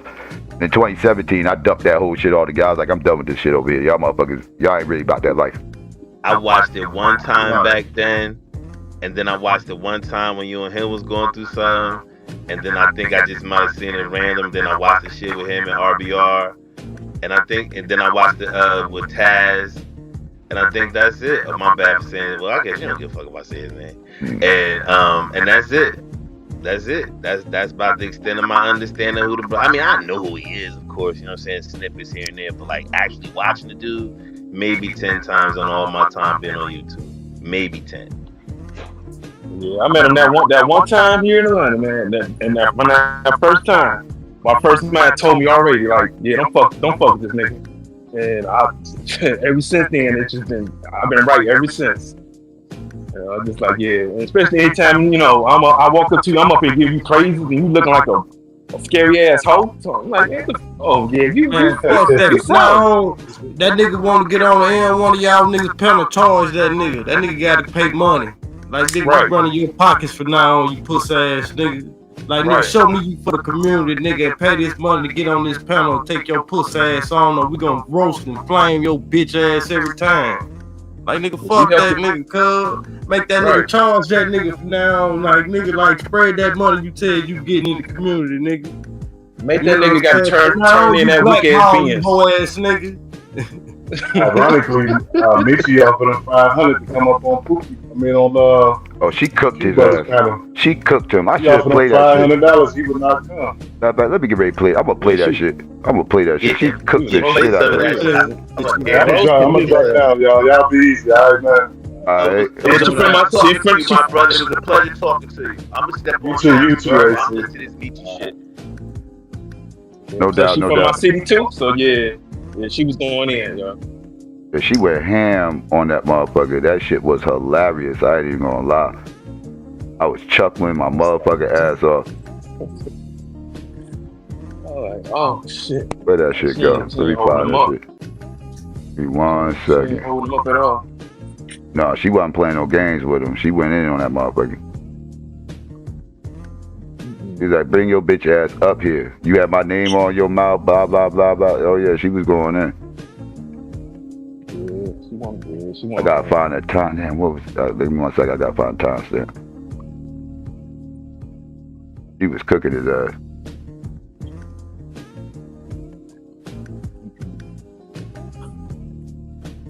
Hold on, I got it. It. 1 second. We got Dyson up here. Dyson, what's good? Yeah, good. You hear me? Yeah, what's going on? Oh, there you go. I found it. Oh yeah. I wanted to say what I found weird, and I'm not trying to throw a stereotype on them. Why every conscious people, even with Umar, they all seem to have like a mental issue. I'm just saying. I'm just saying. I'm just saying. All right. I found the time step. All right. Everybody go on mute. This is about to be hilarious. All right. Oh, bit. See. All right. There we go. All right, let's go.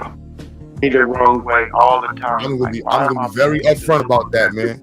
I know Michi is in her Harlem bag, Detroit bag right now. No, it's just He's in her bag right now, son. Niggas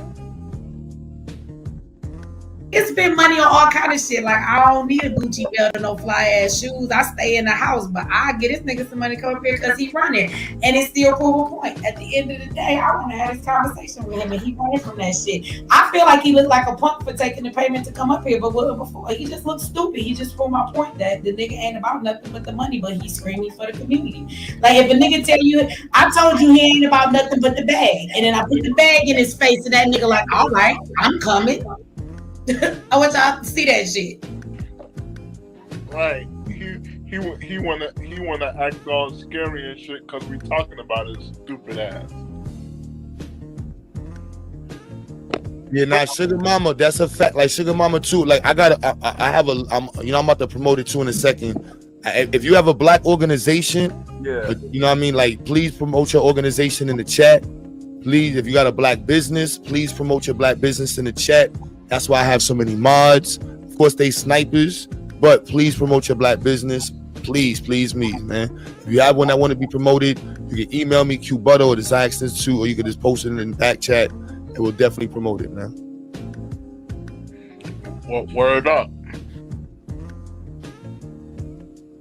You know what I'm saying? So that way we can keep the push. That's why I care about the community. You know what I'm saying? It's that simple. I'm waiting for the level up. The level up, like Damo said, the community got to show up. In my opinion, the community's showing up. It's the leadership. And that's that bad transmission. We got to recognize the transmission design isn't right, you know, and reorganize it. Somebody said show the text message. I ain't lying. Let me put my camera on so I can see too. Yeah, you can actually use her image as court evidence. It will stand. We ain't worrying about no court. Look, he said make it.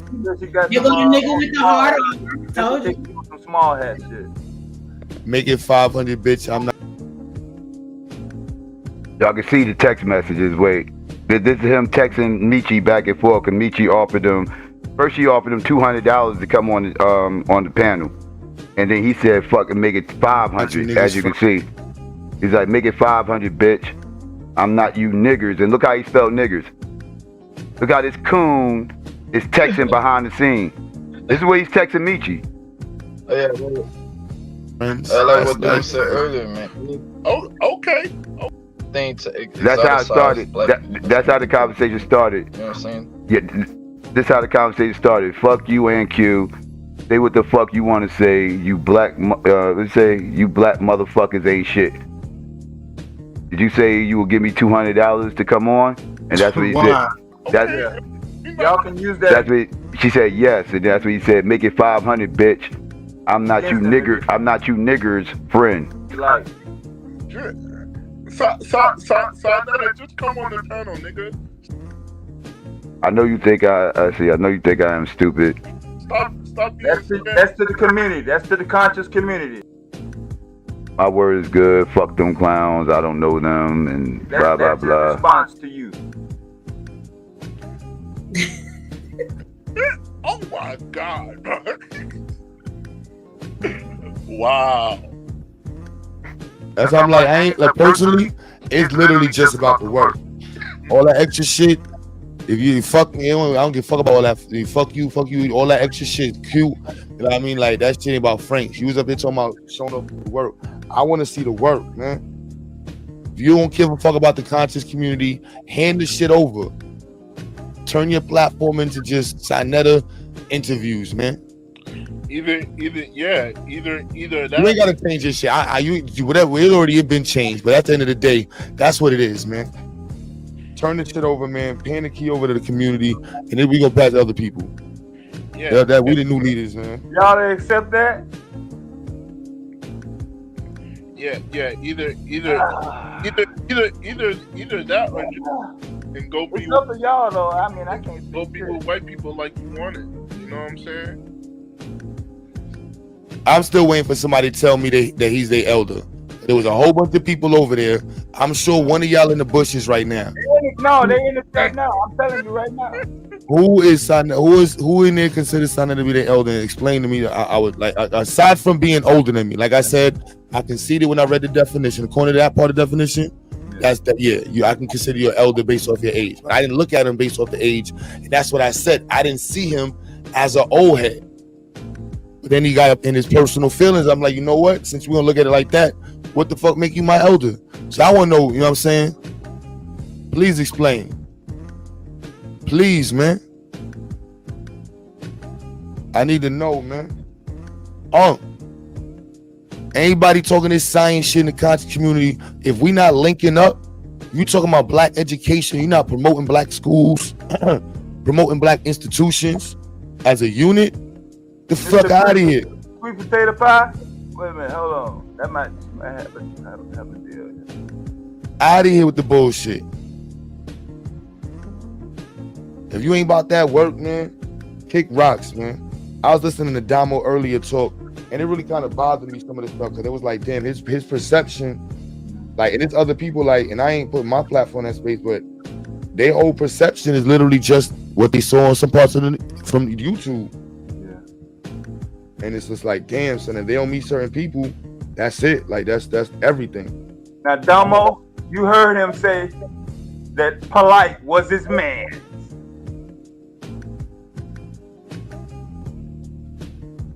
You know what I mean? So it's like, damn, that shit ain't everything. There's people that generally care about the moving us forward.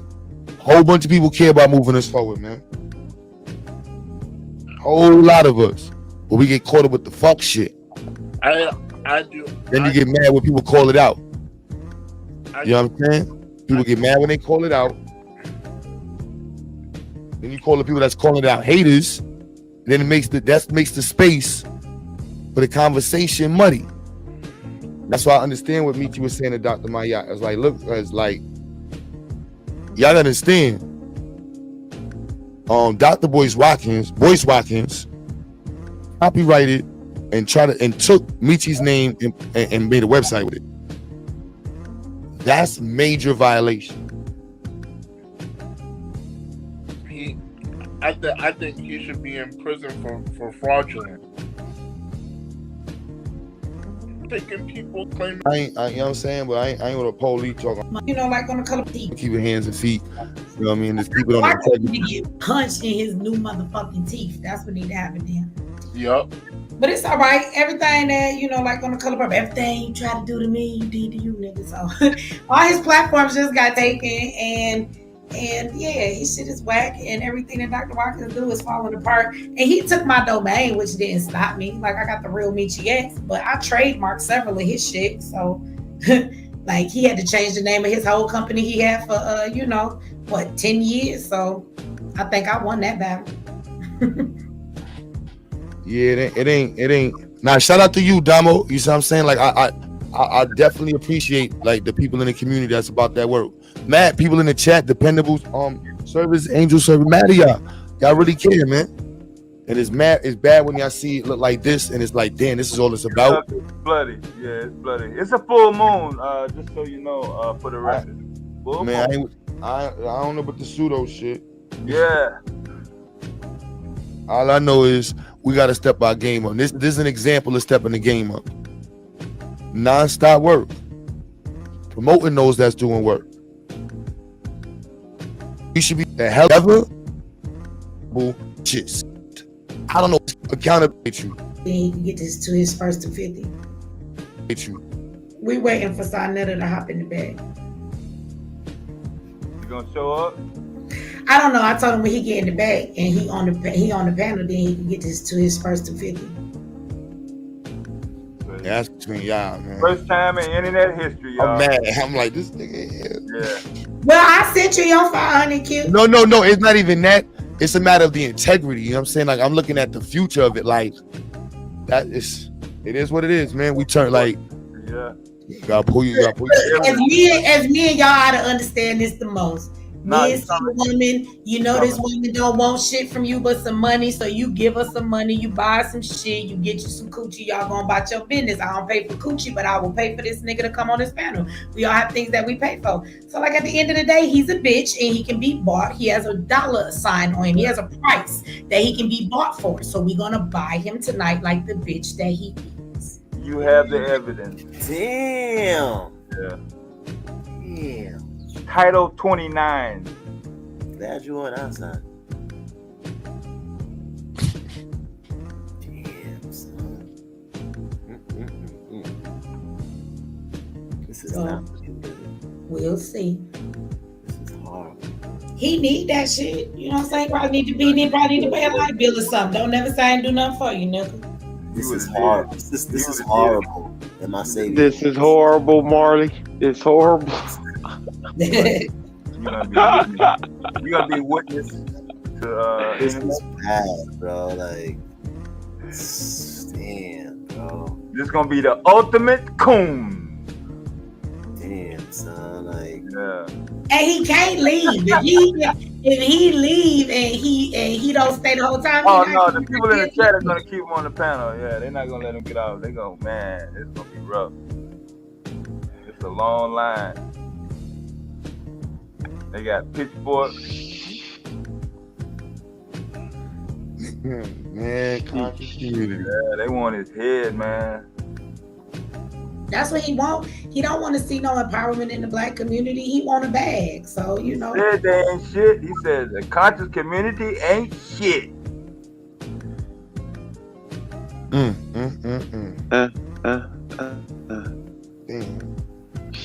Shame. Why I'm giving away my bill money. The person that take the money look like the fool because it ain't like I can't put food on my table. I'm giving away my bill money. At the end of the day, the fact that he can be bought, he look crazy as hell. You'll come over here for this shit. You know, people can be bought. It's a bitch right now. Let you piss on her for $500. So come on over here, Saneter, and let's see what you're willing to deal with for money because nigga, you can be bought real easy. So come over here and get pissed on, bitch, because we about to let you have it. You can stay through that.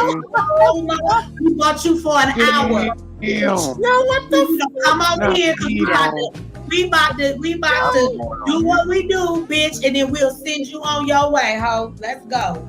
That's right. Not peed on. No. Yeah, he gonna stay here and take No, this. not peed on. You want this money, don't you? That's right. This man like you a pimp. That's right. He said she finna pee on this nigga. Damn. The Ain't no coolness. difference. He ain't no difference. He just a YouTube hoe. A hoe is a hoe. That's right. I'll participate in shit. I'll dump my motherfucking urinal on his ass. What? Huh? What?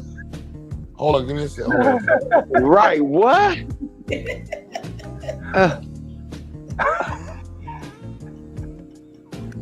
Was I supposed to hear that? I don't think neither one of us was supposed to hear that shit. Pause moment there. Shit, I'm shit. I think I need some Q-tips to plug my ears up after that one. Hey, buddy. Pause? No, not a pause, motherfucker. Full emergency fucking stop. Emergency stop for the motherfucking ejectocito, cuz. Hey, really? The fuck? Shit, you pull back. Don't go forward. Hell nah. He just went all through that. Right through the stop sign. He said it like yeah. He say, fuck the stop sign. I'm going to. Talking about me into some weird shit. I ain't say I want to be on nobody. You niggas don't understand analogies. A hoe would take $500 for a whole lot of degrading shit. So he need to bring his ass on over here. I didn't say I wanted to piss Fuck on y'all stop sign. I'm hitting that bitch.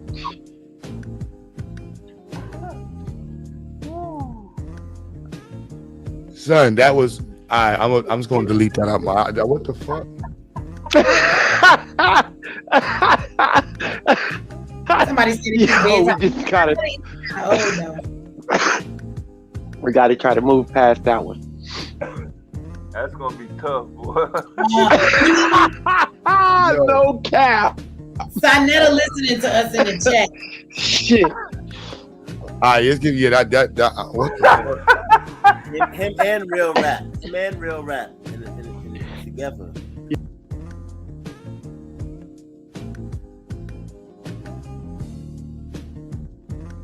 All right, that was it, family. That was it. It was some more stuff, but y'all got the gist of it. He was playing his ass hard as hell. Like, yeah, nigga, you can be Man, it drunk. wasn't me, but it was Borg. Yeah. It was Borgen? Hey, but was it Borgen a lot on y'all? Yeah, on my end. I can't tell. It was all right on my end. I can't tell if y'all heard it fine or not. It seemed like the chat heard it pretty good. It was going out a little bit in and out. It was going in and out. Yeah. Okay. So I think was I tripping? I thought it might have been like just my signal somewhere I'm at. So. Yeah, I thought it was my signal tripping too. Oh, It was like playing clear, but it was going in and out. Okay. Well, I was skipping a couple of parts. I know I skipped. I was like speeding through a little bit. I don't know if that's what y'all talking about. I don't know. Hey, but I did hear Cooler talking about he gonna dump his urinal on him. He was tripping. Oh, tripping. Yeah, I don't know what that was all. That came out of nowhere. Like, whoa. Like, this nigga tripping. I just hit the pause button. That's all I can do. Oh shit, what's going on, man? Like, shit. Yeah, that was. That's why Jimmy say was like, man, fuck the pause button. Like, you need to eject from this conversation. Like, shit. That's hilarious. Shit. Fuck the pause, nigga. Just eject. Just eject yourself, nigga. Hell no. Meet your kid with that. Go ahead and pay that $500 for somebody to pee on you. Like, damn. Damn. He'll let somebody do it too. He probably would. I don't know why he didn't hit the link. Yeah, he was acting all scary and shit. He ain't want to hit it, that shit. Cause she started playing him and shit. Then he felt some type of way. Mm-hmm. Right. Hell no. I mean, she was playing him like a hoe he was. So that nigga is a hoe. I mean, you know what I'm saying? Like, ain't all grifters hoes? Ain't all grifters hoes? By definition. You know what I'm saying? Oh man. They got their hand out begging for shit. Yeah, so they'll do anything for it. Yeah. You know what I'm saying? Sit up there and disrespect a little girl just so he can get his pockets back. Yeah. Nigga ain't shit, that grifting game ain't nothing but the pimp and hoe business. Ooh, man. You know what? That's all grifters are. They in the pimping and hoeing business. Mm-hmm. And on any given day, they'll be either one you need them to be. Man, you know what I'm saying? They'll be the pimp or the hoe the same day if you need them to. Shit, fuck that, because I done seen them be the pimp and the hoe in the same day. Right. Oh, shit. Yeah, that's crackhead prices right there at that point. Oh, man. That's crazy. I mean, yeah. I mean, if you out here selling gold water and shit, killing people, come on, man. Like, I mean, I think it's just at the point. I think it's the year of the scammers, man. It's just getting exposed. Like all this shit just getting exposed. So as it should. Yeah. Like I mean, shit. I'm tired of that shit. Like you can't. Ain't no more pussyfooting around that shit no more. Right. Ain't no more of that. You know what I'm saying? If they feel a certain way, oh well. What they want to do? They ain't gonna fight nobody. So it's like, man, fuck these niggas, man. Yeah. They ain't on. You know what I'm saying? Like it's other school. It's other black. You know what I'm saying? Like also too. Like you got people out here with schools, black-owned schools that's dealing with their damn selves. So if we can't, you know what I'm saying, link up with a cute brother. We got other folks in these cities that's out here putting the groundwork and working hard for it. Like, yeah, you know what I'm saying? Like, man, like, Mm-hmm. that's my whole point about being pro-black and just being in this, you know what I'm saying, working with other black folks, because, you know, I'm for real with the shit. I ain't got time for the games and, buy this and then I might come and support. Oh, man, like, this shit just, people out here broke, man. Like, people out here need solutions. You know, rent is high as hell. We need solutions for each other, man. We don't got time for these games and, you buy this water, it's gonna do this to you till you sit. Nah, I don't got time for that when my bills is due. Right. Big ass fact. I ain't got time for that shit. Like, I had to. That shit up the street. Yeah. Like, you know what I'm saying? Like, sometimes you just gotta just, you know, real life start talking to you, then common sense kick in and be like, nah, this shit don't make no sense, man. Like, I'm not about to be out here buying no damn fake ass gold watch and shit. I'm trying to be part of the Man, then the shit sounds silly as fuck when you think about it, man. When you compare the shit to reality, the shit sounds silly as fuck, man. Yeah, it do. Yeah, it do. I had to come to terms with that shit too. It was just like, damn, wow. I'm out here like a fucking crackhead up here worshiping these rocks and stuff and all of this and doing this extra shit. Big up to Spooky. Who's Spooky on the panel? It's Drake. It's Drake. It's me. I know. Dre, big up everybody. Psycho. Yeah. The sister did something a while ago that was very important. What's her name? Some different. Michi did something very important. Michi said, all right, come on the panel, I'll give you $200. And he said, no, I'm not coming unless it's $5. And Michi said, listen, you are going to, it takes money for you to come out here and be held accountable. So I'm going to sit and piss on you since you want $500 to be held accountable. Because all this discussion is about accountability. If Saneter came out from day one, instead of the bitch ass thing that he did, Chris did it too, but Chris pulled back. Because when Chris was confronted, Chris said, I don't want anything to do with this shit. Chris was condemning Pollard from day one. Let's be honest, we call us paid here. Everybody who was here. And then when Chris realized what was going on, he pulled back and said, no, let me see the outcome of this shit before I drown in this water. Right. Saneter came out, and Reggie came out, and Unc came out. I was saying that Negroes, you don't know anything about the law. Because Pollard told them, because Pollard knew long before he took the plea that sexual molestation will not be on it. So therefore, you can't call me a pedophile if I did sexually molestate a girl. Nobody charged me for sexual molestation. They charged me for grievous bodily harm to a minor. They didn't charge me for taking my dick out and pushing it in her mouth until I came all over her clothes. They didn't charge him for that. But the evidence shows, based on the semen on her clothes and the swollen lip, that he forced something down her throat, and that something ejaculated all over her clothes. Now, if he forced his fingers down her throat and his fingers ejaculated all over her clothes, that makes him a special human being. Because I don't know no human being ejaculate through their fingers. But when the day that he came on and Saneter called him, he said, I spoke to Unc. Unc called me. And everybody was saying that, Negroes, you don't know what we're talking about because we have insider information. We spoke to Pollard directly. Because Pollard said, she got drunk. She got drunk. She came around and she asked for a drink and I gave her a drink and she got drunk. And she fell and she bullshit and all of that. But I didn't sexually molest her. Right? I didn't sexually molest her. And because I've been on shows and I was literally giving my hat and showing the door. That's why I limit the amount of shows I go on now. I've been on Garfield for the longest while. Since I cussed out big fat pussy hole Reggie, and Reggie's a big fat pussy hole that deserves to get fucked because he was riding dicks all day like a pussy. Oh. When I call him that, he was riding dicks. I'm not saying no pause. That's what he was dick riding. Fuck that. Fuck He that. was dick riding. Fuck that. And everybody Pause. saw it. Everybody saw it, right? And I cussed him out today.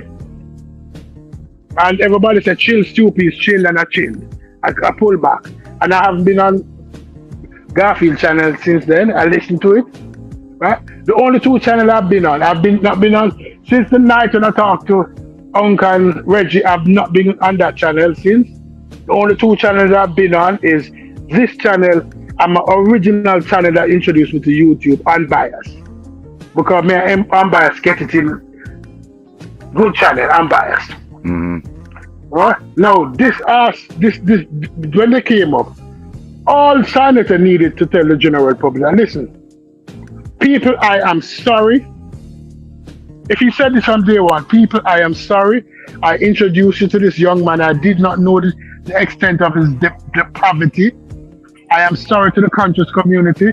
I'll try my best to do better. I will try my best to vent. Do not blame me. This was a wolf in sheep clothing. I apologize. But do not come to the community and say, you don't know what I know. I've been listening to lawyers. Come and say accountability. Say, I am sorry. I introduced you to this pervert. It's not happening. Right. It's not gonna happen. If he would have done that though, but if he would have done that, people would have accepted it. People would have accepted it if he did it though. People would have accepted it if he had did that. Because if he was he said that he's a street dude. And he knows about, as a street dude from New York, about bringing somebody around the cut who cannot be vouched for. The person who brings somebody around the cut who did something foul is also accountable for the person's action. So he needs to come and say, listen, as an original street dude, I saw this dude, he had talent, he showed great care for our people, but he was a wolf in sheep clothing. And I'm sorry, and I'll try to vent who comes on the panel. Because I am the conscious community. And as a conscious community, you brought a pedo to us, selling snake oil, and don't want to accept your part in it. All you have to do was say that, people, I am not here to deceive my people. I saw this young man, he was talented, he showed great promise, but I did not know that he was a wolf in sheep clothing. Even if you didn't fucking know, just come out and say, listen, I condemn his actions, whether or not he sexually abused a girl, but once you put a child in a situation that your sperm is found on her clothing, you do not have any excuse in my book. From today onward, even before the sentence was given, from today onward, I do not want, he's uninvited from my channel. But no, just as though he was going to make me to shit on him for $500, he was willing to introduce Polite to the community because Polite was providing money. That's what Michi showed you about him. That this dude integrity does not mean anything because once money come into play. Because Michi wasn't going to take our foot off the gas if he came on. Michi was going to get very personal with the information. We know Michi. And Michi was going to call him all kind of bitch ass. But he would be willing to be called all kind of bitch ass for $500. That's what he's telling you.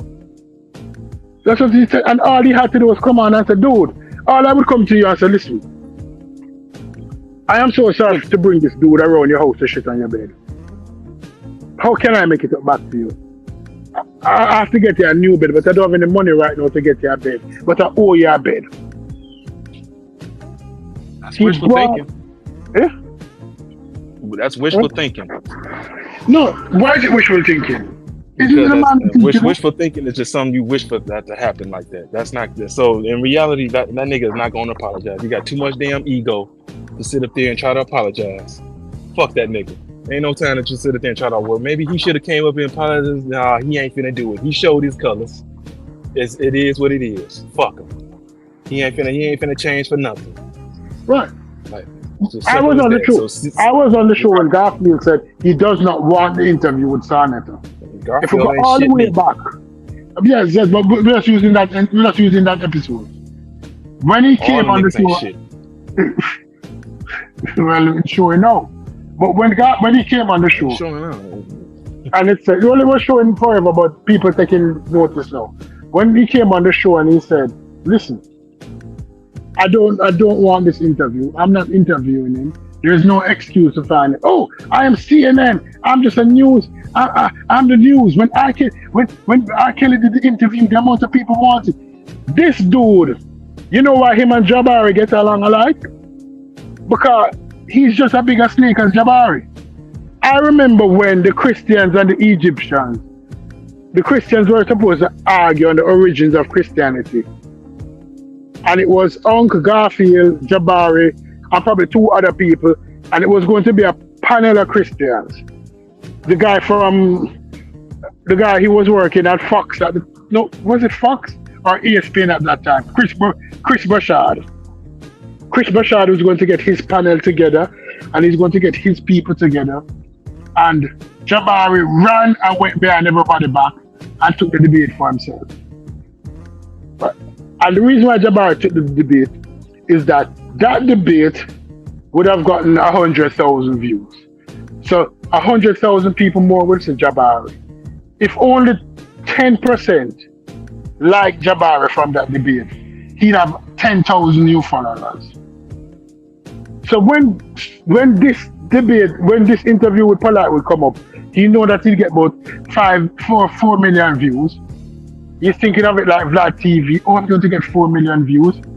And I normally only have 500,000 people watching my channel. So now I have 3.5 million new eyes. If only 10% subscribe, I'm almost to 1 million people.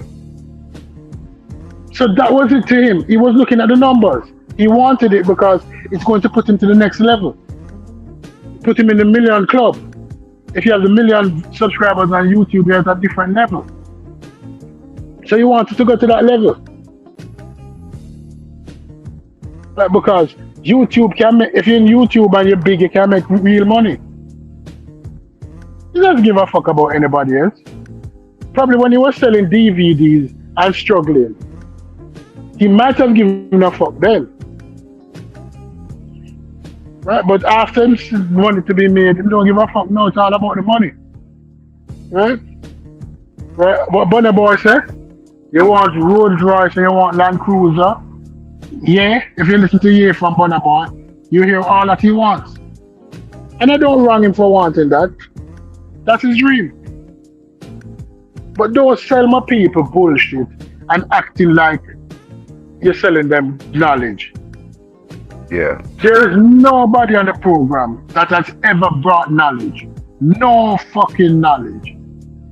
And I dare anybody to show me anybody, apart from Unk. Let's eliminate Unk and show me anybody that has brought knowledge to the people from Saneter. You'll be hard pressed. You'll be hard pressed.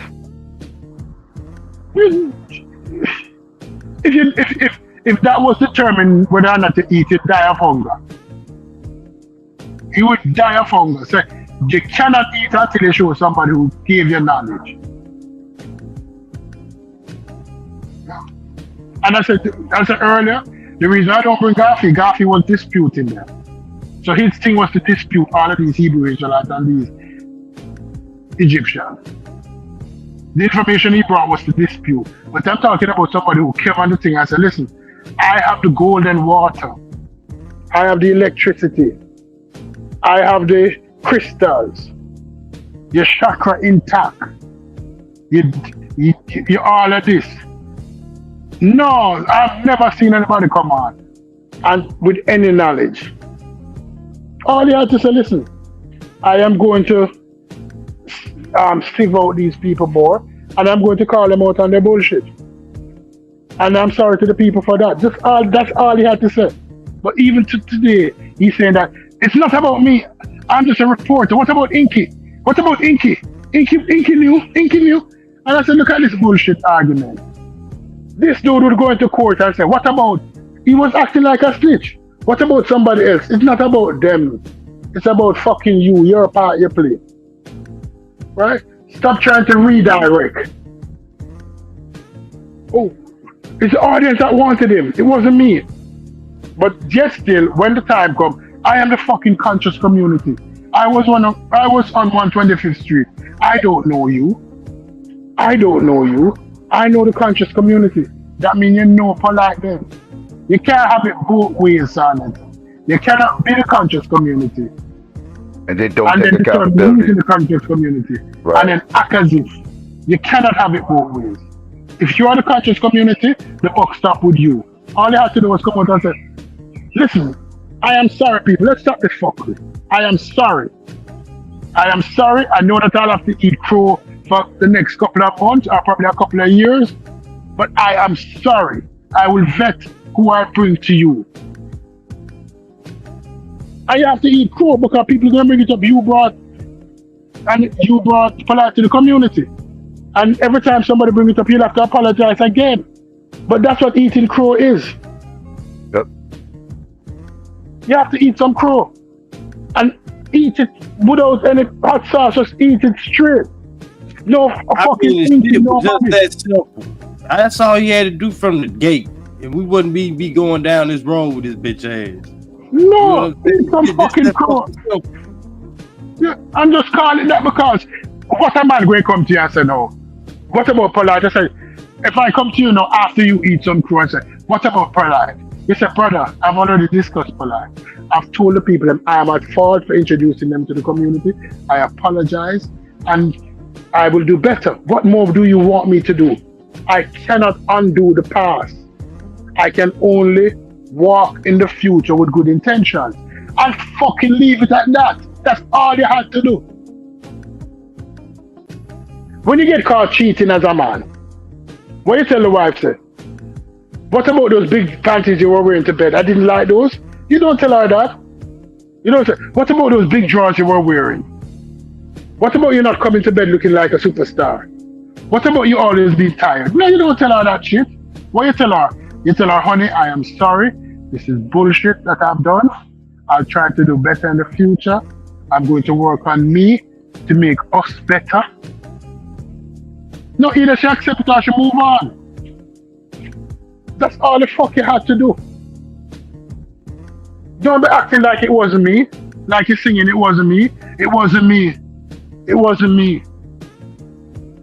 Honey, I brought polite. It wasn't me. I saw you and polite in Miami. It wasn't me. I saw polite in your show 100 times. It wasn't me. You and polite was tight as thieves. No, it wasn't me. That's what he's doing now. He's singing it wasn't me. When everybody can fucking see that it was you. So guess what you're doing when you're singing it wasn't me? Is that you're questioning everybody's intelligence. And that is even fucking worse. You just have to eat that and swallow that crow. I know that people are supposed to look at you differently for a long time until they get back the trust. Some people might get back the trust and some people they might never get back the trust. But it's going to take a time. It's not going to happen overnight. Yeah, he He's don't. acting like people stupid. Yeah, That's what he's doing. Yeah, he don't got a humble bone in his body, and that's his problem. He needs to learn how to humble himself. And what you asking him to do right there, what you asking him to do right now is acquiring for him to humble himself, and he doesn't know how to do that. That's foreign language to him. That's But is my recommendation right? No, you're not wrong. You're not wrong at all. He just won't grasp that. He just doesn't grasp that concept of humbling himself. Like he's a narcissist, right? He only knows how to attack and blame other people and point the finger. That's all he's known how to do his whole life. That's it, man. No, you have to cancel. When you get caught, you get caught. When you get caught, you get caught. But what he thinks that he can jump in the car and drive because they don't catch him physically. He's like those dudes who get caught. You look around, you get caught now. And you see a car, you jump in the car and say, I'm going to get away from the police. And the police have the helicopter, the car, everything. They have a helicopter in the sky, they have cars, they're chasing you on the highway. And these foolish niggas think that you're going to get away, meet in an accident, and injure other people. All you end up doing is getting more fucking charge than the original charge that you would have. Mr. Park. So he jumped into the getaway car and exposed himself even fucking more. as a fool. Right. Yeah, we got Mr. Parks in here. What's going on, Mr. Parks? What's up? Oh wow, I forgot to switch my name. This is Nappy. What's up, y'all? Oh, Nappy, what up? I didn't know who this was. Okay, yeah, what's going on? That's all right, man. That's I didn't know if you was the side netter, the offender, or what. You know, yeah, it's the block hot. The block hot right now, so you know. Not at all. What y'all do to him though, man? Now he's what's he trying to do? Get Q Butter divorced or something? I mean, he's really like digging at the bottom of the. He's currently live right now talking crazy from what the chat is saying, so I don't know. I can't hear him. Talking about. I mean, he's digging in the bottom of the barrel. Now he's bringing up Sotomayor as someone to defend him against Michi and shit. Yeah. Yeah, so he's really digging in the crates at this point, bro. Yeah, He's, fuck that nigga. I told you he B sector now, dog. He's B sector. That's what he is, son. Yeah, but like he's accusing Q Butter of. I mean, and I'm sure I don't think it's gonna hurt him. But come on, bro. I mean, really?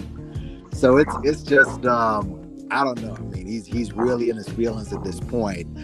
I will say this though, because you mentioned Jabari and that Jabari pseudo. So basically, Jabari is like, I guess he plays the role of the most intelligent man and the most polished man in the room. And at the end of the day, he's no different than the rest of them. Mm-hmm. Correct. Mm-hmm. It's kind of like what Boyce Watkins does, his rollover with with his exactly great comparison. I mean, he's because Boyce at the end of the day, Boyce is a doctor, but he pushes bullshit. All he pushes on his platform is bullshit. So you're saying that Jabari, and maybe I guess the thing about Jabari, I said it yesterday. Jabari is the best debater over there. He's not the most accurate in information, but he is the best debater. He's very articulate.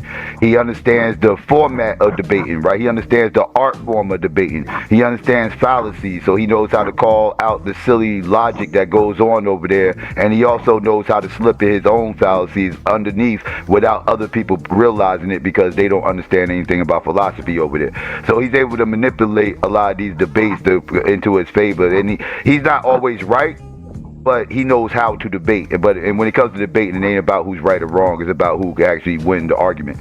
And he's just better formatted at that. Let me add something about Jabari before you continue. I am going to say this, and I hope Jabari gets successful with all the followers that he wants. And this is why I hope he gets successful. Because upon success, all cult leaders turn out to be the same cult leaders. Jabari is a cult. The Temple of Mayat is a cult. The Catholic Church is a cult.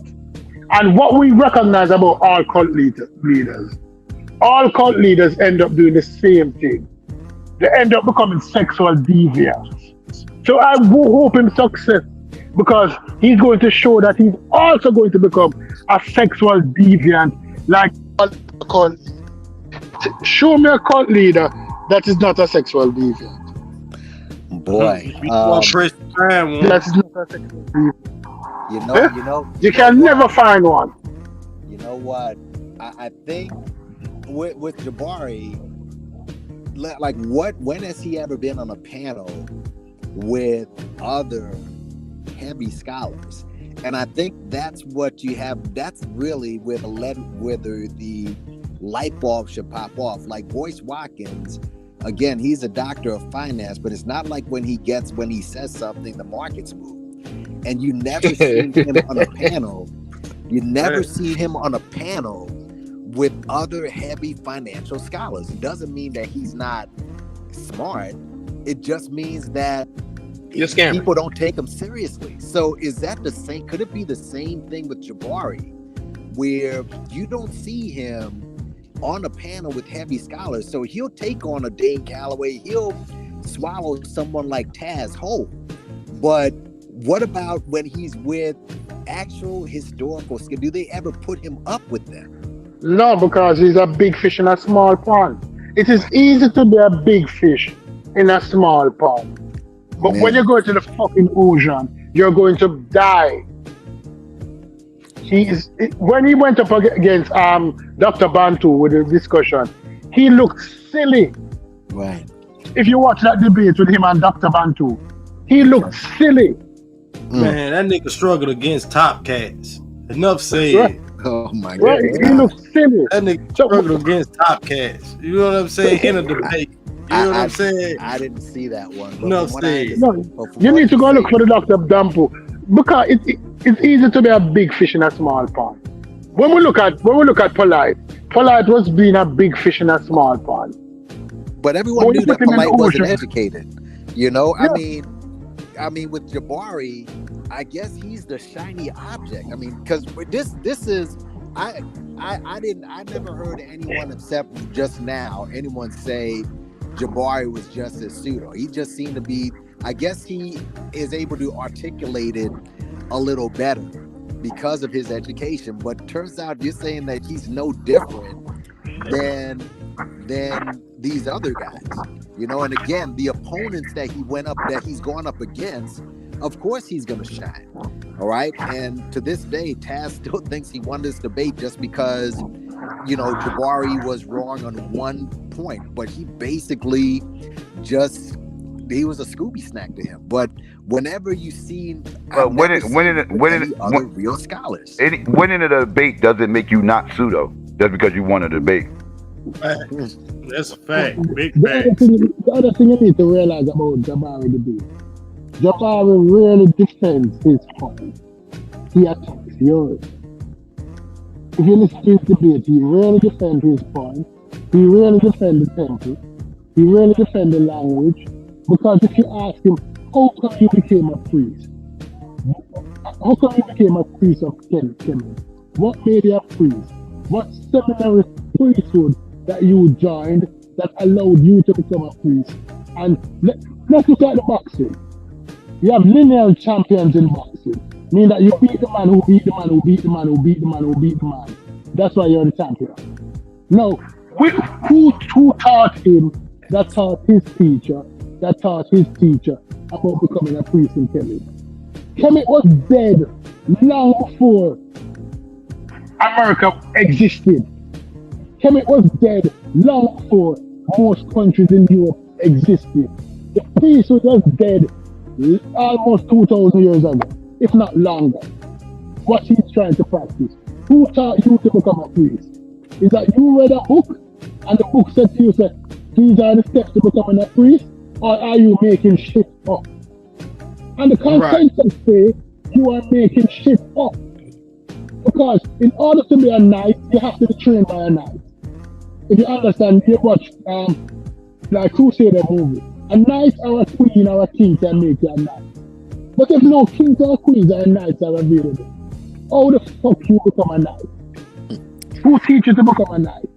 Man. What you learned about knighthood and who you learned it from? What you learned about being a Kemetic priest and who you learned it from? Who were the Kemetic priests that brought you into the priesthood? So, you make that shit up. Man, I guess, and again, I guess Jabari likes to be known. I guess his role there is to be the authority when everything else fails. This is why Saneter leans on Jabari so much, because he comes off as the authority on everything. And again, it's just like boys. When all else fails and people see through all the hustlers and shit, but wait, I'm the educated one. I know him. This is why he got in trouble with that Jay Morrison shit.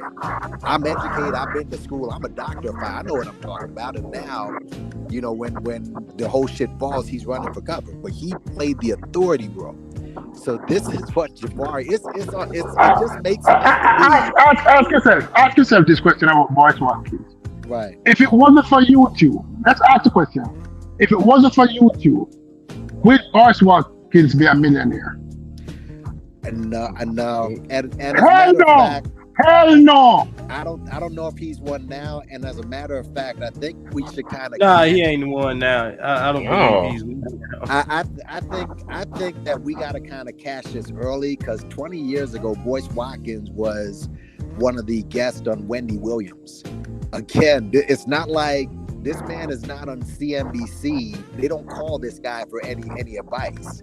He was on Wendy Williams as a People's Scholar, and it's still murky as to why he either left Syracuse or they just fired him because he was a shitty professor.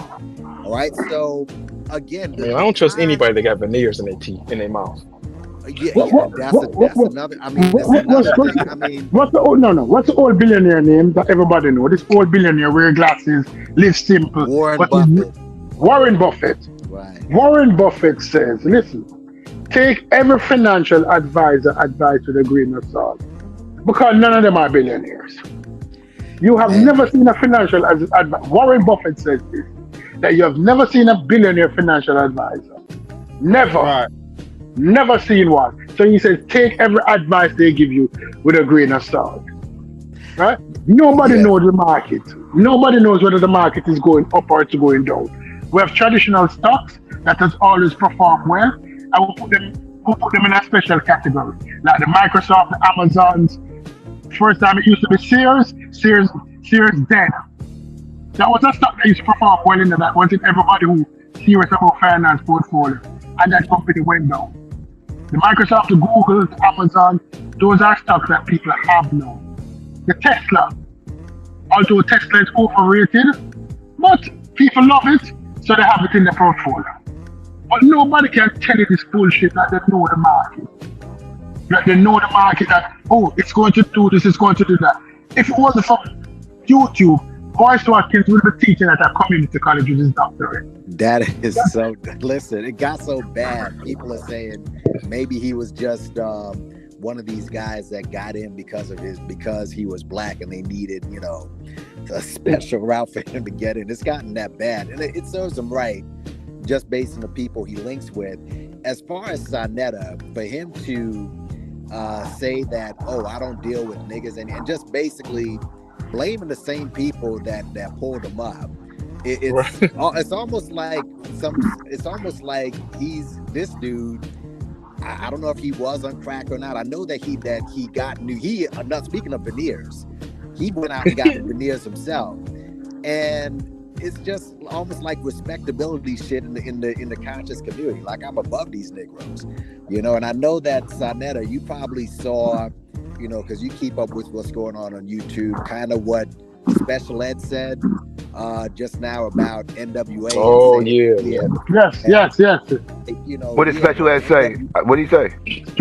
Special Ed said that NWA is who started all who's the reason why the culture went to a downward spiral, and they were used, to start to turn the culture into degeneracy. That's basically what he said on the Drink Champs.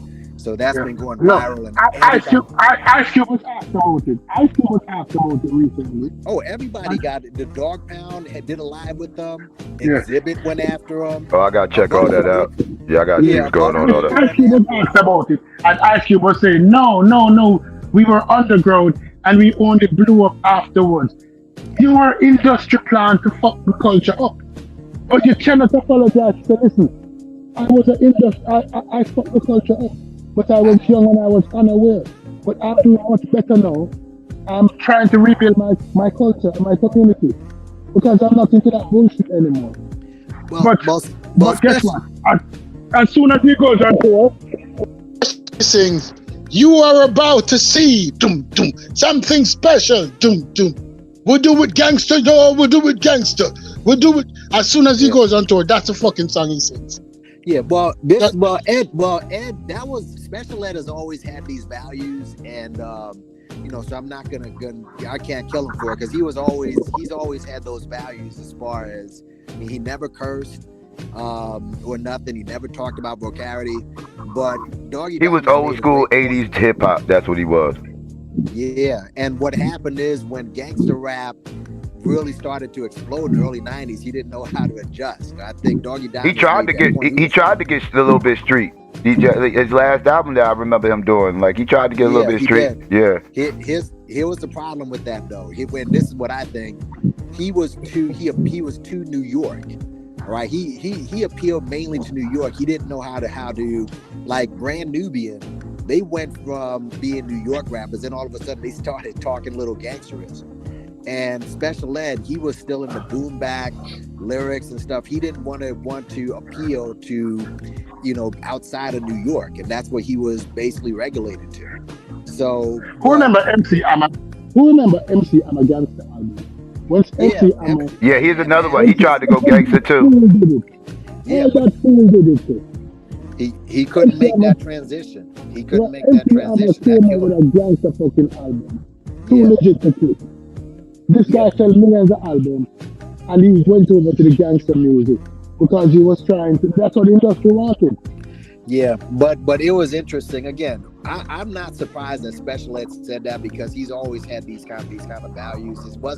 It's not he was attacking black people. He just feels that that's basically his value system in rap. But I just Man, that nigga jealous. Man, that nigga Special Ed jealous. Let's just call that shit for what it is. He mad that his version of rap and his type of hip hop didn't survive and NWA's dead. You know what I'm saying? And you know, and I'm not knocking him for being salty.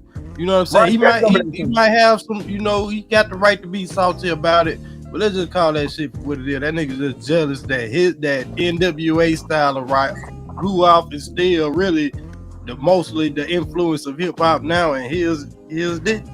And it's not just that. You got to remember, Special Ed was a teen idol. All right, he started off when he was 16. I remember going to Jones Beach one time, and women just rushed this dude. All right, and so he was a teen idol, and then eventually he was like a player, right? Huh? Was he like his style was like more like player, right? No, like trying to get the ladies, right? It was just regular hip hop, teeny bopper stuff. He was a good rapper. I mean, I'm not going to take that away, but I think that to make that transition from teen idol and then kind of grown up, and then when you saw his first video on his third album, he was kind of grown up, and he was still in the mode of, you know, boom bap beats and lyrics and stuff, but it wasn't about lyrics really around that point. Just, I mean, he had to kind of flip it into a little bit of hardcore. He did not want to do that. I think that's part of his of what made him salty. Because let's face it, Tribe Called Quest, they weren't gangster. They survived. MBD survived. So I just think that he didn't know how to adjust. And I think that's part of the reason why he took a shot. And everybody, like, he was doing lives with the dog pound. So when you get back with this and Saneter, now Saneter is saying, oh, these niggas are against me. I mean, just listen to this dude sometimes. All right. So and that's not the first time he said this. He said this a few times. All right. So I just think that it's funny how when people figure out your scam, all of a sudden you're blaming black people. They all do this shit. It's crazy. Hey, somebody in the chat though, right though, you know what I'm saying? When Hammer switched over, he wasn't pretending to be gangster. He was actually one of them. Oh, he was. But that wasn't his form of music though. His music wasn't gangster, right? Like that wasn't his form of music, but that was his lifestyle at the moment. Yeah. His hood status is legendary, so yeah. Right, he wasn't no studio gangster, in other words. Right. He was actually a gangster who was portraying himself not to be a gangster. He was the opposite. He was the opposite of a studio gangster. Bad.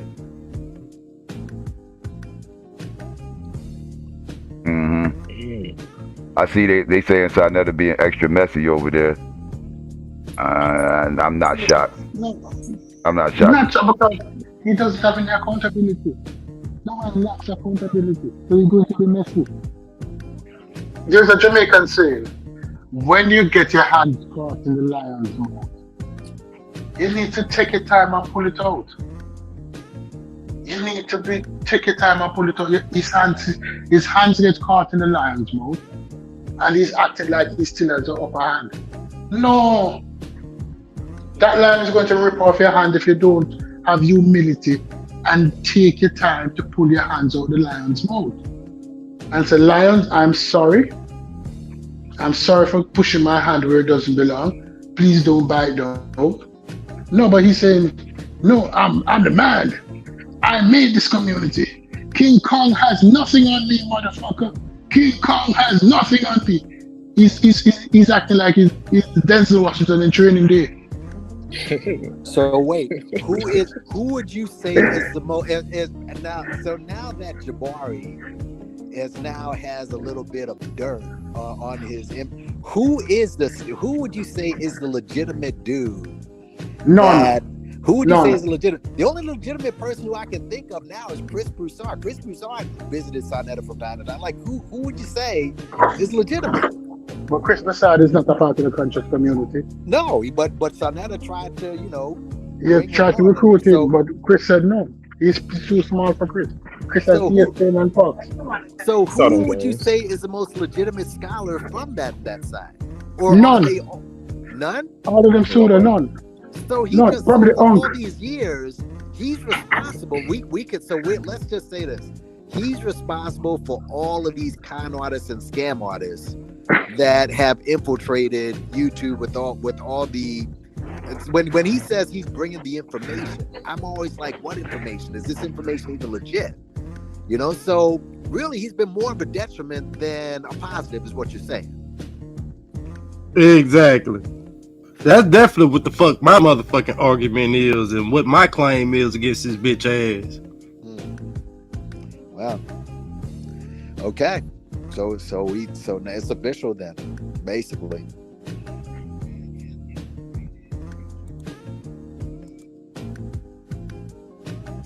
Hell yeah, it's official.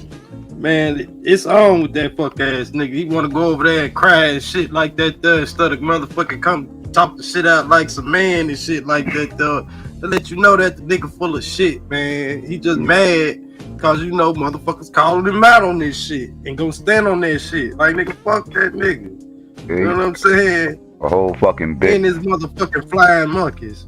For real, he had one of them over there this morning.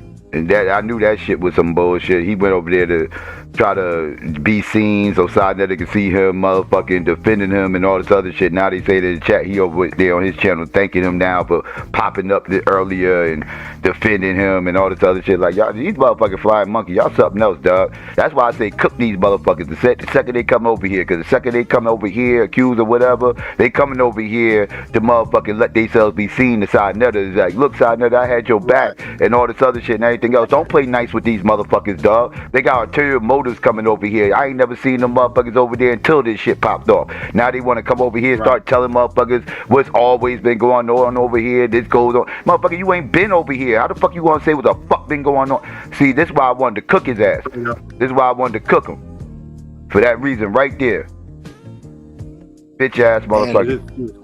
And would you say that Malcolm X, during his time, there were conscious people around? Because he was talking about the conscious movement started in the early 2000s.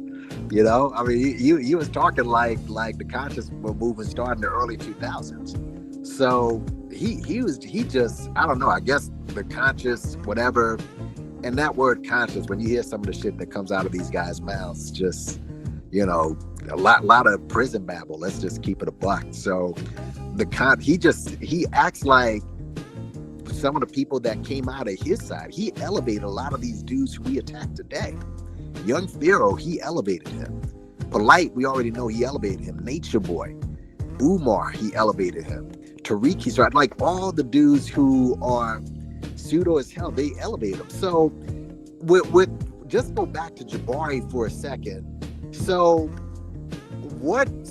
how does this not stain his name to the point where he starts moving away, or is he just going to stay there and go down with the ship? So Jabari's gonna stay out of all this bullshit. That's what's gonna happen. Jabari don't get involved in this dumb shit. Like this ain't Saneter's first rodeo with having YouTube drama and all this whole other silly ass type shit. Jabari just plays the back. Don't get involved in none of this fuck shit. He's gonna wait for Saneter to set up another debate for him, and then he's gonna show up and do his debate. Like, Jabari does not do all the messy shit. You can't name me one time Jabari's ever been involved in Saneter's mess, because he doesn't. This shit. Jabari deems all this shit to be beneath him. He's not gonna get involved. Yeah, he does. Or he almost, I mean, I guess if you can call the Taz shit, but even with that, I guess he kind of stayed But away that was from a debate. Yeah, that was a debate that he had. That wasn't like, any messy stuff. He didn't get involved in any messy stuff with Taz and none of that shit. I hear you, man. Yeah. You know, I mean, oh man, I mean, there's always going to be. He did make a point where he's talking about a lot of these people who don't have a lot of these people out of prison and stuff that like they need somewhere to go, but it doesn't mean that they're educated. So they're always going to cling on to something that sounds good. A lot of these guys, red pill, blue pill, they just doesn't mean that they're smart. They sound like rappers. And by the way, they are rappers. Yeah. Oh, they are rappers.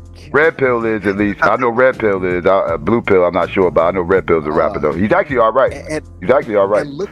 And look at the extension of some of the people. Brother Rich, he pushes that dude Billy Porter and them other dudes. So just his from his tentacles, it's not like it's gotten any better. You know what I mean? I mean, the younger ones coming up, they're pushing the same bullshit. Mm-hmm. Yep. Yeah, Jabari ain't gonna give. I agree. Jabari's not gonna get involved in that. That he never does. Jabari's gonna stay his ass in the clouds. But more people need to move like Jabari and stay their ass in the fucking clouds and stop jumping out the window. You know what I mean? Getting in the middle of this shit, trying to take shots with people. But his crowd, Saneter demands an echo chamber. Like he's gonna whip his crowd up into a frenzy to get in attack mode. I'm letting you know, I'm cooking all these motherfuckers. Like they better stay the hell away from me with any of this silly ass nonsense. Oh, no, niggas getting lit up. He can work them up to a frenzy all the fuck he want. All of niggas. The pills. Shit. Goddamn. Everybody on their man, that whole shit just. They all flock together, man. They all work the same scheme together. Like, come on now, they wash each other's hands with the same scheme of money. Like, man, shit, man. Like, fuck them niggas. That's how I look at it. What'll be interesting is if he decides to interview Tommy Sotomayor about Michi. I think it's going to get that low. I mean, Michi, that's that one. You know, I think that the wounds are such where you can't bandage them. I think that relationship is done. So I think that I wouldn't be surprised if he goes ahead and interviews Sotomayor and just like, oh, so what happened with you two and blah blah blah. Oh, I suspect that's going to come. I suspect that's coming. Yes, I actually thought it was going. I actually thought it would already happened, but yeah, that's coming. Psycho. Yes. Can I say something short? Yeah. I have a little. I wish I could have came early. You know how it is. I was in somewhere in a different noise. I would say to Psycho. Anyone that still rocks with Saneter at this point, you know, that's on them. I mean, I have not really invested in House of Constance in over years and years and years, and it makes sense why I have stopped investing with that side, because there's no direction. It's like there's no growth. It's like what Saneter's doing now. He's trying to do what's necessary to get this little small bag, and this little small bag is already run its course. All this shaming, all this narcissism, what he's doing right now is not gonna save him in the long run. You get me? So regardless what he feels or he thinks he's doing, just like the people that he that help him pay his little bills, that's going done. You get me? And who like what you're doing, anybody's doing right now that's trying to push back on, is actually hurting him. You know, so if he thinks he's going on another sector to make money, that's not gonna work for him. Because people gonna look at him and say, wait, you do that, that's pushing this conscious shit, and you have people that stab him back. Mm-hmm. And now you harbor a pedo that you knew for years. Yeah. Yep. And here's the beautiful thing about the internet, and I'll be honest with you, it's a blessing and it's actually a curse, because let's be honest, unless people find the information, they will not know about what these people's pasts are. People not invested. They just sit there, find their channels, and they say, oh, it's something new. Until someone's mentioned about it, and maybe it gives them the curiosity to go check, to fact check the content they listen to, which most likely is not always what it seems to be. So like I said, you doing this is pretty good, you know. Like I said, I haven't really watched the full live stream because I think live stream was like 20 hours back in Wednesday. Well, it wasn't 20, but it was about 12. Yeah, long stream. I'm not sure if it's even on his channel right now on Q. If I can go back to replay. Yeah, it's there. But, you know. It's there. Yeah. Okay. Yeah, because for him coming out with a book and you know, talking about ink, you know, you come here to defend yourself because the jig is up. Now you know, said that Black is doing time in jail. Who else is your cash cow? It's not the people that you're close to. They can't make you no money. Yeah. We all know that. Jabari, so now you have to Jabari is about the best cash cow he got now, and Jabari can't debate with so many people. Well, you know, if Jabari's smart, he needs to cut ties with him. Because a lot of people gonna start looking at Jabari and say, wait, you were a narcissist, a dude at Harvard, a pedo. He's not even taking accountability of what he built. That is some weird shit, bro. So you tell me you built this and you don't want to take you want to take the glory, but not the fall. Yeah. Yep. To me, as a man, and I don't give a fuck if he's 6 years old. This is why a lot of Black men or any man or people in the community don't respect elders in the community. You're not even upfront to take the little simple comment and say, I'm gonna be a bigger person. To have some inclination of respect that you came from old school, that you have some respect, say chuck it in some of us. But now we can't even look at you as of a respectful because you don't want to hold them accountable. You just act like some of these niggas, the children out here. You get me? That's running doing things and don't want to hell nothing to do. Now I don't want to go into his criminal background, but it lets me think that a lot of people that's about that life, unless you really act to change your life, I gotta look at your side now. Yeah. Like Cuba, he might do some things, but see, Cuba has actually shown his work and shown that he is about the work, and it's shown proof that what he did past is irrelevant because now what he's doing now is much more prosperous. I can't speak for a lot of these dudes. That's why it was so a disrespect for him to talk about what he has university. Say I built a university. What university you could say we could go back to say has helped Black people in the last 20 fucking years? Or matter of fact, better yet, the last 15 years. I'll wait. I can't with that term elder. Right? I just think I think that people keep hiding behind that term. I mean, I'm just not with it. You know, they gotta hide from this term because they hide from their fuckery. Right. That's why they hide from that term. Yeah, I mean, he's hoping that if I'm an elder, it's gonna shut you the fuck up. And I agree with you. That's the term used loosely to shut you the fuck up. Yeah. You ever talking shit about everybody that was sitting there about he was the most militant, all this nonsense? Hey, wait, we haven't seen you put no fucking work. There is such I can look you up now that you put in some serious work. There is such a term as old fool. All right, so yeah, that does exist. Big ass. yeah. He's one of them niggas. He's one of them niggas who said, "All right, old nigga, where we at? We don't even take you seriously." Yeah. We said we work hard to not to be you, old fucking nigga. Yeah, everybody old ain't my motherfucking elder. Like that's just preposterous. All right, I'm gonna go second. Take care, bro. Right. I'm gonna say that shit right there hurt Saneter's feelings more than anything Q said. That crushed him when he told him that you're not my elder. You saw the pain in his eyes. Like seriously, like that crushed him. Like go back and listen to it. That tapped into his soul. Don't even call me your brother. I'm an associate. Yeah, he got big mad. He got big mad. Like damn. And anyway, Q, I mean, Psycho, I gotta go. I'll talk to you. All right. All right, no doubt the chaos. I'll talk to you later.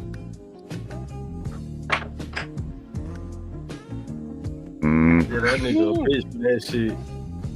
That nigga said like, I ain't your brother. I'm an associate. Real associate now. Wow. Damn, man. all that black pride power and that military shit went out the window when all of that was gone. Like, yeah, cause he wanted to be worshipped. That let you know he ain't wanted to be no motherfucking leader or no motherfucking community. He wanted to be worshipped within the community. You know what I'm saying? And he used the conscious community, his proximity to Khalid at one point in time to do so. And he tried to, you know what I'm saying, play his elder card on goddamn it. He tried to pull his elder card on Q Butter with any other time, nigga. You don't walk around or walk around or carry yourself as a fucking elder on the internet, nigga. But now in this moment, you want this nigga to call you an elder, also you can son this nigga. That's all that shit was about, just to shit on the man. Yeah. Like, you know what I'm He saying? tried to Bow pull down rank. to me. He was trying to pull rank. Yeah. Like nigga, you think nobody peep that shit? Like, nigga, ain't nobody finna bow down to your pussy ass, nigga. Fuck you. I put years in on these streets out here. I put building with the community and stuff. Man, no, all right, man. You ain't build shit all those years, and you ain't got nothing to show for it besides a YouTube channel. All those fucking years, like seriously, like what do you mean? You was out there in those streets all those years selling DVDs, nigga. That's what your ass was motherfucking doing. You happened on the megaphone, yelled at some white people to try to drum up business. Let's keep it a fucking stack. Keep it a stack. Right. Real shit. He got caught up into that YouTube sensation world. He got those first hits and he just kept going. That nigga got his taste of celebrity, and now he wanted to motherfucking use that shit against motherfuckers who he feel like ain't important enough. But that's all that type of mindset is yeah, I'm important enough to think most people think me important, but they don't think you important, so I ain't gotta listen or value shit you saying. But what I will value is your worship of me. Now bow down. Like, man, get the fuck out of here, man. You got me fucked up. Like, that shit is some of the most disrespectful shit ever, man. But you know, some people fall for that shit. I ain't going. But then when he co-signed Kanye when he was at, you know, the height of his buffoonery, him and Herman, who I haven't seen in a minute, by the way, but yeah, maybe he thought that Kanye was gonna notice him and throw him, you know, a couple of dollars, you know. Yeah, who knows what that was about. Yeah. Peace to everybody. How y'all brothers doing this morning? What's up with it, man? 764, what's good? Right. The whole thing, like I said, where he got to get the blame from, and where he keep missing it, because you know I used to like Saneter the entertainment and all that, because it was more or less entertainment. It wasn't nothing like factual. You know, you get your laughs and stuff over there. You know, you might say a little stuff in the chat and whatnot, but it started getting regurgitated. There's no information, no building. Like, you know, we over here in California, you know, so once I found this about IQ, yes, through Saneter, but it was still raw, like, oh, this brother over here building. This brother over here, the STEM guy over here. Yeah, I know how it is, because I got my kids in STEM, and it's hard over here in California for black children just to even grasp with it, because one of the things is that our children is from the third grade, they have their reading level is below fucking average. Their math and test scores are below average. The poverty, the pain, the deprived, the community, the people trying to come up, the women getting killed out here, the children gone mad, the ones, you know. So once I start seeing that he ain't about that, it's just entertainment, I'm like, damn, that's crazy. So then, like a couple of weeks ago, he said him and the Paul, whatever they was on there, he was like, yeah, I wasn't around Polite just for to be around Polite.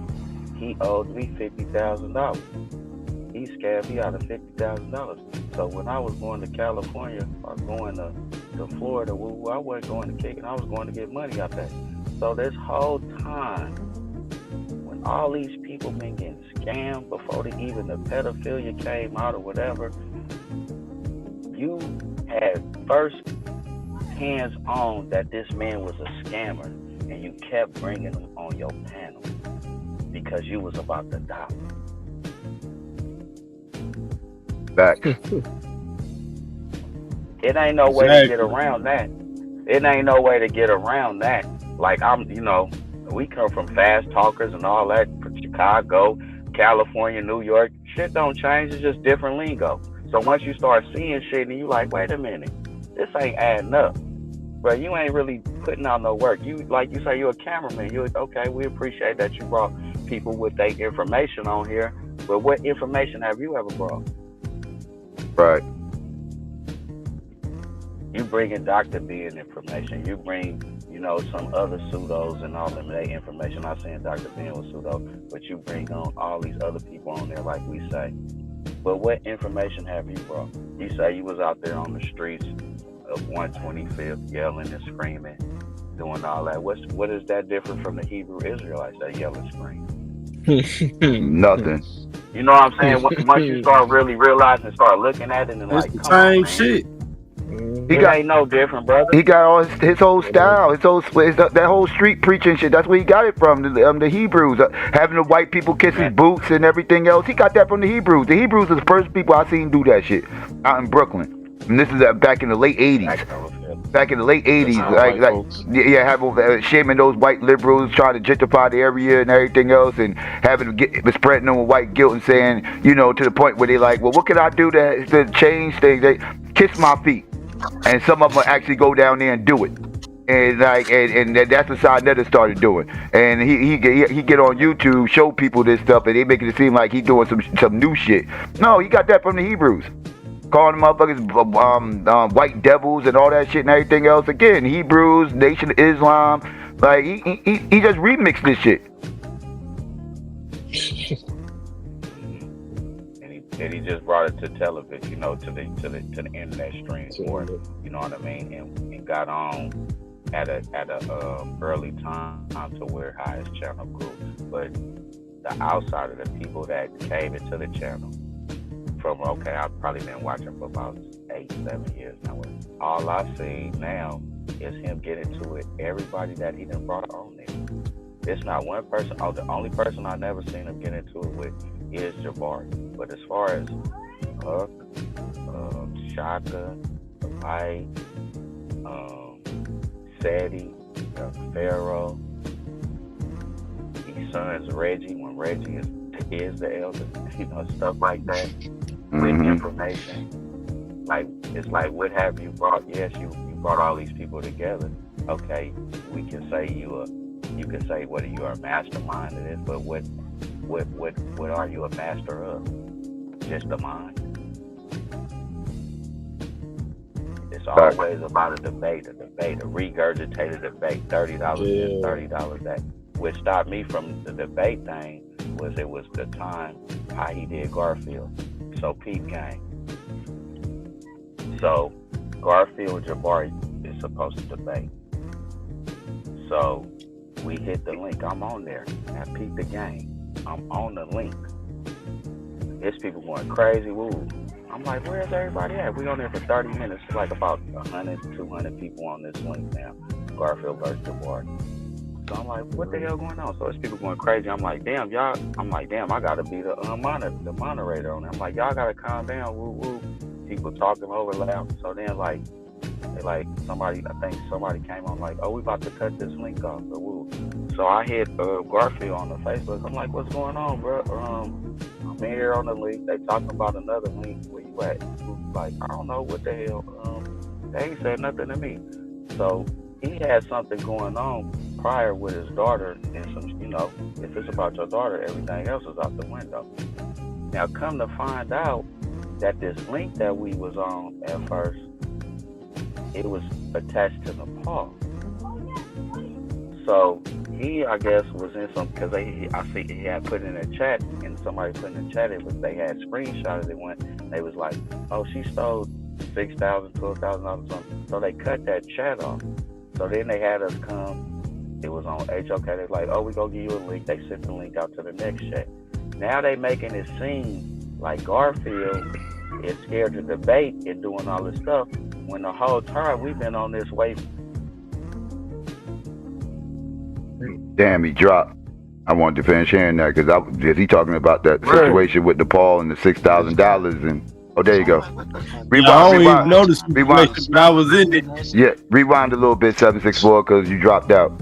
Rewind. Last thing we heard was you was in one link, and y'all realized it was the pause link, and then they gave you another link, and that you kind of dropped out after that. Okay, yeah. Okay, so I didn't know it was the Paul link until like about later on when they said it. They was like, oh, that was attached to Paul, whatever she had screen or whatever. they try to send us to another. So they on the HOK, Garfield running and all this. Like, Garfield running? I was just on the Facebook hitting him like, where y'all at? He like, they ain't sent me nothing and doing it. Prior while I'm on it, I'm like, bro, I'm on the link right now. Where y'all at? Then they just cut it off. So now, I'm like, what the fuck? Okay, so now they send us a link and they trying to act like Garfield running. Garfield ain't ran, did nothing. Garfield had a prior engagement afterwards. So this is the whole thing. If you're scheduled to do something at 1 and the motherfucker don't hit you or do nothing till 5, and that shit is over with. Did you get a Supposed to be there refund? 2 hours. So the whole thing was whatever him and DePaul had got into, it was about the money. So once I started seeing all this and hearing all this, I'm like, man, that shit cold, bro. Like it's always a money issue. It's always somewhere to get it. Like I'll say, okay. So once I started looking outside the money, because I started paying off the channel, the viewership, trying to other access. So let's explore. Wait, you going out? Wait, rewind a little bit. Rewind a little bit. You had dropped out a second. Oh, okay. I'm like, so once I figured out that it was all like this money thing, money grab, I'm like, okay, it's all right. Okay, y'all get the money. But what tangible things are you bringing to the community? What building have you brought for the kids? Where's this van at? Where's the camera? What are you doing? How you don't got an apprentice behind you from the hood showing him how to film, how to edit and all this? Where is this elderly shit? It's not there. Once I seen all this, I'm like, man, I can't deal with this shit no more. Brother, did you get a refund? Is he I on? ain't get no refund. You didn't get a refund for the debate? No, I ain't getting no refund. How much it cost? Was it like $30? I ain't even trip off of it. Once that Stu Peas, once that did it, I was like, it's over. I'll never pay for none of them debates ever again. You know what I mean? I deal with Garfield, you know, his debates for night. Let's be serious. You know what I mean? Let's be serious. Okay. I ain't dealing with that for the kids. You come on here, you call us niggas. You come on here and then you say that we not conscious through the internet because of the internet. You telling the people that you saying that know you through the internet that they not conscious. They not part of the community when they could have been doing shit and growing up and reading books and going through the fucking revolution with their family and all through the other communities that they in. So you telling us just because what you did in New York is override what everybody else did in California, Cleveland, you know what I'm talking about, Chicago, shit over there in Jamaica, the West Indies. Like, come on, man. Brother, Man. seriously. It's old. Seriously, you paid $30. And to many people, $30 might not mean anything. But to some people, $30 is an investment into knowledge for one debate. And all of the people who paid for that debate, did they get refunded? Because as an integrity, you should refund the people. That's what I think. Yeah, I ain't worried about it. It's just, you fooled me once, shame on you. You fooled me twice, shame on me. So you'll never fool me twice. You did. You'll get your chance to do it. I'll see you and then I'll peep. I'll look out from the outside, start looking in. So I'm like, damn, what the hell going on over here? Like, Then once you said that 50K stuff, and I'm like, out of all this time from the beginning, this motherfucker played you out of 50 G's and you kept him around to get the money. So if you would have went all full force like how you go at everybody else when you on your Frankie shit or whatever, some of these problems probably wouldn't even never happen. He wouldn't have even grew to the person that he probably was through your platform. Yes, you have accountability. You put that man on your platform. All the people was trying to say was, yeah, they know that you wasn't there with them and doing them things, but you have accountability. Do you know that in different job platforms and when you promote people that you can get sued and shit for shit like that? Facts. Like, come on, man. The reason why YouTube trips on certain videos, graphic nature, hate speech, and all this other thing and everything else, because they don't want to be held liable for what content creators on their platform is saying. Like exactly. they don't want to be accountable for what other people are saying on their platform. So I never don't seem to understand this concept. If somebody says something on your platform, whether you agree with it or not, whether you said it or not, you don't want to be held accountable. So you need to, you need to, you know what I mean?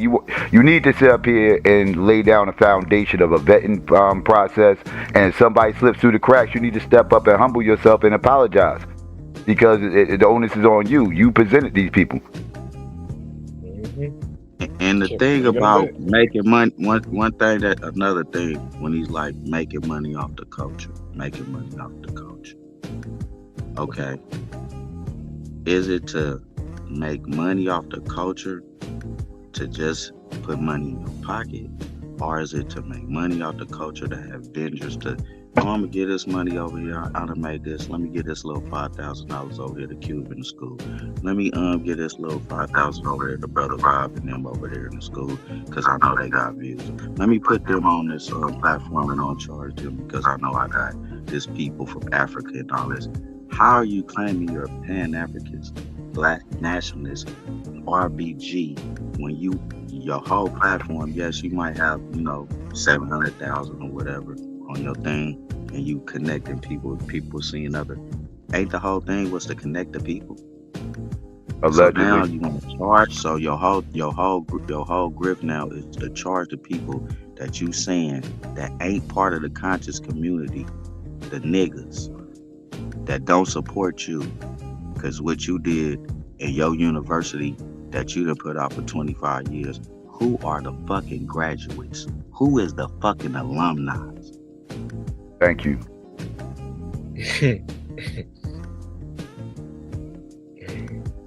So you telling me the alumni is the young pharaohs, the nature boys? Yep.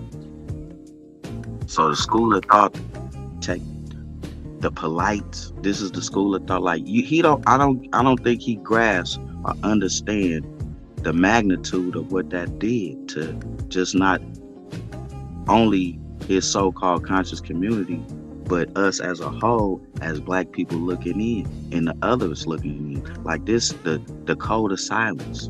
It starts from the Black community inside out, Oh, that's my favorite uncle. My favorite uncle wouldn't do. Oh, that's my boyfriend. He wouldn't touch that kid. Oh, that would. Nah, he would. I don't believe him. Yep.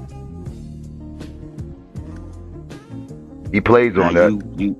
Now you put this on a larger scale, and you put it out to the world that the children don't have no voice, and then you come back over here now trying to attack a man that's over here saving the goddamn children. Nigga, you weak. Monday through Sunday. Spell it a different type of way. Shows he ain't got no shame. Nigga, you weak. That's some bullshit. Then you try to attack his character. You try to attack his institution, saying that if you send your kids over there, you must be a fool. They ain't gonna. What? The rant you just went on, if anybody deal with you, they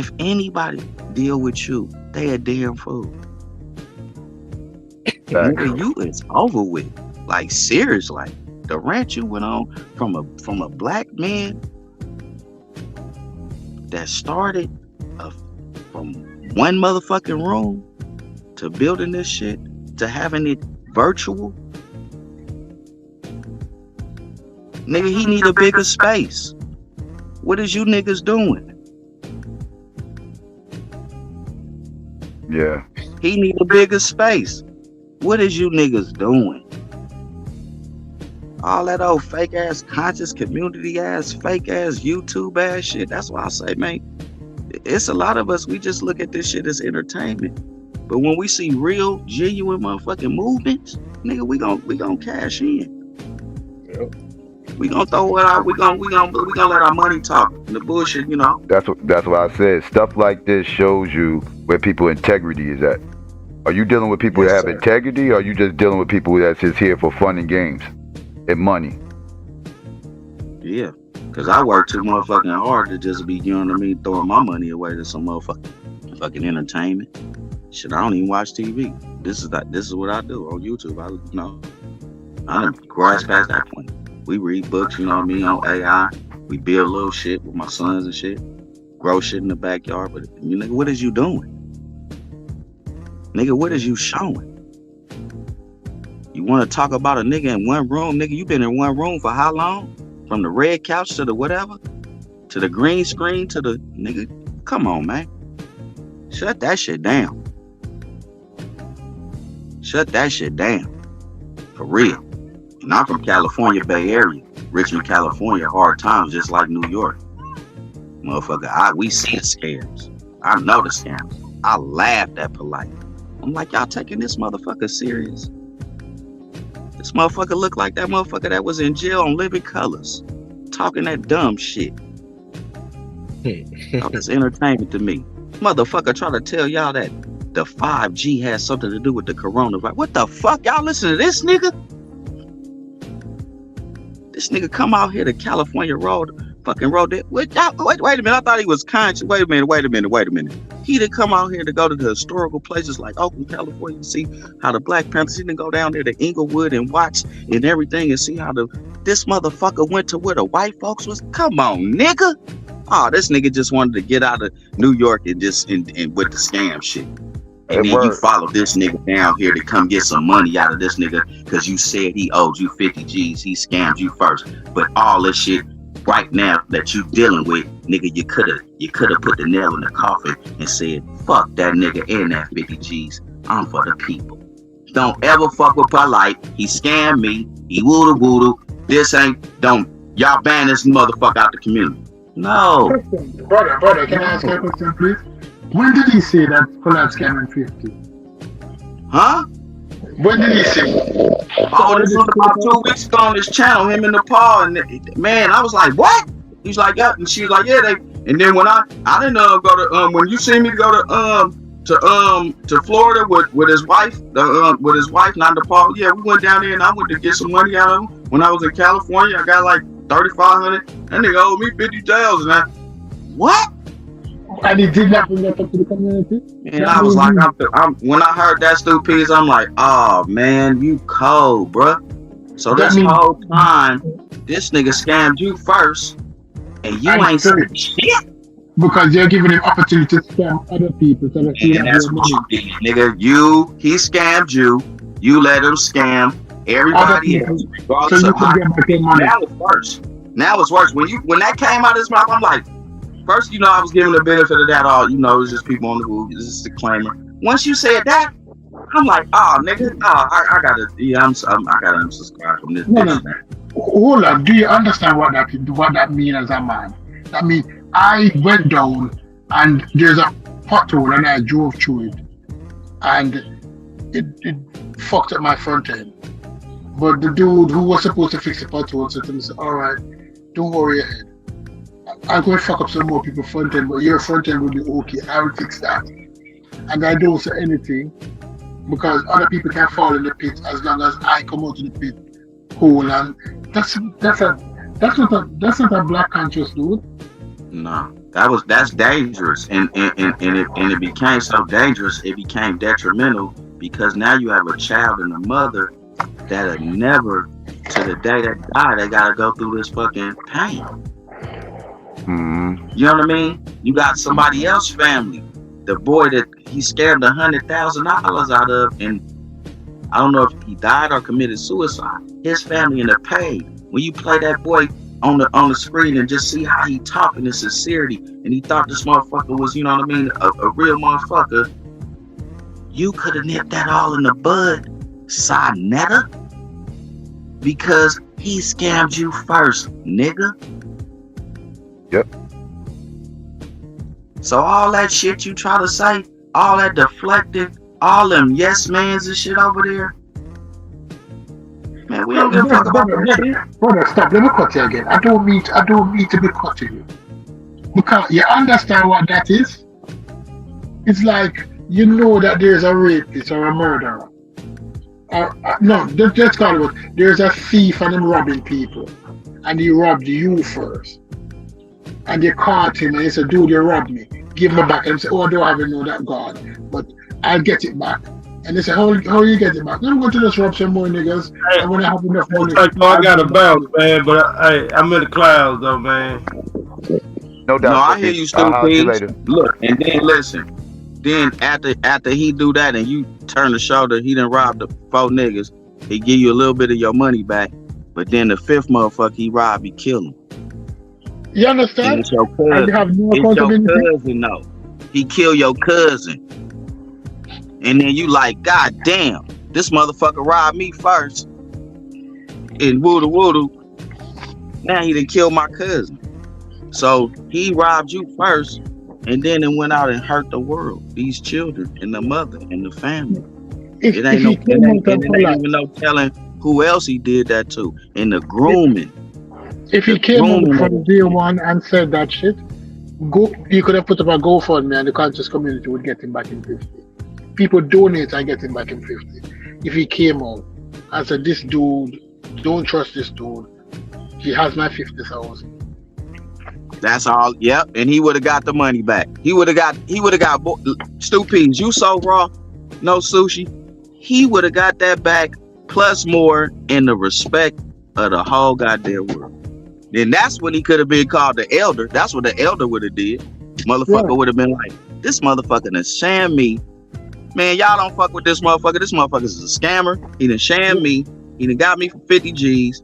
Don't trust nothing he say. Don't believe nothing he do about no business. Over with. Man, I need some of that money back, y'all.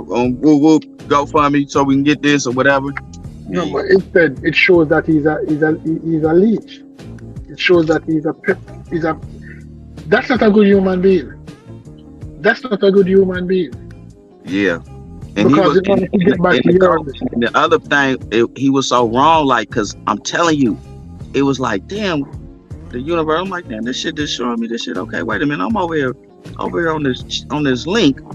I'm texting Garfield and the motherfucking on Facebook, like, where you at, bro? Where you? They like, I ain't gave me no link. We in this motherfucker for like 30, 45 minutes. They like, oh, we gonna click the link off. We gonna go to another one. This one. What you mean this one? This is the one we paid for. Oh, we gonna give you another link in the chat and we gonna send it to your email. I'm like, Garfield, what's going on? So now, you know, Stupies, we know what happened with his daughter and all his prior engagement. Y'all try to act like he running the whole time. The Paul done ran off with the motherfucking money or whatever.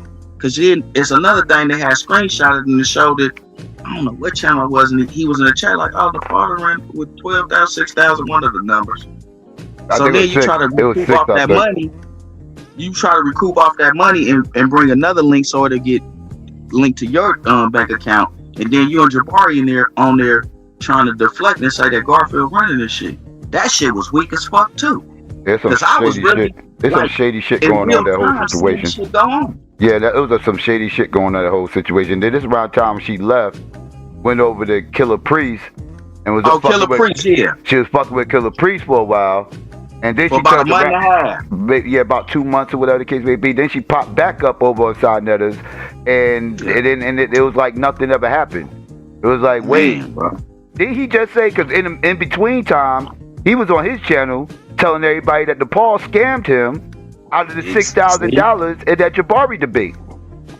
And and he said that multiple times. He was just buying pussy. That was his pussy bill. He was just buying pussy.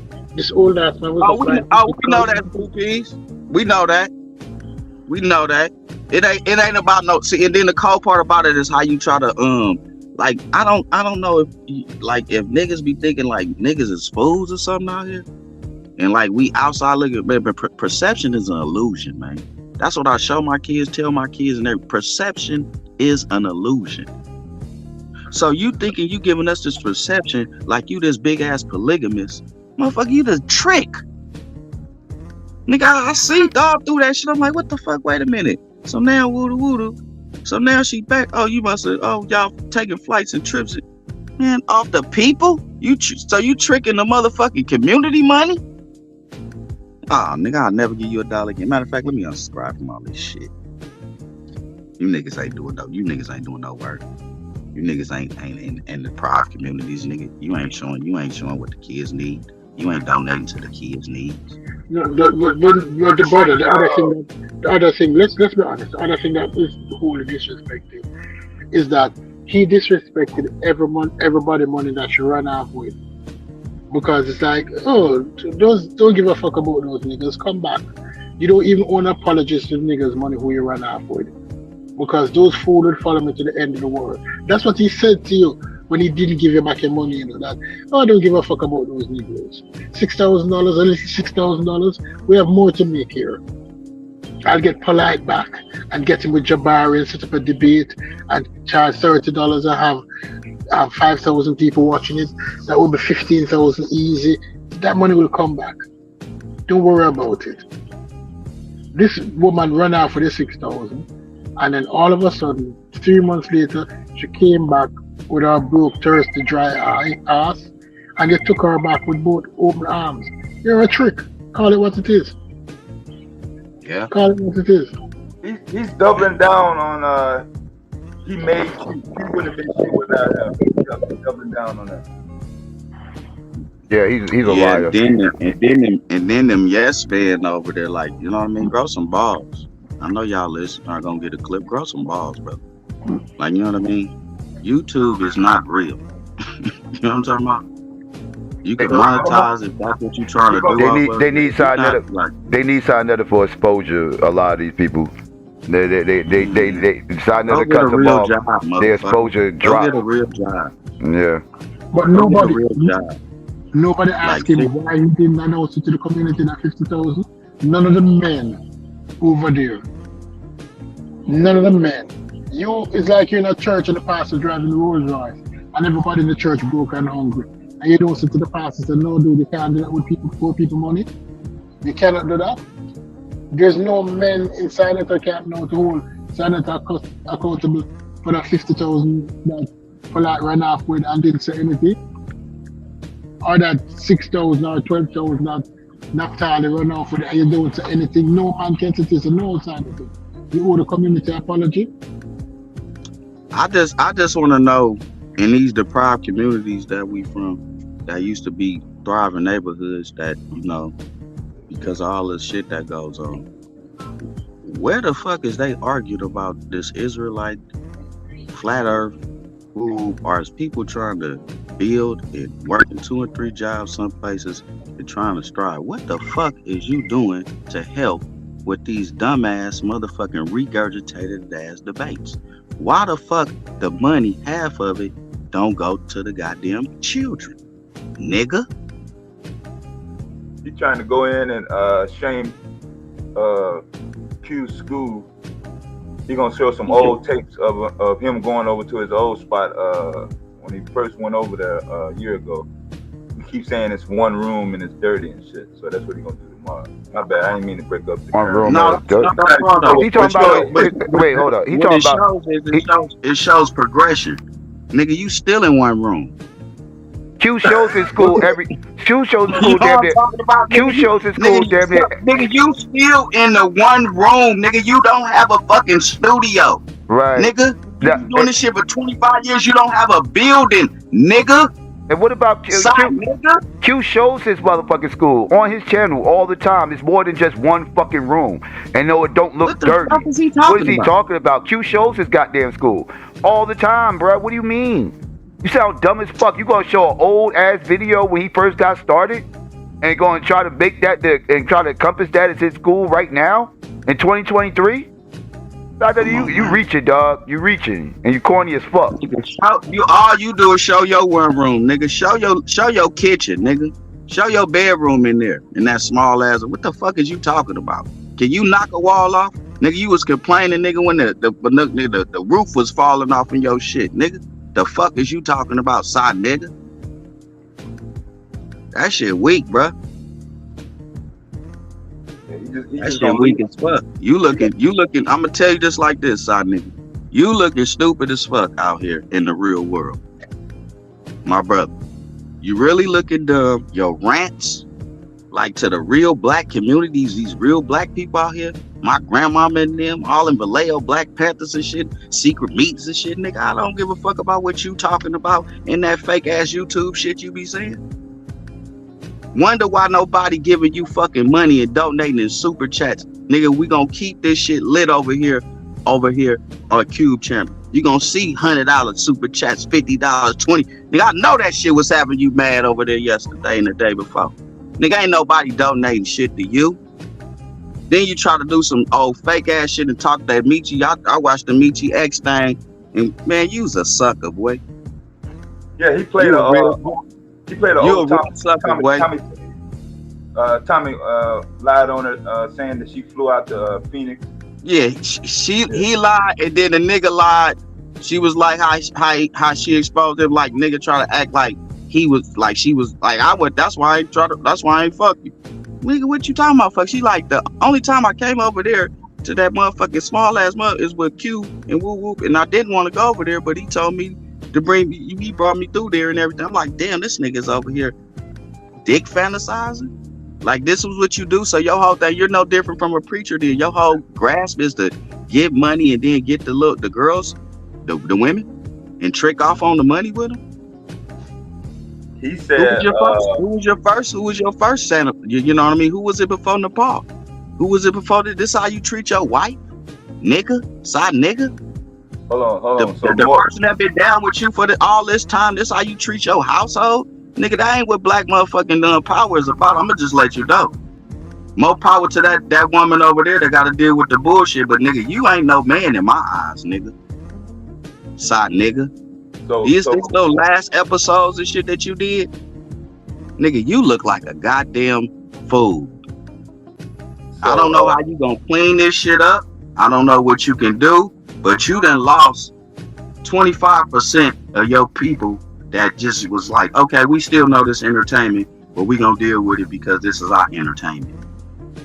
The entertainment is over with, man. The roosters came to crow, motherfucker. Cock-a-doodle-doo. That shit over with. Hold on, before I forget about Nepal, he said that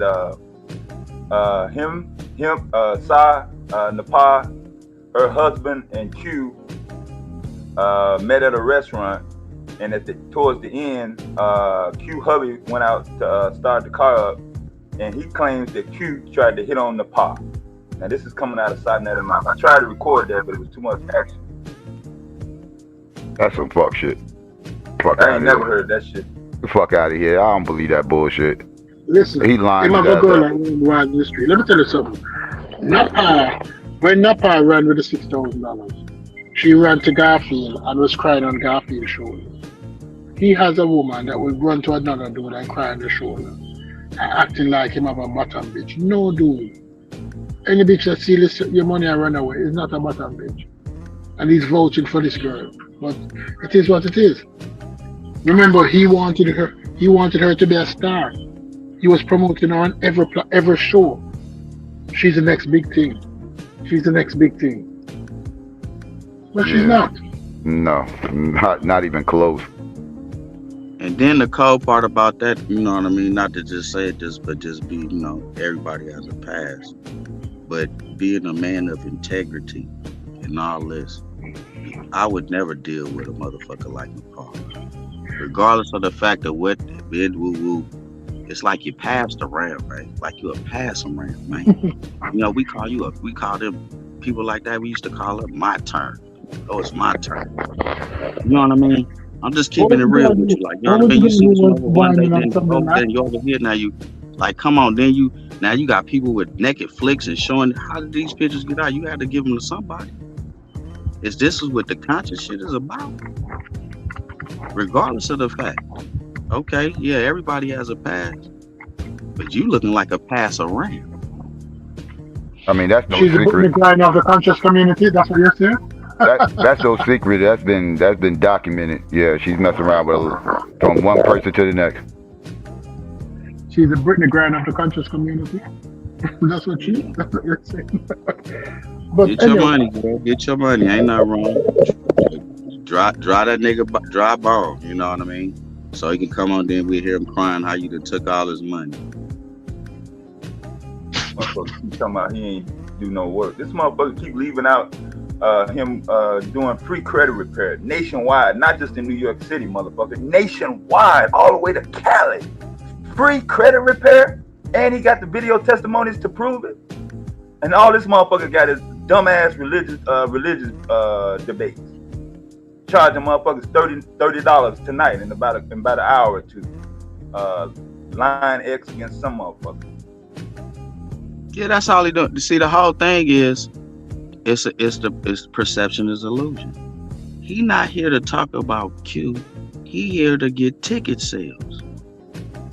So the whole thing is to rattle people up, get the views, get the views up. Mm-hmm. You get the view. Really?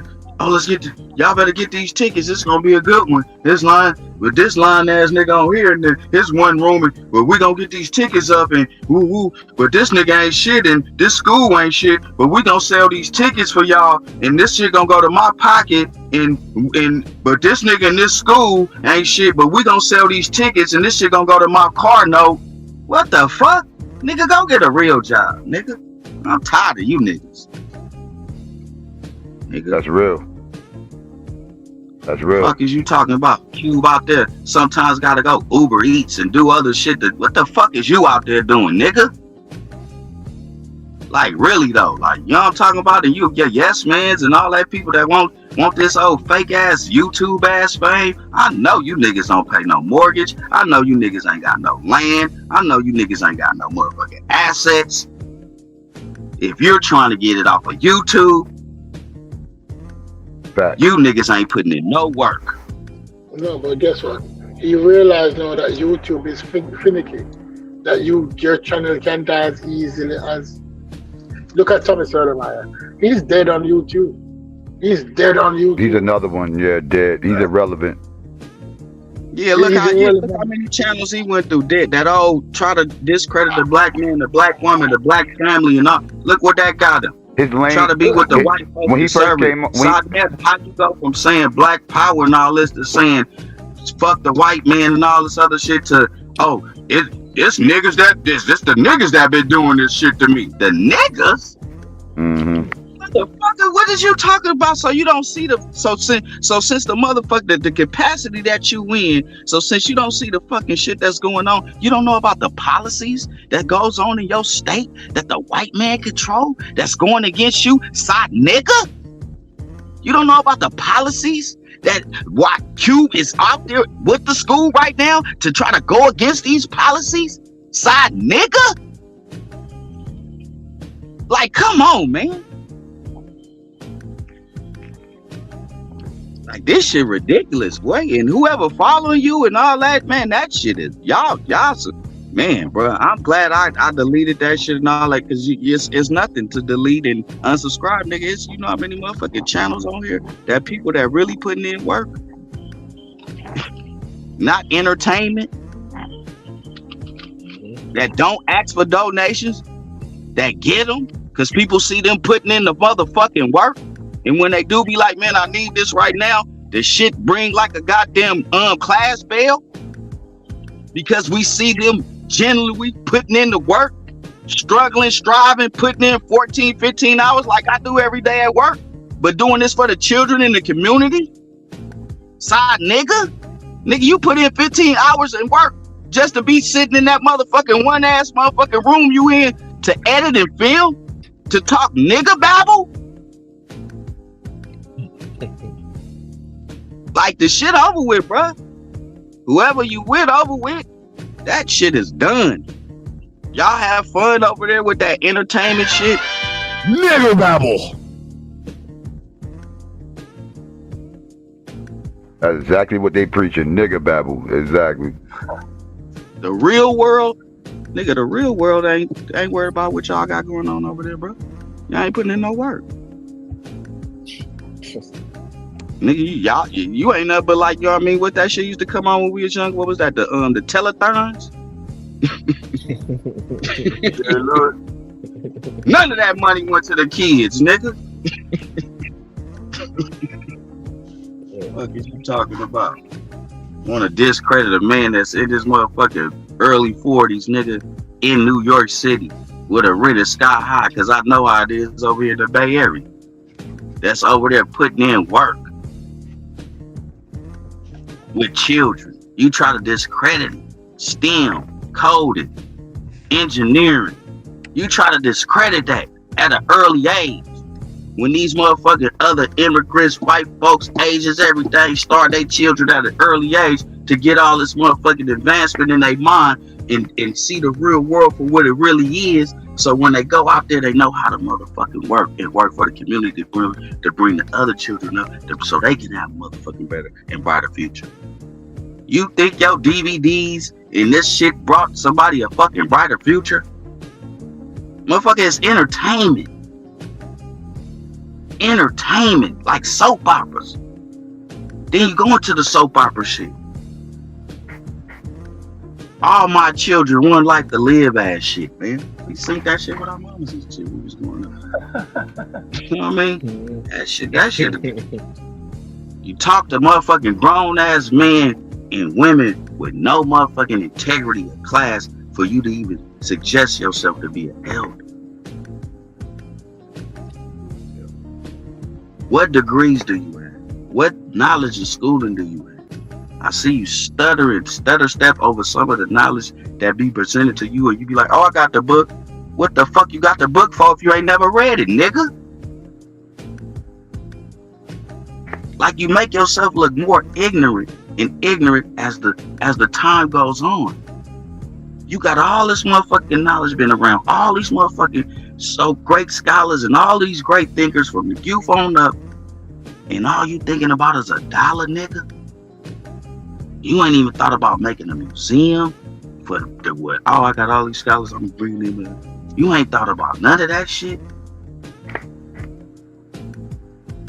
You want the other people to donate and pay for this shit?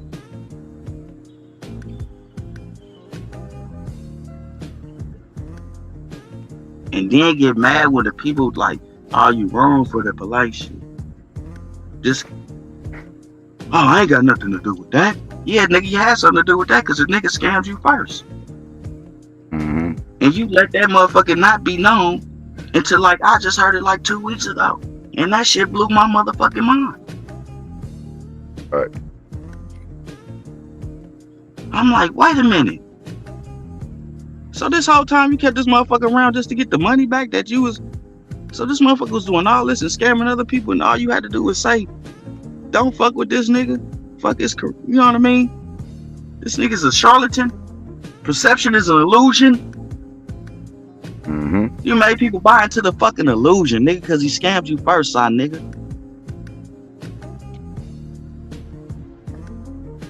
Yeah. Not my nigga, but son, nigga.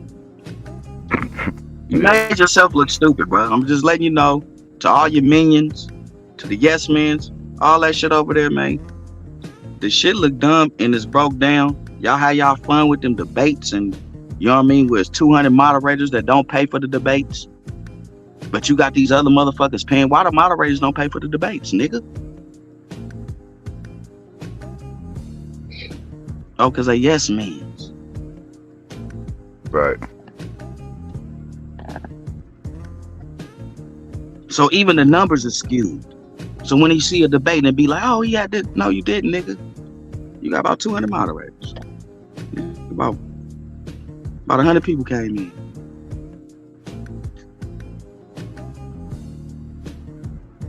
Then you go begging the next. Like, I never seen a motherfucking pro-black, pro-activist beg as much as you do to monetize off all the channels that you do. So we know you're getting some money just to be begging. But begging to not to degrade the people that you're begging from, because they're not part of the conscious community, because these internet niggas. Like, you got to understand what you're saying, and Q was trying to walk you down with the respect that he had for you, and you went left. And you try to blame it on this astrology ass, oh, I'm an Aries ass shit. No, that's your ways, brother. That's your ways. You need to go look in the mirror, have an intervention, look at your family, your wife, tell her you love her and the struggle that y'all done been through and all through this shit. You need to kick that little side bitch to the side. You need to come back on here and apologize to the black community, say you was going through a fucking midlife crisis. A male menopause, nigga. It does happen. It is real. You can't do that, nigga. You stuck in your ways. You gonna die like that. And you gonna and then it's an asterisk down next to the HOK if you didn't know that. Ain't no way around it. Ain't no way looking at it differently. And the rant that you went on right now about a brother that's really out there producing.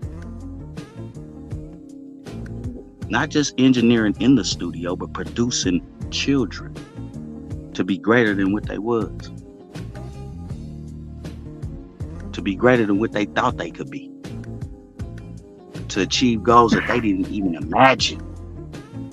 Nigga, you over there with a bunch of grown motherfuckers arguing about religion. Begging for money. Where's the children at? That we need to say. Oh, they over there on Q channel going to his school, so we can't promote that, and we gonna need like 3, 4, 500 every time we put a commercial on because this they ain't part of the conscious community. These internet niggas. Yep. Same internet niggas that he be begging for donations from. Same internet niggas who's paying for these pay-per-views. Yeah, these same internet niggas that's paying all his bills. Without the internet, Saneter, where would you be right now? Without the internet. Without these internet niggas. On the 125th yelling with DVDs stuck in that area. Yeah, nigga, you wouldn't even advance to the fire sticks. Nigga, you supposed to be giving people fire sticks by now. Internet niggas saved your life, dog. Internet niggas made you a somebody when you was a nobody, dusty ass Harlem bootlegging DVD nigga. Internet niggas made you known, like you was bragging about, oh, they know me in Chicago, oh, they know me in this place, they know me in that place. Internet niggas did that. Them same internet niggas you trying to shit on. Exactly. That nigga better not try to set nothing up in Chicago.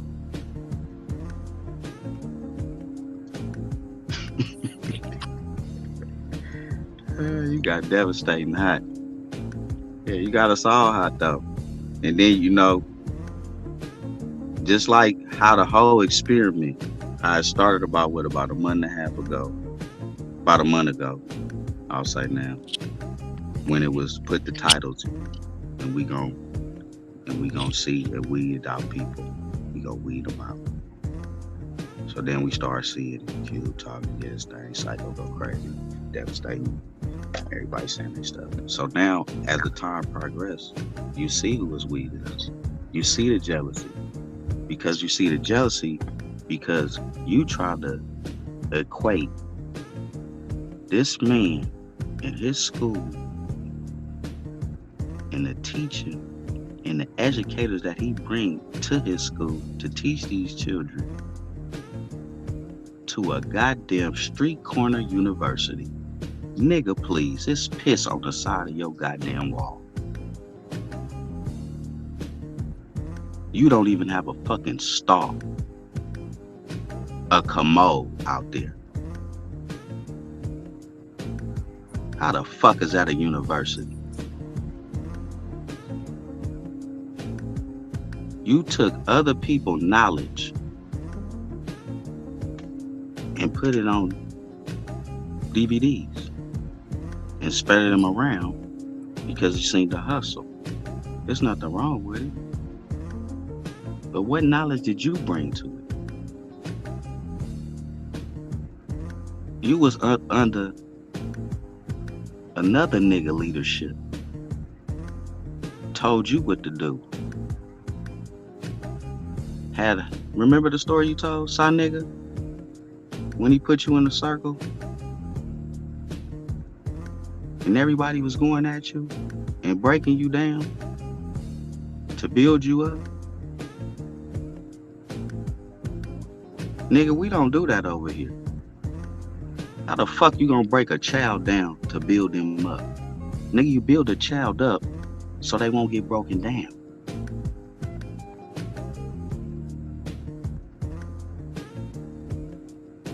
The mindset that you got is stuck back there on 125th. It's all about AI technology, STEM and coding.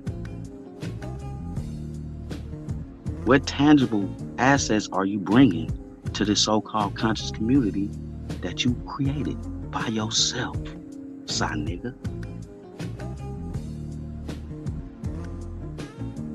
Besides these regurgitated ass, dumb ass debates to make money off of. Because you got to make some money off of the culture. Because other people make money off of the culture. So I got to get my money. Other people scamming the black community. Let me get into. Shit, at least the motherfuckers that do scam, the white motherfuckers and all that, they donate $100,000 to some type of, you know what I mean, deprived community fund. Nigga, what have you donated? Talking about he want to see some transparency.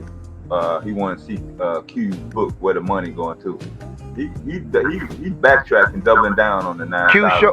Q shows where the money's going to. Q shows where the money's going to. All the time. Where's Saneter? What is Saneter up here? When has he ever opened up the books? When has he ever shown where this motherfucking money's going to? When? He never opened up the books to nobody. What is he talking about? That nigga started getting cars he couldn't afford. What the fuck? You don't know when you get a brand new car, nigga, you gotta get full coverage insurance. That's done to like $1,000 a month, nigga. You trying to keep up with the Joneses. Oh, he said something about Q's Benz now. He still salty about that. Yeah, he trying to keep up with the Joneses. He mad that Q's a Jones. Shit. Demand that Q open up how you going to demand he open up the books when he's showing everybody where the fuck his shit is going? Like, he literally shows people on a regular basis. On a regular basis. But his dumbass audience are going to hear that shit and they going to believe it. They're going to take it and run with it. They could believe it. Because they, like y'all say, they need a presence. Who are you outside of YouTube? Anybody. All of us. What are you doing in your household for your people? Nigga, we all cut this YouTube off, man, and do something, and we go do something in our life. We might have it on, and we still doing something in our life. That nigga life is YouTube. Yeah, it's very clear because he's fighting very hard to protect his YouTube persona. That's it. Yeah, he keep talking about tearing down. I'm trying to figure out what tear down is. Tear what fucking down? You ain't got no goddamn empire, motherfucker. That first and foremost. Second of all, I no nobody trying to tear nothing down. Any motherfucking weirdos that's still over there at this point, them motherfuckers can stay over there. I wouldn't even want them motherfuckers over here because they brain dead zombies. I like people that got their own thoughts. I like surrounding my people that have their own opinions. I like to have people around me that ain't scared to challenge me. I don't need no motherfuckers around me that's gonna be yes men and the shit like that and everything else. Have me thinking my shit don't stink. And that's when pseudo ideologies start to develop. That's when motherfuckers start to become dictators, narcissists, and all this other shit. No, I want motherfuckers around me. Let me know if I'm out of pocket. If I'm out of pocket, let me know. You know what I mean? Like, it ain't that fucking deep. Like, I like think tanks. I don't like echo chambers. If I find myself within an echo chamber, I gotta turn into that motherfucker. I gotta turn into that guy. I gotta throw that black hat on and ask everybody why everybody agreeing with all this shit. Like, has anybody not thought about it this way? I gotta be that guy. You know what I mean? If I see too many motherfuckers going one way opposed to the other, like, okay, wait, stop. Are we sure we doing the right thing? Let's think about this for a second. If everybody's going against me, then that's just gonna make me that's why I don't do cults. I'm an atheist. I don't do cults. And once I start seeing cult type behaviors start to develop, I push back. Yeah. So he's going to get. You know the problem with this man. Honestly, I would have hated to tell this man anything in confidence. Right. There you go. Oh, he's a As soon chatty as patty. Yeah, He gon' spill it. Yeah, he a chatty he's patty. going to spill. Yeah. Oh, he gon' spill it. If you and I have a confrontation, if you and I are friends, and you tell me something in confidence, I can tell you this without a doubt. Yeah. Even under the threat of death, I will never repeat what you tell me. Nah. I would cuss you out on other things, but you said the thing that you told me in confidence is as if you didn't tell me. Exactly. That's not. Yeah, That's yeah, not Doopies. repeatable. I feel the same. I come from That's a how place it's supposed to be. Right. that even if we stop being friends and stuff, we don't talk about what we done did or what we know. We just go about. You take that to the grave.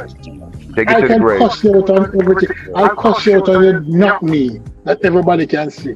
But if you told me that, listen, I was going through a little stress, I was depressed because Ray, I didn't have any money, or you tell me that your girlfriend giving you a problem, or your dick not working, who the fuck am I now to expose that?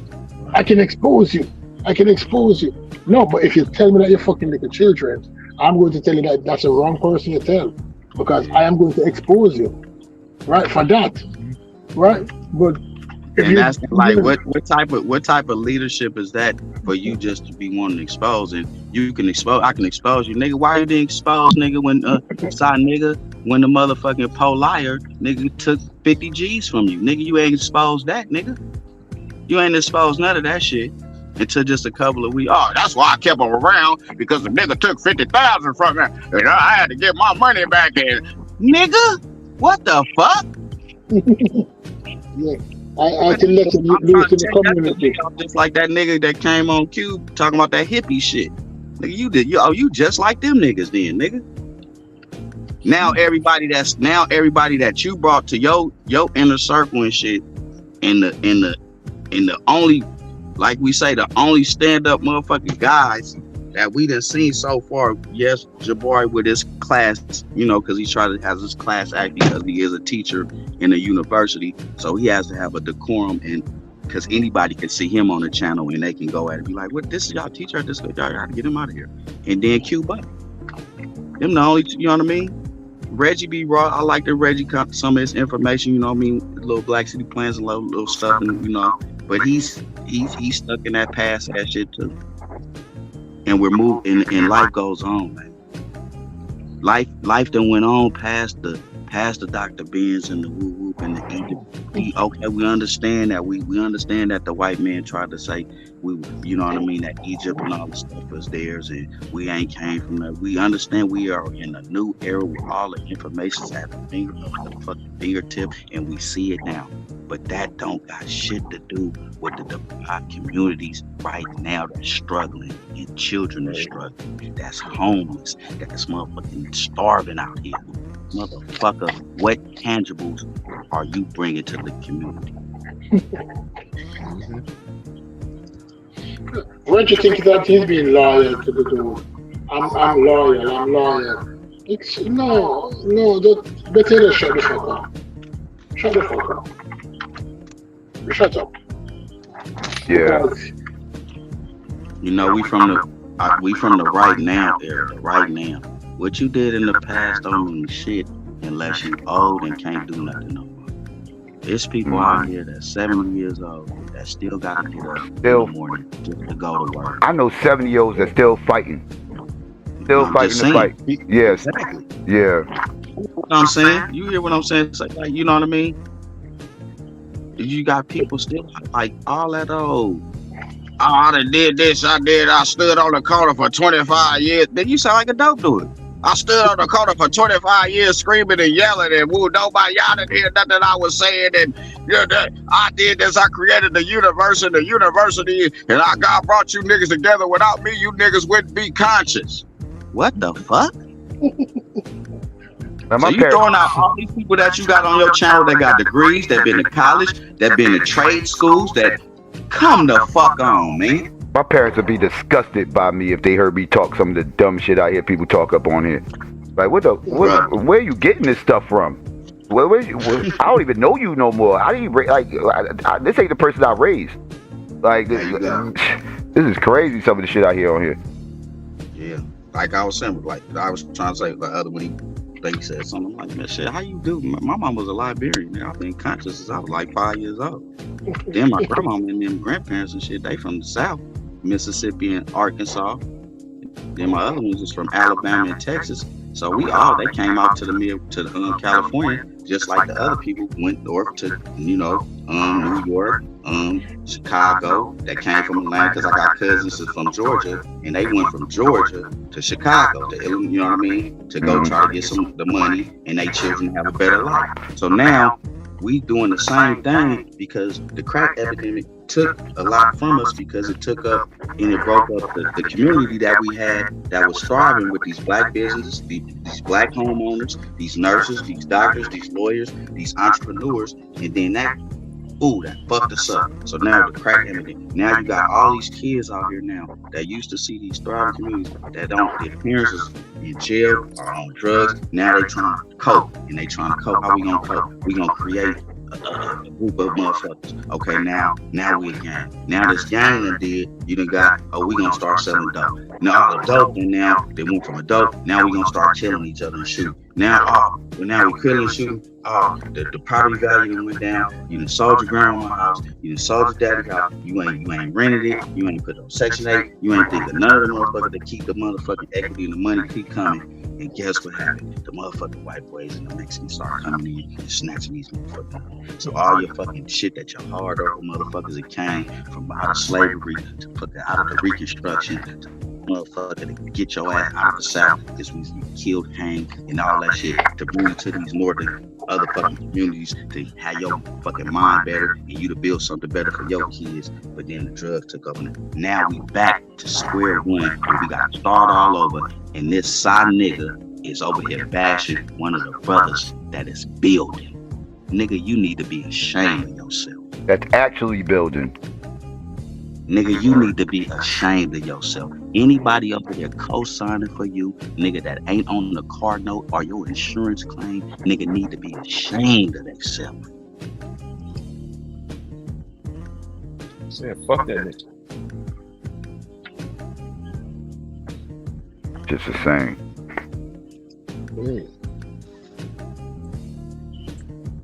Yeah, he was over there talking crazy, huh?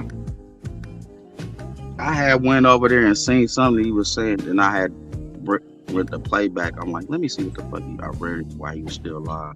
He's like, oh yeah, the Q school's one. Then he got motherfucker over there smoking weed, and you'll be a fool to send your kids over there in that school and thinking they getting educated, and you better send your kids to the public. To the what?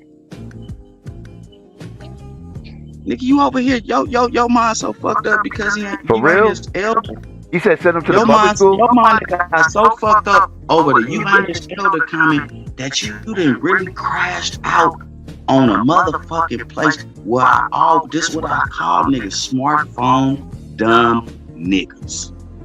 No, repeat that on the database. You done put it with people that don't like you, that never did like you.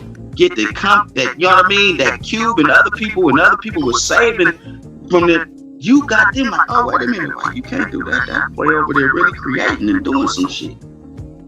You made people that was subscribed to your membership unsubscribe to your membership. Nigga, you about to be losing money over this shit. What you doing, sir? You that fool to send your kids to that school? Well, I tell you, seriously?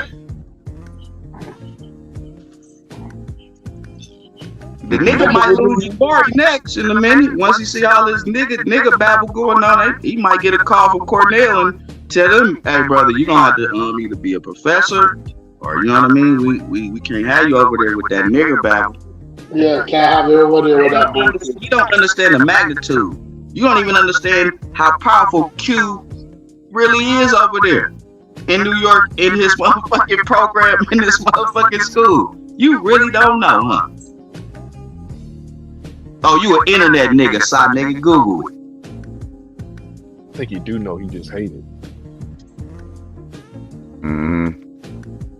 He act like he's not an internet nigga. Like you said something a while ago. You're right. You said something a while ago. Jabari will have to pull over for all this while. Yeah, You don't come. stupid. You know that. That's any prestigious place, or even our work. Like, okay, I work Union Pacific. We can't have phones on the federal yards. There's a lot of tangible. Yeah, it's a lot of stuff I can't wait. Woo woo, boy, you gonna fuck off and lose this $150,000 job? Playing. Ain't nobody got no time to be a smartphone dumb nigga. I'm gonna be a smart nigga. Fuck the phone. You're right on that. I wasn't thinking about it that way. You're right. Yeah. Jabari would pull away. You get a call from one of your prestigious black alumni and like, Jabari, I gotta see what's going on over there. I like when you come on. I've seen a couple, but then are you associated with this? You know how it go. That's are you associated with this? Yeah. When you hear the words associated, once you hear that, you already know. You already know it's shit. What the fuck going on?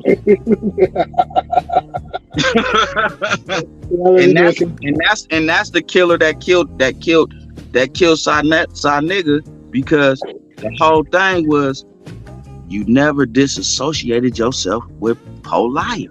Right. Nigga, the whole thing was just be like, I'm not associated. Damn, man, I hate that this shit happened on my platform. I hate that but no, nigga, we know now. I know, because at first, like I said, I gave you the benefit of the doubt, even tried to win war for you. Like, that nigga, he ain't had nothing to do with that. But once the pieces of the puzzle start coming together, that was like an Easter egg hunt, and you was hiding one over there, and you was hiding one over there, and then once you start fuming and fumigating, and you start getting mad, and you start becoming Frankie instead of Sa nigga no more. So you start throwing these little clues out, and I'm like, wait a minute, so that happened? Oh wait, I was on the channel right now when Garfield woo. Oh, I ain't getting no more life. Oh, I was on the woo woo. Wait, he said that? The 6,000? Wait a minute. Oh no, he said Poe Liar stole 50,000 from him first. Oh nigga, you wrong. Ain't no way around it. Nigga, you wrong. Nigga, you wrong. That nigga was never even supposed to get to the magnitude to who he was. That nigga was still supposed to be in them big ass motherfucking pants with that fucked up ass hairline he had.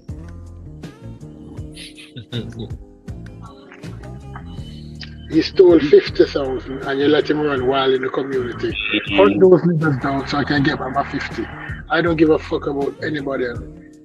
He needs to answer that question. I don't give a flying F about anybody. I just want my money back. I don't care how you get it back. Rob those Negroes blind to give me back my money. Yeah. And like I said, I'm outside. I was outside looking in, and I'm like, wait a minute, that ain't cool. No, I can't fuck with you. I can't find. Let me click away from all you niggas, all your channels. I ain't doing nothing. Y'all talking about the same ass shit every motherfucking day. That ain't about no building. You ain't showing shit. Where's our money going to? When we get the money to Q, we know where it's going to. Have no problem sending money through super chats, cash apps. No problem. I send it through super chat more now because I want them to see, nigga, what we doing, and y'all need to keep doing it and start doing it too. Because you know where the money going to. It's going to save the children. Right. Nigga, don't be pocket watching, worrying about what the fuck he got over there, his cars, his whatever. Nigga, do you see results? Do you see results? Do you see kids there? Right. Do you see kids there learning? Do you see graduations? Do you see science fairs and everything else? Like, you see tangibles. You see where the money's going. Saneter, what does he show you? He showed you he got a new computer. He showed you he got a new car. He showed you he moved into an apartment. What is he doing to give back to the community? What is he showing you that he did anything for Harlem in any capacity or anything outside of Harlem? Because Q-Butter ain't just in Brooklyn. Q-Butter's Institute is not just stuck in Brooklyn. It's an online school as well. And he has online courses for people all over the country. So, like, what is Saneter doing for his community? I'm talking about Harlem. Besides selling them things. All he's doing is selling them things. Which is benefiting him.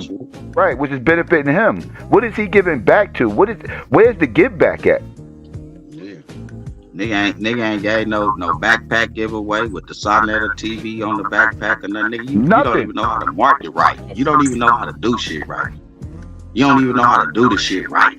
Like, that's the cold part about it. You could have had 500 to 1,000 kids with the Saneter backpack TVs, nigga, going to school. Shit, nigga. You don't know what the fuck you doing over there. You an old man trying to live a young life with an old little pass around. That's facts. I've seen this shit my whole life. It's nothing, you know what I mean? We see this shit. And if you don't see it, that's on you. That's your life. That's y'all want that entertainment over there. You'll get it. You don't be a yes man no more. You're gonna get blocked. You're gonna get timed out. If you a moderator, he gonna take your wrench away from you because you can't go against the grain. How he feel? You can't have. You know, he's God. You can't have free will on the HOK. Not allowed. Nope. You can't think for yourself. That's a problem. When I start seeing that nigga start deleting some of my comments, I say some shit when he have a guest on there, put him like whoop whoop, and you know I say you like, what the fuck you delete? Oh yeah, I can't fuck with you. You trying to censorship the motherfucking community? Ain't nobody dealing with that shit.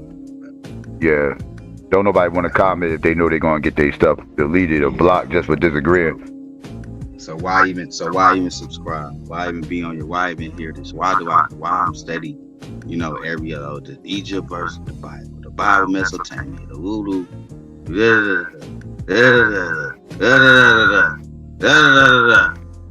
Oh, here go the time. $25. Get the ticket. Oh, y'all don't support me. You niggas don't support me. Y'all, I see y'all on the other people's channels. Y'all giving them $100 cash apps, $50 cash apps, really, super chats, really. Y'all niggas don't support what I got going on. Oh, well, you sound bitter, brother. Yep. He does that at the end of the month when rents due. Yeah. That's what I'm saying. What type of, like, you know what I mean? To each his own, but what type of motherfucker that had a university for 25 years that don't have a house, mortgage, nigga, rent? The fuck is you talking about? Like, what, you know what I mean? I mean, he literally shits on the people that's paying everything for him. Like, without the internet, these internet niggas, seriously, what would he be doing right now? Exactly. That nigga be on 125th with chakras and black power beads and DVDs and fire. No, they have fire sticks now, Roku's. You put it on your Roku. Take this with you. Black power. You better hope these internet niggas don't wake up like everybody else, or he's really in trouble. Mm-hmm. And that's what they don't understand and realize. That it's when it's entertainment and you're no longer entertained, all you do is change the channel, unsubscribe, go to another channel. Now your shit going there. Now your ads or whatever that you was getting going there. Now you're okay. Now was you a type of motherfucker that lived a lifestyle that was under your means, or was you living, or was you always in the red? Is you in the red, or is you in the blue? I seen it a bunch of times, man. YouTube giveth and it takes it the fuck away. I've seen a lot of big platforms fall on their fucking face. They thought they was untouchable. Thought Tammy, he was one. Tammy. He thought he was untouchable, was doing all kinds of fuck shit, trying to big time these smaller channels, trying to bully everybody, and saying all this wild ass shit, doing all this, and you see what YouTube did to him. And now look at Tommy. Not that YouTube will humble you. YouTube will humble you. You just wrong, Saneter. We know you listening. We know you got one of your millions or something. You did this service to your whole platform when you went against Q-Buddy.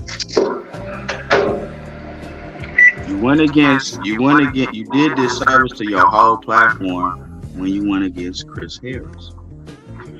Two very intelligent, smart young brothers. That brings something.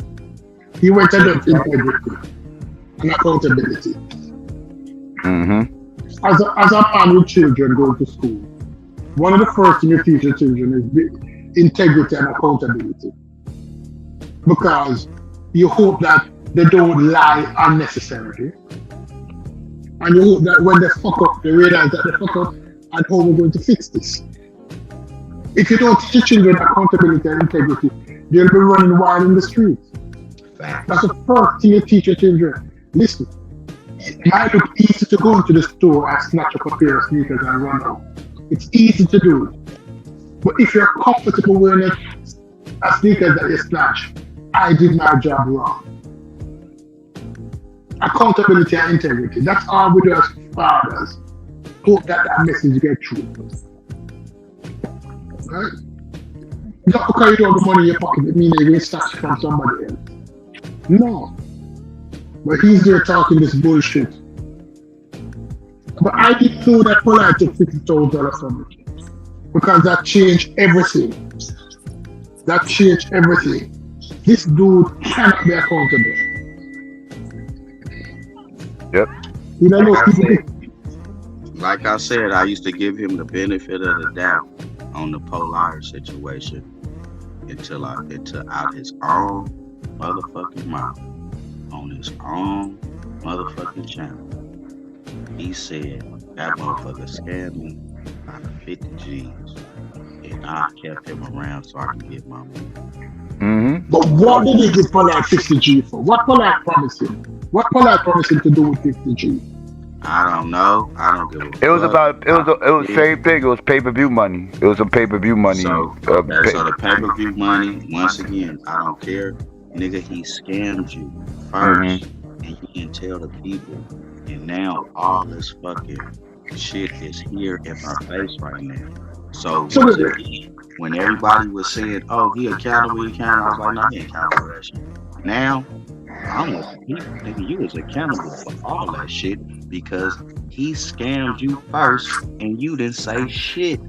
So he was making those money off pay-per-view, 50 grand. I don't know if it was 50 grand, but it was. I think it was more like 5. It might have been 15 or something like that. But yeah, he definitely got. You said like 50. I want to say it could have been 30, but I know it wasn't no. It was money. It was like 30 to 50,000. It could have been. That. Yeah, it was some money. Yeah, it was. He got scammed out some money. It's about a bit. I believe it was pay-per-view. Yeah. That's the kind of money he's making off pay-per-view. Ooh. That's what. Yeah, for that Polite. That's what he said. Yeah. So Polite scammed him first, and then not Talent scammed him. Why can't he put the things in his name? Why can't he put these? You what? Is he trying to hide from the IRS? Why doesn't he put these things in his name and show it as a business income? Yeah. Isn't Saneter University or Saneter LLC isn't it a business? Yeah, that's what it is. Isn't doing tax deductible? Because that's where the business is. Mm-hmm. Yeah. Why is it that not Natalie had to have the stream in her name, or Polite had to have the stream in his name? Well, his name not good? Right. And then Reggie last night to come over to, like, bro, like, to keep it real, you made it worse. Let me say something real fast too for you. You piggyback off. Yeah. Yo, no accountability. The always deflecting when a motherfucker asks you a straightforward question. Do you feel like he was wrong or he did? Yeah, it was the semen on but how did that? Because I done did cases for woo years and some of the stuff didn't add up and you just had to take a plea deal. Motherfucker. First of all, you should have shut the fuck up because the mama came on. Any nigga still caping for that faggot ass nigga and the mama came on and said that shit, you was a hoe ass nigga, man. For real. You heard me chastise, Reggie? Ain't no fucking sugarcoat to the shit. You niggas is hoes, man. That mama went came on there, man, she doesn't have me in tears, man. That's some weak ass shit. You niggas is hoes, man. I'ma just keep it real. I try to be calm and I'll be respectful. We gonna get turned. You niggas is hoes, man. You niggas ain't looking that nigga, and then the grooming, and then you keep coming and adding these stories. Oh, he was with Renee, and then the people call him. Then he had the other daughters, and nigga, we don't know none of this shit. 704. Keep coming with different stories, and then how he had this and that. You niggas is hoes, man. For real. 704. Did you hear me chastise Reggie one day? One day I put Reggie on the hot seat when he came on. Yeah, I remember when that happened. Yeah. Right? And from that day I realized that this dude is a follower. He's not a leader. He's a follower. Yep. Right? I can be a follower, but I know when to stop following. Right. As soon as the information don't sound good, I said, no dude, this is not right. I'm not dancing behind you. I remember Roger. And to you other motherfuckers out there that try to put the blame on the mama, and you heard her story, and her story didn't add up to nothing that you niggas thought, and you hoe ass niggas still with these thoughts about the mama did something wrong, when he said he just going down there to talk to her about her mama and shit, and the nigga done creep with her daughter to a motherfucking hotel, drugged her, and did all the other fucking horrible ass shit that she gotta fucking live with her whole fucking life, and y'all got the fucking Superman Polar cape on. You niggas is hoes, boy. I hope y'all don't got no daughters. I hope you don't got no kids. I hope you don't have no nieces. I hope you niggas is cut your dick off. You niggas is hoes. Sew it up. You niggas is hoes. All that. Oh, I got a son. Oh, I got daughters. Nigga, you niggas ain't acting like it. You act like it at home. You damn sure don't act like it on the internet. You niggas was caping since May. When in May, when I see this shit and I'm like on Garfield channel and all that, so I'm like, oh, I know how this shit go. We done been in the court. I done fought nigga shit. Oh, this nigga finna take a plea deal. They stretching this shit out. The facts that came out, woo woo woo woo. He stretching this shit out.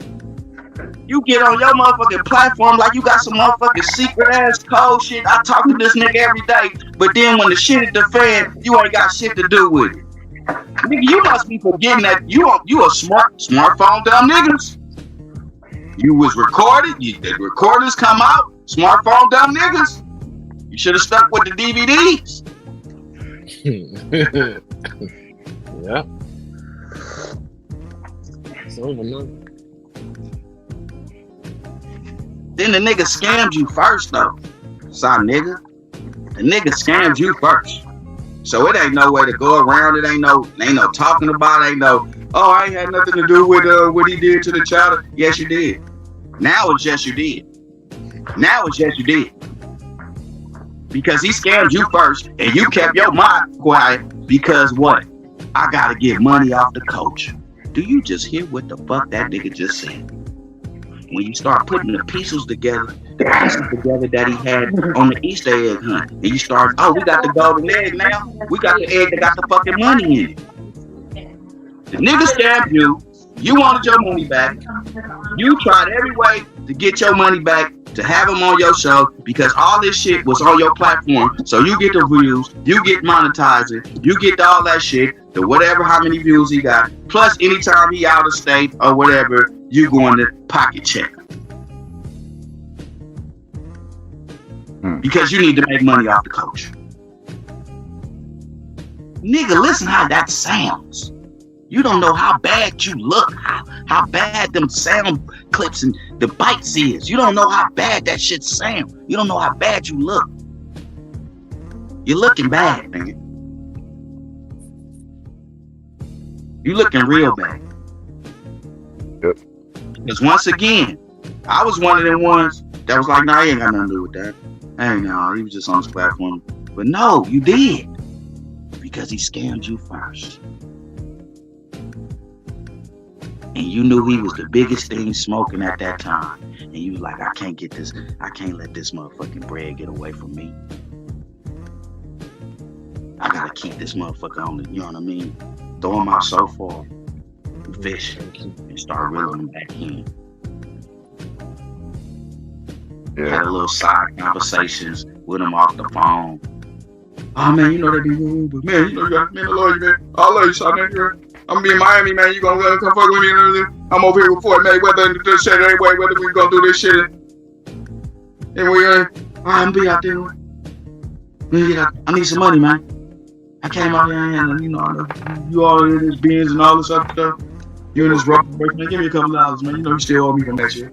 So I didn't already get 10 interviews for you, man. What you mean I still owe you? You said, well, after the 6 months? Man, you know I gotta get some money.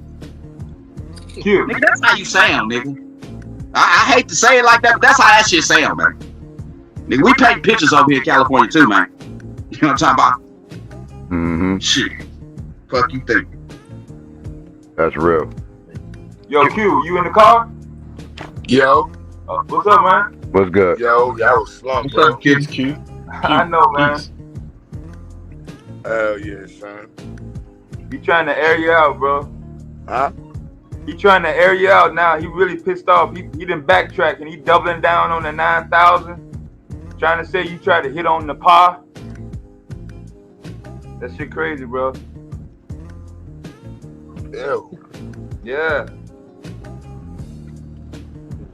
Ew. No, I know. At the end of the day, it's gonna be what he's gonna do the classic victimization card and lies. He's gonna play the lies to make it look like we're on the attack mode, and he was the one that's been covering stuff up and holding people down. So literally, the shit is all clear. I don't even know. Like I met Nepal once. Like how I don't even care about that. I was just talking to BTS. I ain't even pay attention. Nobody else but his son and I'm like, I'm gonna keep it in. He's by himself. Brother Reggie took himself out of it. I might put that in the title either. Brother Reggie is no longer in the conversation. Is and then play the video Reg, but I'm like, this shit is hilarious. Did Reggie come on the panel the other day? Did I miss something? He was on the panel last night. Yeah. Oh, I missed it. Okay, I missed it. Yeah, I'm like, everybody talking about Reggie asking him questions. I'm like, he came on the panel? Okay, I missed that. All right. Yeah, he was on the panel. No, he came on the panel and he said his piece. He said he was for peace. Honestly, Reggie approached it like an elder. All right. Yeah, he did. Okay. All right. You know what I'm saying? All right. Yeah. Like that's the I was just telling Michi and shit. I was like because my somebody sent me the videos and I was like, yo, this is all lies. What do you expect him to do? You gonna lie to my approaches and the school and all this other? I'm like, bro, this is exactly what he does all the time. And I'm perfectly cool with it because I'm an open book. You know what I'm saying? He's used to people that sit on his lap. You know what I mean? But he by himself. You know what I'm saying? So he gonna try to swing and throw a bunch of bullshit in the air, which is to be expected.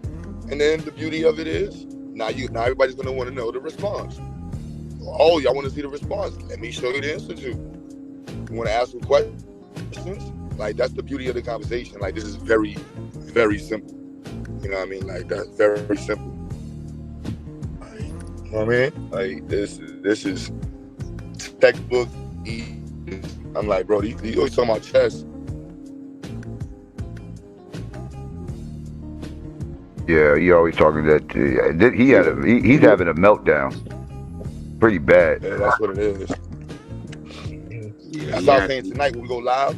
I just been mad. I might do the Q butter takes accountability. You know what I'm saying? Or I might just keep it on attack mode.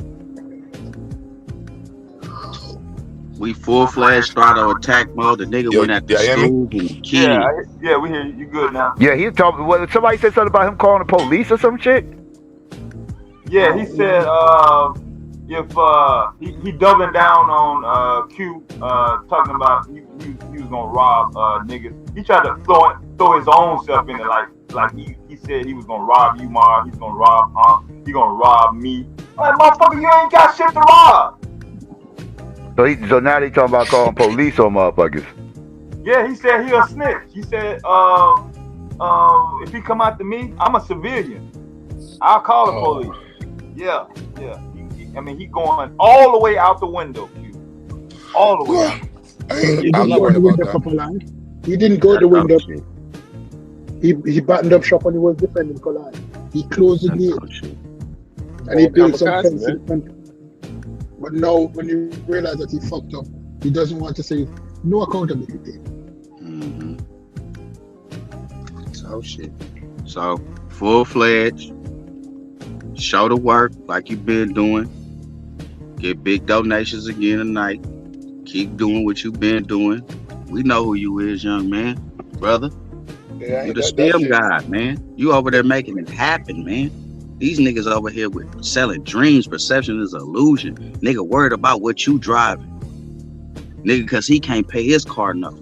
Nigga worried about the one bedroom that you done turned into a motherfucking whole fucking institution while he ain't even got a fucking studio, nigga, with cameras and shit in his one fucking bedroom. Side Yo, bro, nigga. I'm like that. You already know, Savvy. It's gonna be like, yo, turn the cameras on, y'all. You know what? Everything he said is right. Now let's see. Look, like y'all want to see the roaches in the spot? Let's walk through the spot, man. Let's walk through the institute. You know what I'm saying? Let's walk through there. You know what? Best Buy is fake. Let's go. I'm gonna drive live to Best Buy. You know what I'm saying? That's all we gotta do. You know what I'm saying? Y'all want to come? My crib is nowhere near. Try to say all your students were family members and shit like that. He was talking dumb shit. But that's beautiful because professor, there's not many people this is easy. Like I was literally doing an interview already with the owner of my building. The owner of my building is a fucking retired principal. You know what I mean? Like this is so easy. You know what I'm saying? Like I ain't gonna name drop who's children in our program, but there's multiple people. Yo, bro, his top debater left. My man Damo teaches at the institute. Mm-hmm. Like this is mad easy. Like this ain't like proving the point. Like that this is. I ain't worrying about the institute. I just know he's gonna be doing the lies. So people gonna be coming in question, and they're gonna be throwing up his statements. And so when they pop up, I just want to prove those people. I'm gonna give them a voice, and they're gonna be confused because they're gonna think that it's a combative phase. Let them hear the logic, and then they're gonna be confused. Because at the end of the day, I care about the people. You playing games, son. 1 week is this, 1 week is that. I mean, I'm making it clear, you know, like, look, y'all ain't got to worry about that no more. And everybody trying to figure out what stage to stay on because they're not sure if it's going to be around because he's consistent as shit. And it's just him and Unc. Him and Unc and a bunch of new niggas. And the new niggas ain't nobodies. And I ain't even going to say they're not nobodies. They confused. They going to stay loyal to him for clout. They need Saneter for clout. So they're going to stay loyal to him. You know what, though? I don't even think, and I was, because Michi was saying the same thing. I was like, nah, sis, it ain't clout. I said, and listening to the dudes from last night, like, it's the like I said, it's the algorithm. Like, people are trying to figure out their consciousness, and they might have figured out something, inspired by some way, and they go online, and even tested like this nigga, Saneter is mad consistent with the shit. Like, and nobody else is, and they don't got the look or certain. No, I'm talking about the people. I'm talking about the people that's not the audience. The people like the people that hit the pedals that's on the shows. His little quote unquote team. Yeah, none of those people live in New York. Nobody that goes on Saneter panel. You know what? That's true. Besides Reggie and Jabari, that's it.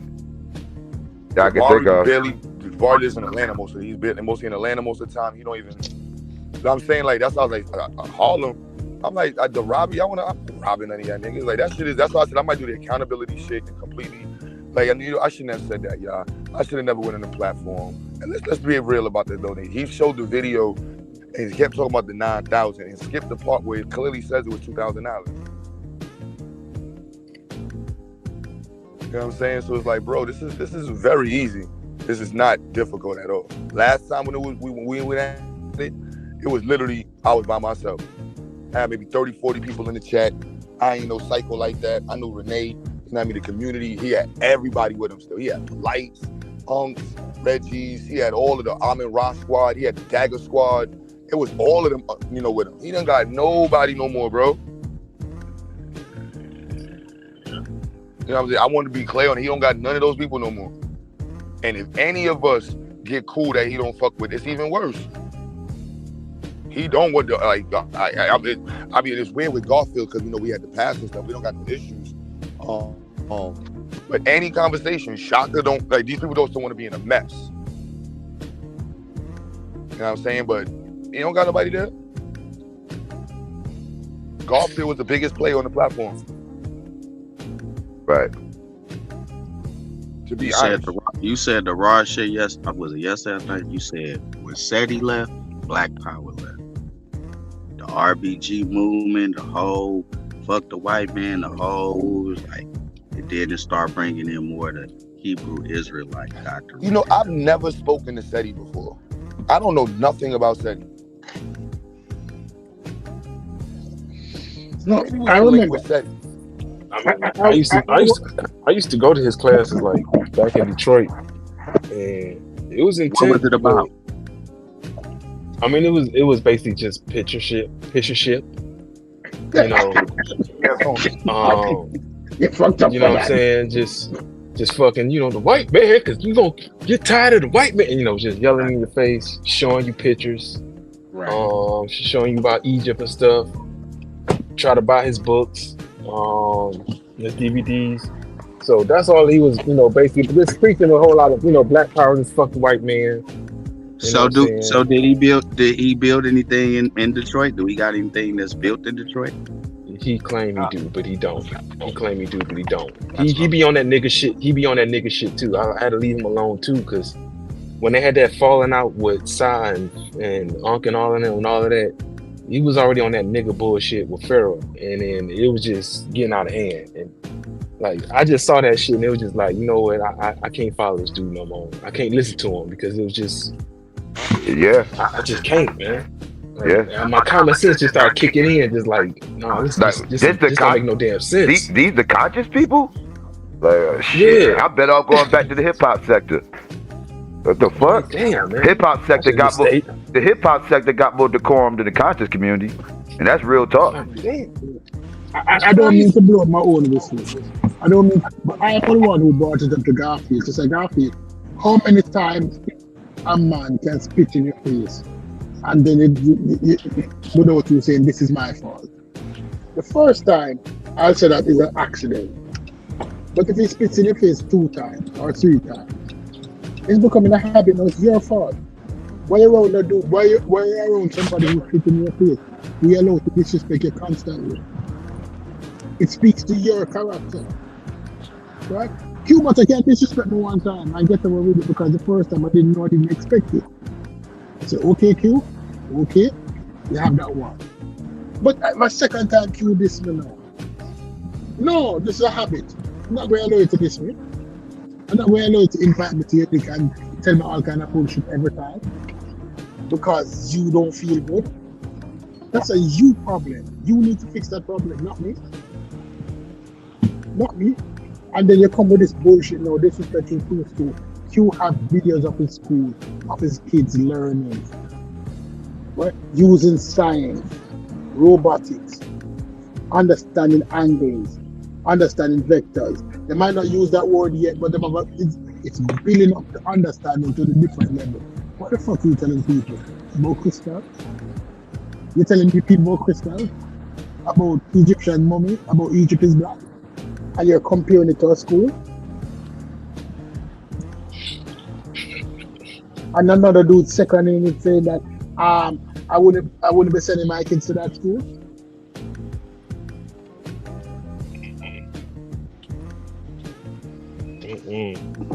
Yeah, that was that. Like this is like literally the proof is in the pudding. Like y'all don't know who Richard Green is, you know what I'm saying? But the lineup is already there. Richard Green spoke. When you type in Richard Green at the XyayX, he spoke last year. He passed the torch to XyayX. You know what I'm saying? Like this is very easy to do. That's why I'm like, bro, you lined this up for me, and he don't know how he lined it up. And I'm like, bro, this is perfect, bro. I ain't worried about this shit. Like this is like if I was built on lies and this and that, like whatever. But it's just what it is. Yeah. You know what I'm saying? You know how difficult it is to get black kids interested in STEM and develop a love for STEM. And Q doing that. And you talking about science and not appreciating that. Yo, they threw Dr. Mayat in there. I'm trying to keep that. I'm like, look, man, I got all my receipts, bro. He said that your Q had to pay. Like, you think that sounded good that I had to pay for the sponsorship for the event, which was, you know, $30? I'm like, bro, you know, y'all gonna make me just tell everything that happened. I've really been trying to keep it cool because I don't want the community to even look more messy. But again, I stand on square. Stand on your square, bro. You know what I'm saying? Because now everybody know it was $2,500. It was supposed to be $7,500. You know what I mean? But I'm gonna let y'all know. He really, because when they sent me the bill, I'm like, oh, wow. So that means somebody told you this. Because the only person knows that I had to pay the check to get over there was Dr. Mayat. So I'm like, that's crazy. So since we're talking about what I had to pay for, right? The $2,500 was for the science fair. I had to pay for $28 for it to get sent over. I messaged her the $20 and sent it to her, but then like immediately at the time they sent it to her.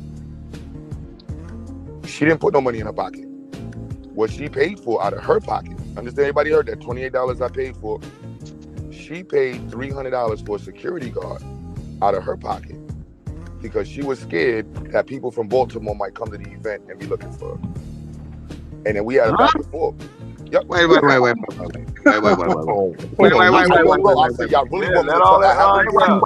Wait. What is she? Is she some queen? Yo, bro, I never said it. Like, bro, I'm being that this is 100%. Can't make it. Anybody who came to the science fair, there was a dude for the Nation of Islam facing a baton at the front. I did not want it. I've never had security at my face.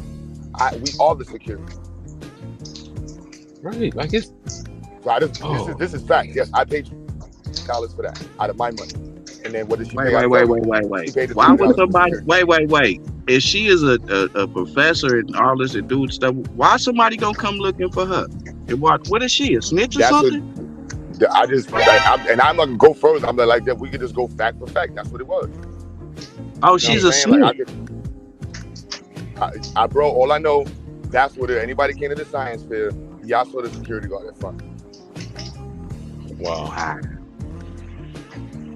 I didn't need a security guard. It's a private building, and the building had security in the basement. You couldn't get upstairs that day. We were the only people in the building.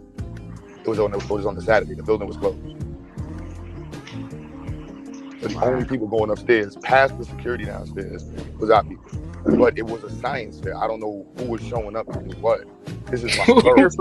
I don't understand that where you just I must be missing something. She got a past life that she ran away from. But what the hell going on? You doing drive-bys at a science fair? I said my receipts is the receipts is there. You know what I'm saying? Come on, like, yeah, the shit is in the room. I smoke hella weed. It's above a music studio. Like, there's nowhere in New York City or in the East Coast where you'll find somebody who has a non-profit organization that has all these different things hosted in it and a music studio below it, and not government funded. Please, please, I need to turn the cameras on. And I think I'm gonna shoot a music video this week in Harlem. Yeah, I think I'm gonna do Black Skin Shining in Harlem this week. You held a science fair, and we all saw it. You had students there, and we all saw that. Right. And these Negroes are hating on that level. You're not gonna do them videos though. You're gonna leave that part out. You're gonna leave all that goddamn part out. All your credit repair that you did for free, not just in New York City, but across the country. Right. Then you're gonna have enough words to say, what has he done? He literally said that out of his mouth. What has Q done? You know I was through after that. I just want to know how you can make a university on the street corner. Which university, man? You talked about university. Saneter University, the YouTube channel?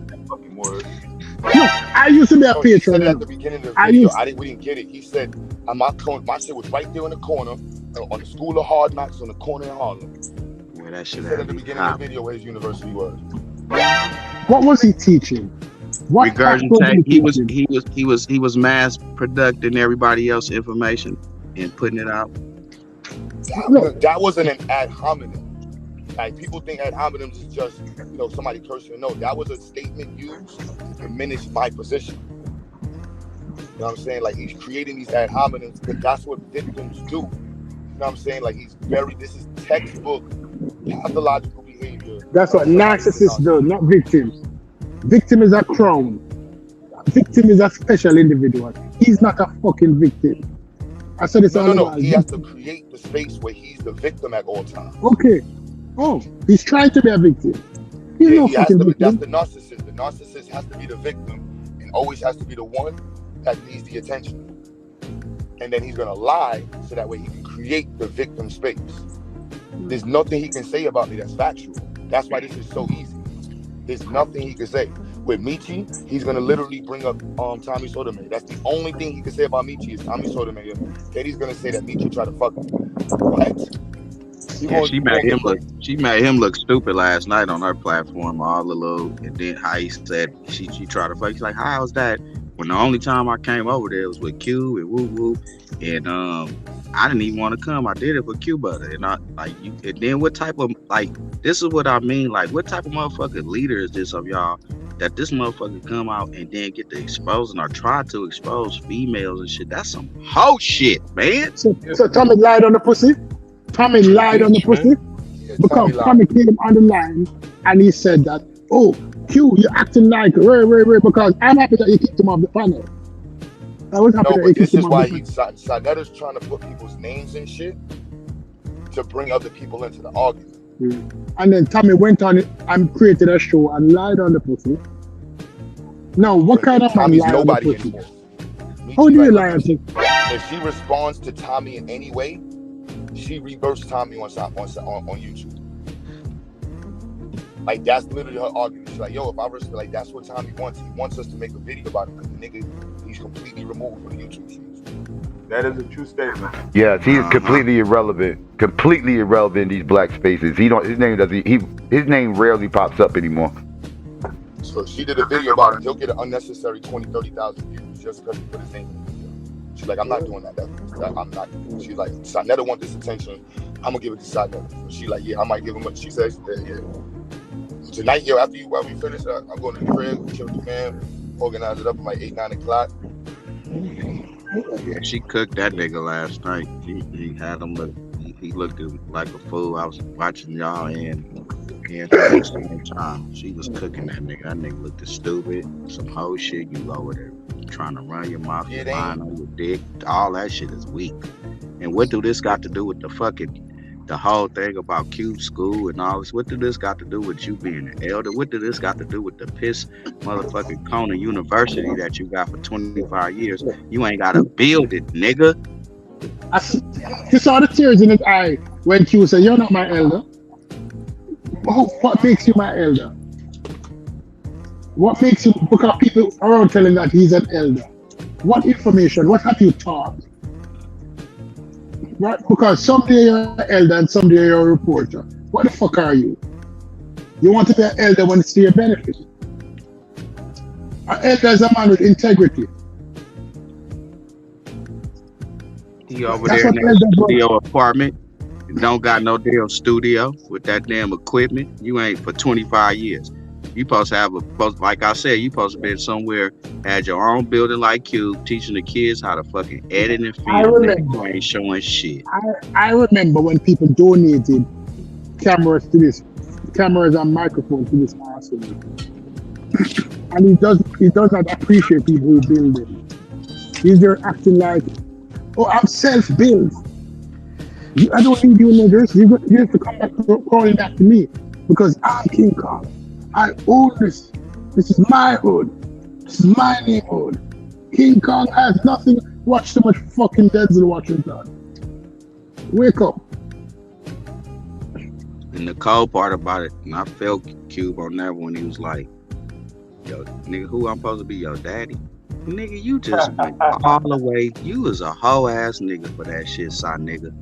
Nigga, if you had anything, any tangible reason, we all know that Q brother father just passed and stuff and talking. He has to talk about it and how his mom and them was in Kentucky. Now, how the fuck you don't know that, nigga, and these internet niggas do? That proves He how was out of touch that that was some motherfucker hoe is. shit right there. That proves how out of touch that motherfucker is with reality. He don't Yep. have no reality in the school or the fucking internet.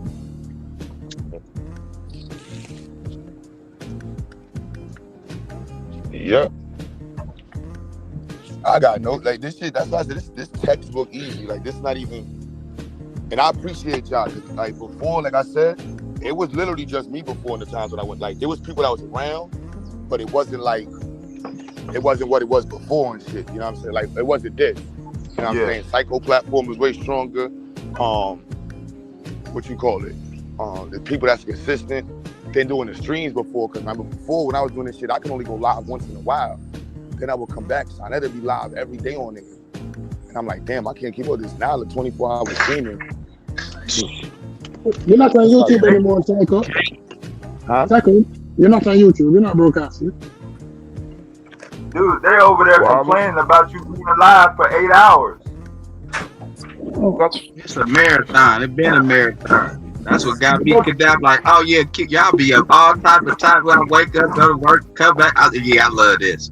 Talking about the real stuff going on, showing the school, everybody laughing, coming together, getting the elbows out. Real shit though. Like, you know what I mean?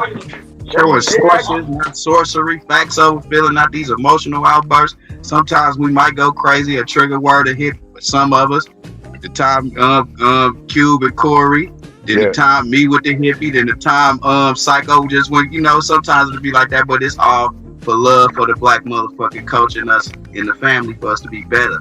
But that shit that he pulled today in the school shit, nigga, you ain't built nothing, bro. Like I'm keeping it real, come from California Bay Area, and you saying like the conscious community ain't no internet niggas or whatever when we met y'all through, but we conscious over here too, bro.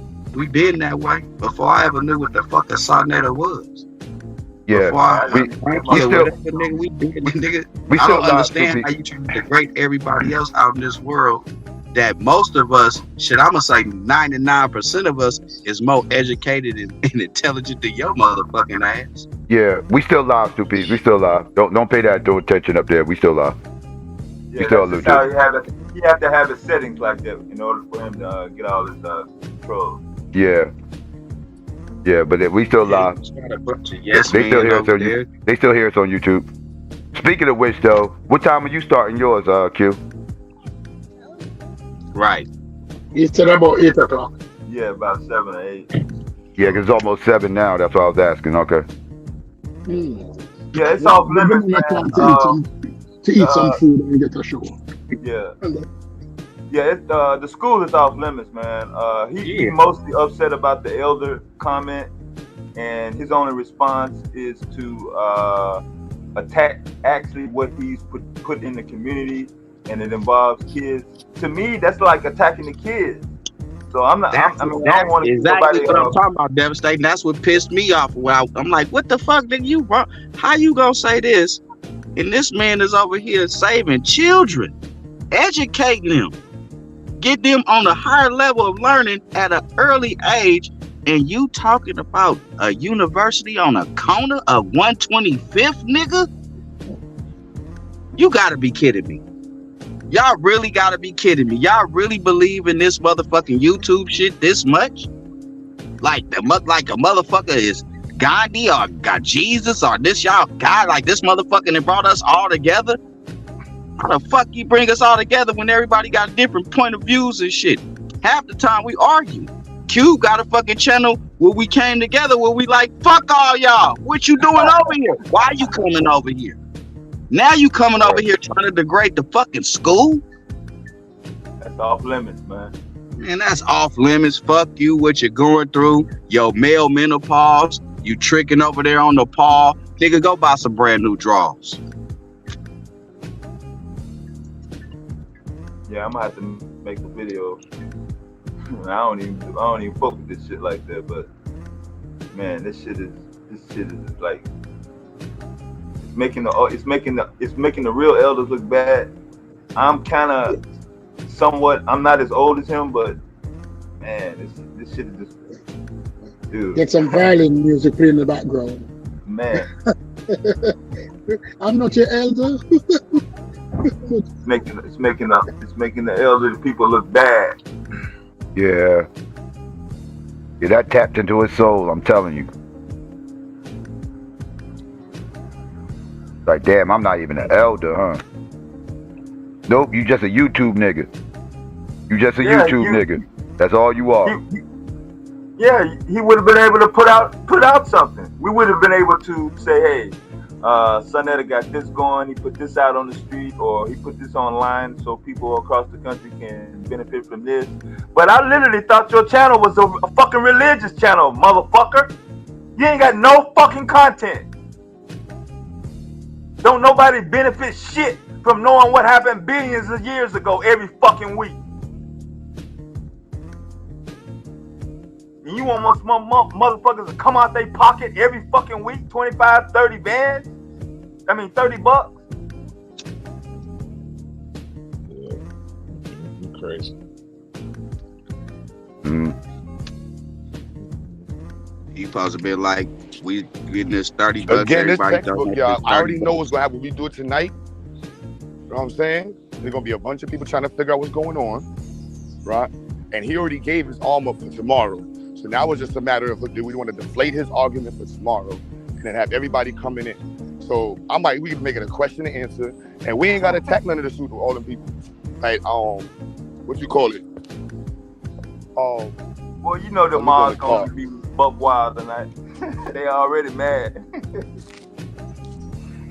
Trying to pull them back a little bit, boy. They trying to hold back, but man, they is coming in waves and shit. But I know what you're trying to do, Q. It's just everybody emotions all over the place, bro. I'm just letting you know. Fuck them and feed them cow shit. Shit, it's over. Damn, once you go after school with the kids, I have no sympathy for you. I don't look at you the same way.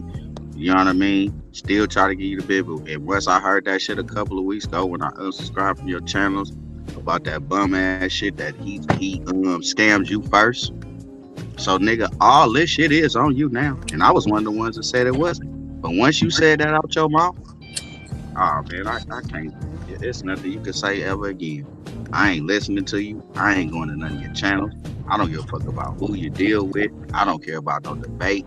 Nigga, you've been doing this shit for damn near 30 years and you don't have a fucking building showing their children how to edit and fucking film. So I don't give a fuck about nothing you talking about. Yeah, that's why I said it's easy, y'all. I'm with the tactical movement. Because look, they're going to be, the Abos are trying to figure out what's going on. The Israelites are trying to get going on. You see what I mean? Pan-Africans already don't fuck with Saneter. You understand? Pan-Africans don't even fuck with Saneter platform. Like, I might go around New York City and showing you how little New York City fucks with Saneter. Like, there's no organization. They may not want to throw me the bus, but nobody fucks with Saneter. No organization. Like, I'm probably the only organization in New York City that fucks with Saneter in any way. Nobody. That's it. Nation of Islam, 5%ers, none of the black churches. You know what I'm saying? None of the circles. XyayX is the only Israelite group that fucks with Saneter. None of the Israelites fuck with Saneter in the city. Damn. So that's why he's so mad, because he can't deal with the community. He only got to deal with the internet niggas. Yeah. Do a PowerPoint on the majority of your fucking income and the majority of income that you mandate and require in order to keep a roof over your head. It don't come from in the street. Nah, that's the petty shit though, bro. That's what they want to make it. They want to make it where it's gonna go petty. We got integrity and work. That's where we gotta stay on. That's the place where they can't keep at right now. He's gonna try to turn it to everything else so it can turn into a dog fight. Yeah. That's all you doing is cutting that camera on tonight, showing what the one room turned into. How one room turned into a whole motherfucking different address in a whole different other barrel. And I ain't even from New York, and I know that. Yep. I'm like, yo, at the end of the day, hey, look, we can go fact, we'll just source up, right? Source up or shut up. You know what I'm saying? That's all it is, and it's gonna turn into lying accusations. And I want to make sure we make the audience get used to the way the argument's gonna be set up. He's going to create a space for him to become a victim. Then he's going to try to highlight himself to seem like he's the hero in the conversation. Then he's gonna need to be saved. Then he's gonna tell y'all niggas why he don't fuck with y'all because niggas stab him in his back. Next thing you know, that's a 3-hour show. You know what I'm saying? I'm gonna throw a lie in here. I'm gonna see this is why these are the type of niggas. He gonna say these are the type of niggas I was helping. He gonna lie, then he gonna play the victim. He gonna lie, then play the victim. You know what I'm saying? That's what some of the shit he said about polite, some of these things. Like Saneter does that shit to get like I'm gonna make you look bad, right? Then I'm gonna play the victim. So with polite, some of the shit he says, because I know he mad at polite, so he gonna say all types of shit about him, and then he gonna play the victim. Like, yeah, this nigga robbed me and this nigga did this shit, and I built all of this shit for him, so that way he can look like the victim. So you really can't hold us to his word because he's a textbook pathological liar, and he's a narcissist. Thanks. Man, the narcissism is an understatement, boy. That's crazy, man. That's real. I know narcissists, boy. You know what I'm saying? Like, so that's why I'm saying, like, right now, it's a white flag for all the other communities because that's gonna be the deflection. We talking about side and we start arguing about flat earthers and shit like that. I'm like, that shit ain't about, like, niggas, they trying to figure it out. Like Sanchez, he's staying away. They trying to figure out the community. Everybody's trying to figure out the shit, and then everybody wants to know who's gonna be consistent. So that's the part I'm like, I appreciate y'all because we being consistent. You know what I mean? Like, I woke up this morning and Sister Betty was on the panel just talking. I was like, how did that happen? We just lit her ass up last week. Yeah, because the bigger conversation is the community, and people do resonate with the work, bro. Right. Like that's what they care about. Like all of the debate stuff, that's fun, but they want to be a part of something growing forward. Everybody understands that, bro, and everybody's tired of not seeing that. They want to see where the money going. We see where the money going with you, brother. We see what you doing. You supposed to have more donations. All this did was supposed to bring more attention to the school, more attention on you, more donations, more children you could help, more motherfucking black motherfuckers that they can see. So all this in a nutshell, it's a good and a bad thing because you weeding them away, and you also go gain some of his following. Do you know that if you got elders on there and how you spewing all this shit and they like woo and you saying all this shit and talking about this young man that's building something, that built something, that's maintaining the buildings and an internet nigga like you said, because he also has a school on the internet, you damn fool. You's a fool over 23, man. Yeah. It's easy money. Fool over there. That's all. This easy money. Yep. All right, bro. This isn't no. And I want to reach out to other platforms, but I'm like, you know what? I don't want to. This is so easy to verify the history and shit. You know what I'm saying? So easy to verify the history. All right, Doggy Diamond's right there, star, but nobody want to deal with messy ass son of his bullshit. You know what I'm saying? So it's like, whatever. You know what I'm saying? But I know what he also gonna try to connect. You know what I mean, with the people he beat, with the people that he think work with. So he gonna try to connect with Tariq, or he might even try to play a game and connect with Umar. They go on interview Umar. That's the type of shit he would go on interview Umar.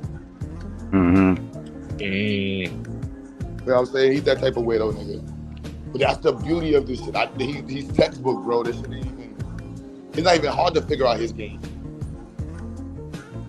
Yeah, he one of the simplest motherfuckers I ever met. Exactly. That's what I mean. Like as you start seeing in the years you look, I'm like, okay, you got all these books. You don't read none of them. You come on here and try to scold people that's more intelligent than you, more well read than you. Not 8 out of 10 of these people got degrees. The other 2 dropped out at college or something because they had to go handle their business in the real world and pay some bills. You are a DVD man that capitalized off of YouTube. What the fuck type of university is that? Where a motherfucker can come over there, anybody, and piss on your university. Take a shit on your university on 1 and 25th. Where is the building?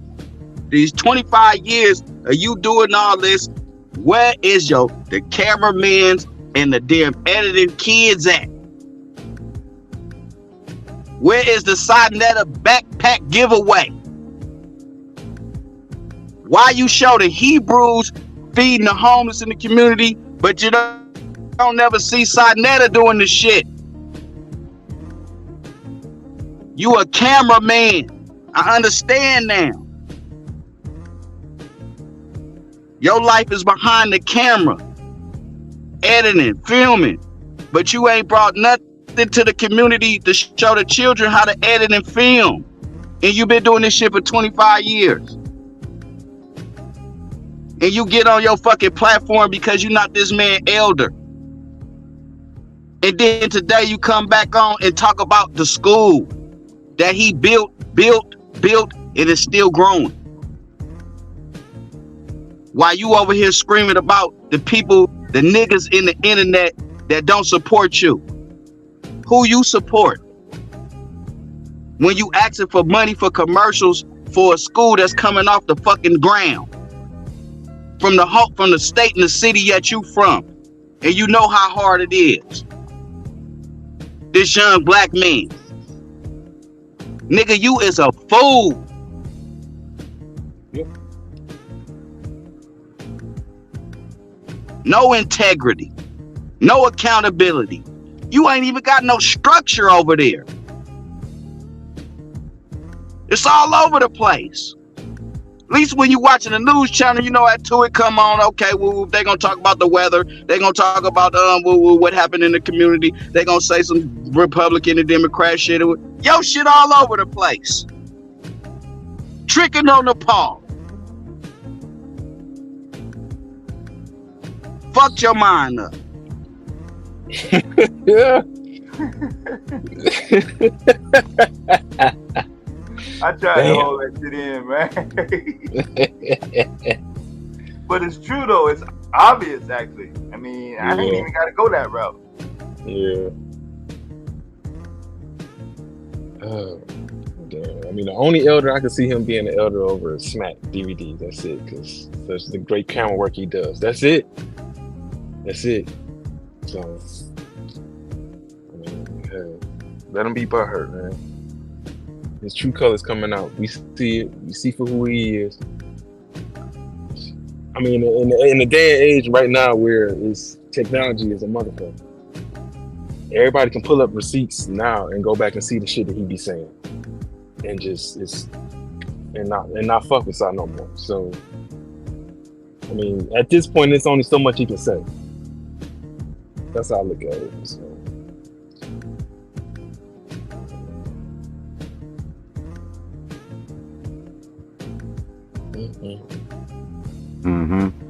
Yep. He's fishing, man. He's fishing. He's trying to save his channel. He sees his monopoly slipping away from him because he had consciousness monopolized for a second, and it got to his head, and now he's seeing him losing his grip, and he's trying to do everything he can to get it back. Because like I said, one of the reasons why he picked that fight was so he could draw lines in the sand with his crowd. He don't want his crowd mingling over there on Q Butter's joint and everything else, so he needs to draw contention there. So he could draw these lines in the sand and have people scared to comment and You get on the panels and all this other stuff, everything else, whoop-de-whoop. Because they scared out there they're going to see them there, take their wrench, take away their privilege from getting on the panel and all this other stuff. You know, people get shook on here. They get bullied.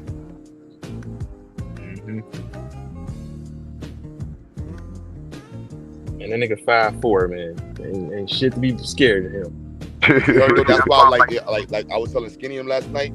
Like, yeah, when the numbers like, yeah, let's keep it real clean, so that way they can be like, nah, I see the difference, and like, nah, I see it. I'm gonna chill over here. You know what I mean? So we ain't gotta tag nobody, because they're gonna come over with that, and it's gonna come. The people are going to come from a biased space because they're being taught or being informed by a freaking narc.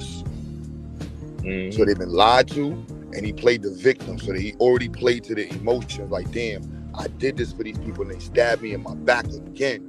This is why I be saying fuck y'all niggas, because there's so many people like this nigga Q, people who I did all of this stuff for.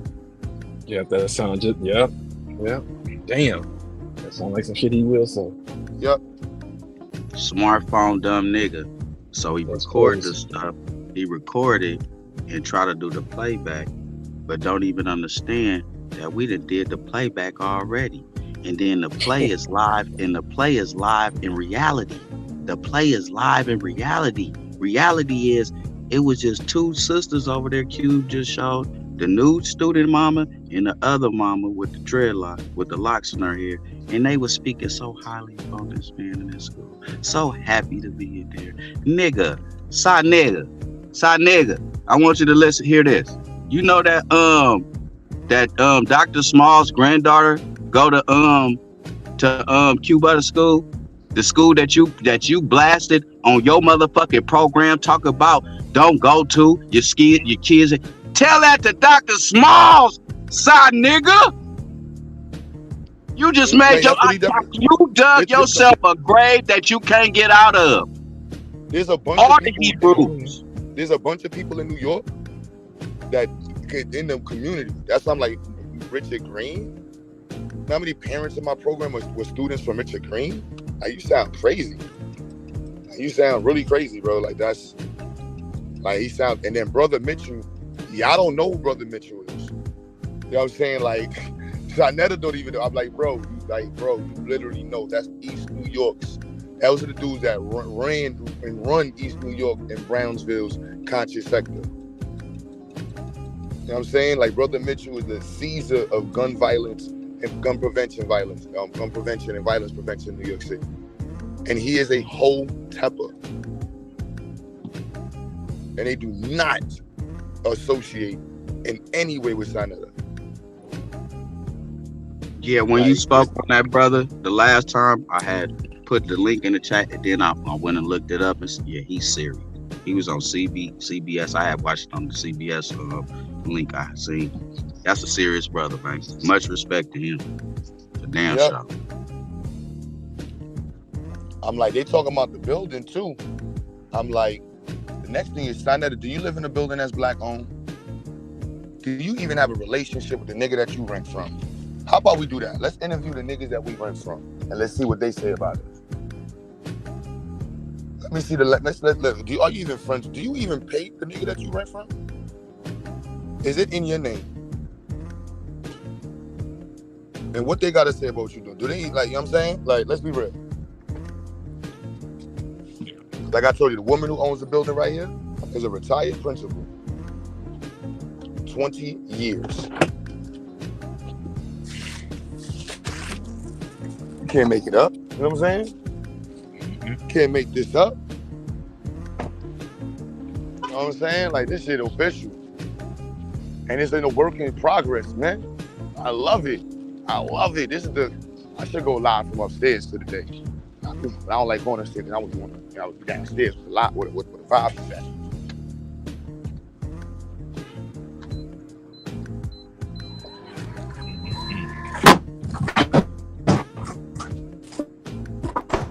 I got to reboot before we get live. I can't even remember the last time I rebooted. So much action.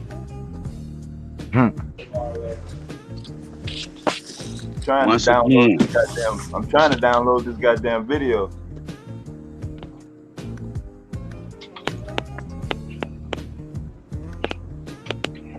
Saneter, you showed the. What video you trying to download?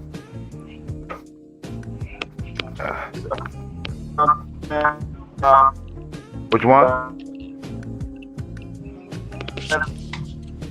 Or you break it up? Breaking up. If you talk about the one Saneter just did, I already got it. You got it? Yeah, if you talk about the one Saneter just did, yeah. I didn't watch it, but I got it. Okay, cool. Yeah, we can dissect that because he was on that whole shit. You showed the foundation from a blueprint, but you didn't show the structure after the years to come. You didn't show how he had to knock out drywall. You didn't show how he had to do circuit breakers. You didn't show none of this shit. Like, you know what I'm talking about? Mm-hmm. You didn't show none of this shit. Nothing. And then you try to the bullshit what I don't like. And that's why Q Brother Raw knows sushi.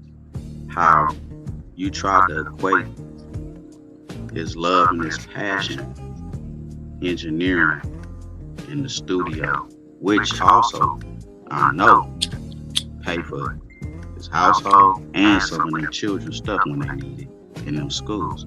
So a man that's working, you want to equate, oh, he got them niggas over there and they be doing this and that. Nigga, you sound like them same motherfuckers that said, fuck them niggas over there, they selling them, they 3 strikes they ass. Yep. You sound like the angry black man that mad that you didn't make it and accomplish the shit you want and now the shit that you thought you built that ain't nothing but a fucking TV screen that ain't even on no motherfucking satellite nowhere, nothing like you got a fucking station, motherfucker. You've been doing this shit for 25 years and you don't have your own website. We like our fucking Patreons and Rumbles and shit where you like, fuck this shit, I don't need YouTube, that's that why we was just using this shit, we gonna be over. You don't have none of that shit. How don't he got a website? Yeah, how don't he have a website? That's a good question. Shit, that motherfucker got that goddamn Cash App and all them goddamn pay me motherfucking sites open though. Yeah. I mean, he don't even got a website talking this hot shit. Like what tangibles? Like, do we sell gear? Do we sell Saneter gear? I ain't never seen too many people. Like, He probably don't want to pay cheap ass. Probably don't want to pay to keep a website open. It's crazy. Yeah, it costs money to keep them sites going. That shit ain't free no more like that. Unless you just putting like, you don't plan on changing no goddamn words on it. Just post a flyer up on the website, and that'll be the website for the rest of its life. Yeah, those websites are free. But right, we talking about right. So you understand that it's like a right. Like it's crazy. Like, and then you once again. You about to lose people that was even on your channel. Somebody already came over here and said they was a paid member and said they unsubscribed from you. So you lost multiple. Yeah, multiple. Yeah, because there's people that know what Q do and know that your channel is just entertainment. And we came over there to support the entertainment because in all due respect, we do give you the gratitude for bringing these people to in our lives. To where we get to pick and choose and be like, oh, I ain't fucking with him. I ain't never getting in on that channel. Oh, I'm fucking with him and him. And that's only. Oh, they talking the talk I like. Oh, right on. So I never for bringing them in there. So I'm gonna keep being on your channel. And you know what I mean? Because it's entertainment. But when I want to hear the real shit and I want to be over here whoop and I don't want to laugh and I want to go over here and see the building being built. Now that you went against the building being built, I don't want to watch the gestures in your kingdom. I want to go to see the clowns. I take my kids over here to the circus.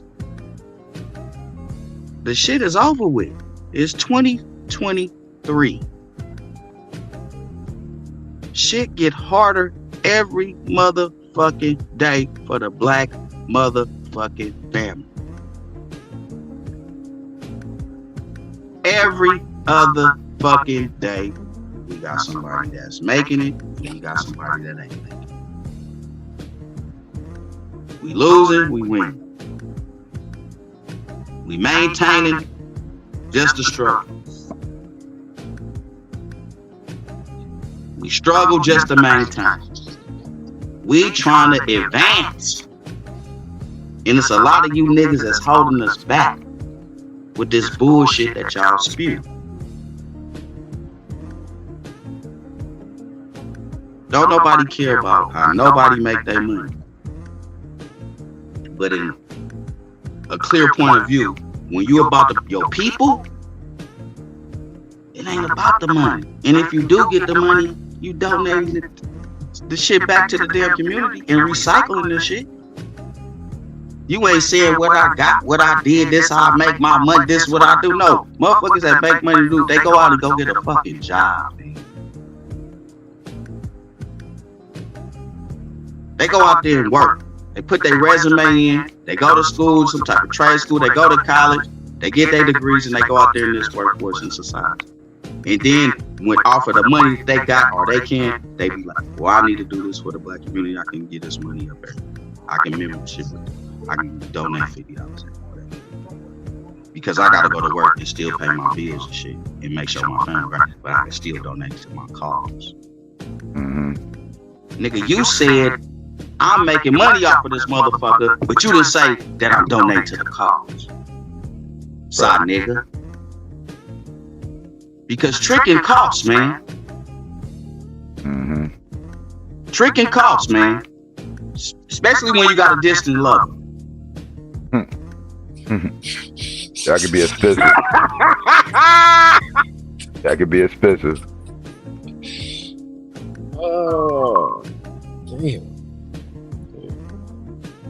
Yeah, for two places, yeah.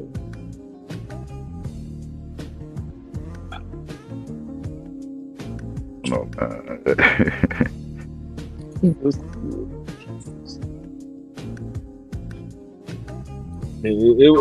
I was done with him. I mean, I wipe my hands. I'm clean with the brother. Like, he ain't shit at this point. You keep bringing on people on here that's pedophiles, that's stealing from people.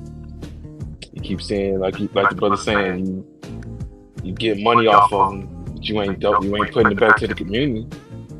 I mean, yeah. I mean, who would want that type of money from that person? But still, the fact that put it towards something, you just fatten up your pockets. Like, if they're trying to pay off your car note, like, I mean, damn, man. Like, you make it like then it's just disingenuous, man. Like, you just it makes people, you know, it pushes people away. It makes people feel like, nah, I don't want to learn about nothing else, because for what? Like, they all a bunch of games. Like, people see that shit. Like, they think people don't, and it's just everybody else that's just still stuck on it because they're just trying to just follow something. It's just they don't got nothing else going, so they just gonna follow this man because that's all they can learn from. Like, that Hebrew debate shit, that shit get tiresome, man. Like, I get tired of hearing that every damn 3 months. Like, I don't want to hear the big debates. Like, come on, man. Like, how many times we gonna keep talking about this? We know already. We passed that. Can we see something different? Like, no, like, so that shit's tiresome. Like for me, like, when I saw like the Q Butter doing his, like, his school, what he got going on, like, for me, that's inspiring. Like, that just makes me gravitate towards that more. Now I see the work. I see work being built. I see other schools or other cities where they're doing the same thing. Like, they don't need all this popularity. You got like New Era, Detroit, like you got that popping off on up there. You don't see Saneter going up there and talking with them. Like, how they be protecting the streets and patrolling everybody at the gas stations and stuff. Like, you don't hear them doing none of that shit. Like, oh, you know what I'm saying? Like, I mean, I remember a point in time, like a couple of years back, he was talking about something. Hey, let's start a GoFundMe so I can get a news van, so I can go out here and get a black one on news van. Yeah, to go out here and travel and shit. Man, fuck all that. You can just, you and your homeboys can roll out together, rent a van, and just go out to these cities like that you're supposed to do. Like, it's excuses after excuses to get money. Like, and it's just like using that black talk, talking about Khalid Muhammad, all of that. Like, come on, man. Like, it's just we all fell for that shit. It's just point blank, we fell for it. And just now we ain't for that shit no more. Like, it's just Right. You know, Camel broke his back. It is what it is. The shit, it's over with, dog. Like, it's over with, man. That just, like I said, for me, fuck this nigga. Fuck him. You know? Yeah, we like I said, it was cool. Like, okay, yes, I still cool. Like I said, the whole because you brought it. But today, the back, like, come on, brother. These couple of that, like, I can't fuck with you. I can't even listen to what you say. You wrong, bro. You wrong. You know that you're going at these children out here. You don't understand what you just did. You know that you're going at these children out here, huh? You know you're going at Dr. Small's child, his grandchild, right? Oh, all the people over there at Saneter's Dr. Small's grandchild go to Cuba to school. So when he degrade that and talk about, so you think that his daughter or his son gonna send her child with the knowledge that they got, that they gonna send their child to somewhere that's not beautiful, that's not black, that's not the community, that's not conscious? You niggas is fools. How long you gonna be in a fool's chair? How long you gonna have on a dunce hat? But claim you intelligent. Claim you can see and read between the lines. But you can't read between the lies. Right.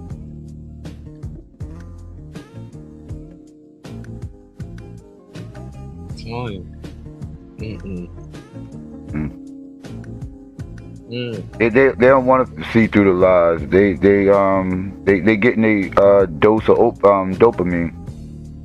This stuff is like dopamine to them. Like I said, it's entertainment, but they also getting they feel good. They getting hope, right? It's a church, right? They getting their hope. I know that gives them hope. Yeah, that's what it is. What's your question, Brazilian Monk? Brazilian Monk said he had a question for me.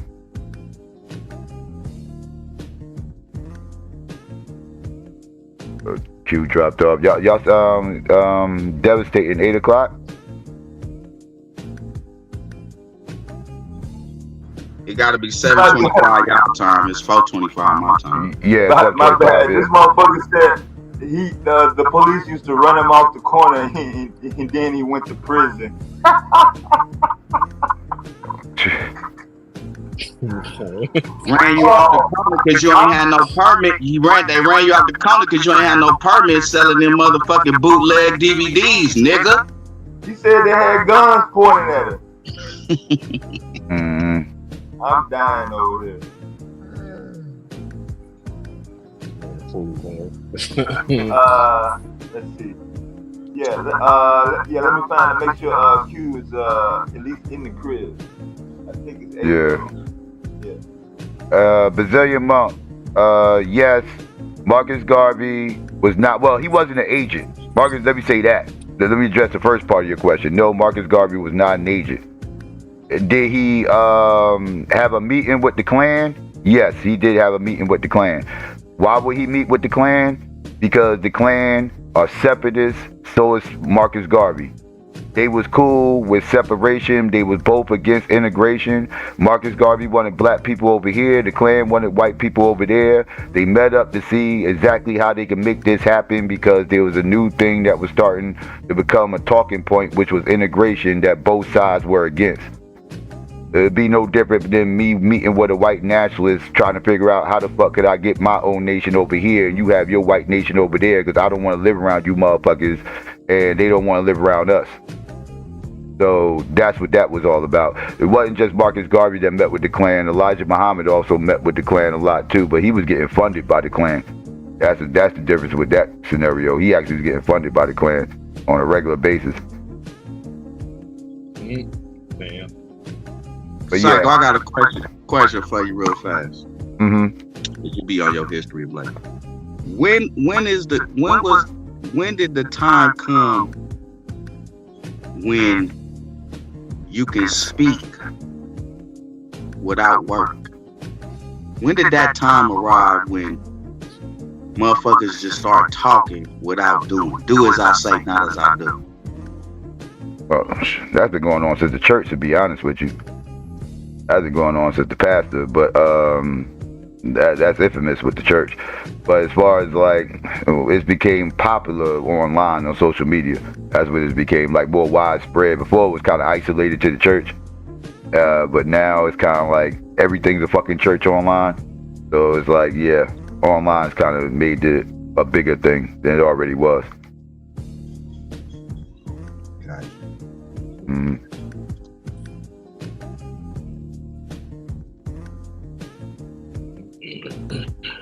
All right, peace, y'all. I'm about to go and head out.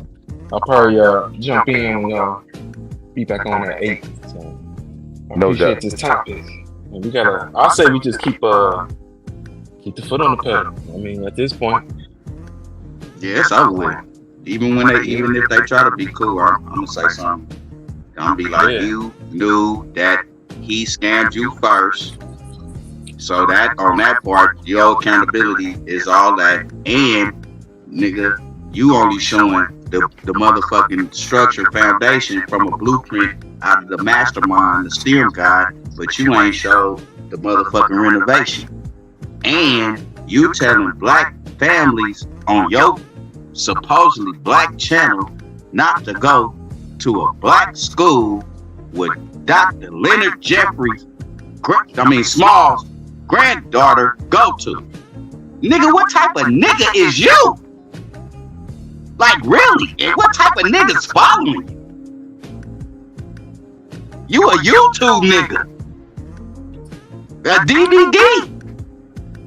You ain't Fire Stick, Roku, nothing, AI, nothing, nigga. We cut this shit off you as a nothing ass nigga. Let that sink in. While everybody else gonna go punch in their motherfucking time clocks, gonna still donate and everything to the goddamn school. You gonna be back on 125th with Shoutouts. And the Paul gonna be in Arizona with the next nigga. Cause you ain't gonna have that tricking money no more. Mm-hmm. Big trick. We tired of it. We tired of giving our money to Big Trick. We was cool with giving our money to Egypt and Africa and them and your wife. Cause that was the black family. You try to use the Hebrew talking points on polygamy, and we know you tricking, nigga. Your wives don't stay in the same house. They don't even stay in the same city. They don't even stay in the same state. Nigga, you tricking. This motherfucker said he was the first one to make sure Q got computers in his school. He literally said that, bro. He doubling down on that shit. I'm gonna make him stop talking about the school. I promise you that, man. Mm-hmm. Dead wrong on that shit. Q been getting them computers from dude way before he ran into the school. And he daring him to say I'm lying. Okay.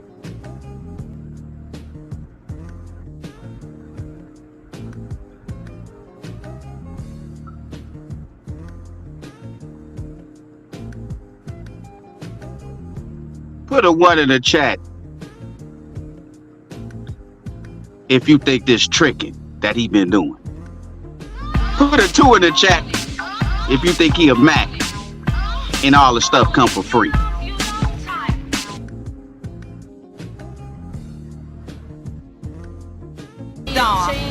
Me love you long time. Me so horny.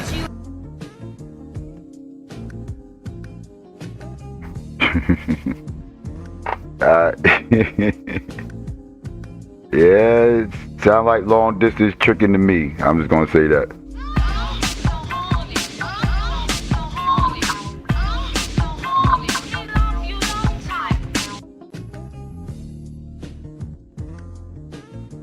Yeah, you definitely get some ones in the chat.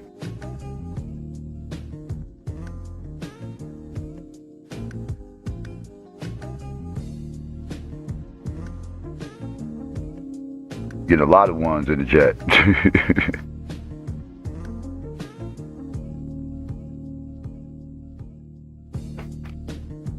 What's good, family? Devastating. Did you get in touch with Q? I gotta go to the store. Seriously, like I really need to go to the store. Oh, my bad. Hold on. Yeah. Aries, what's good? What up, Aries Queen? Stranger?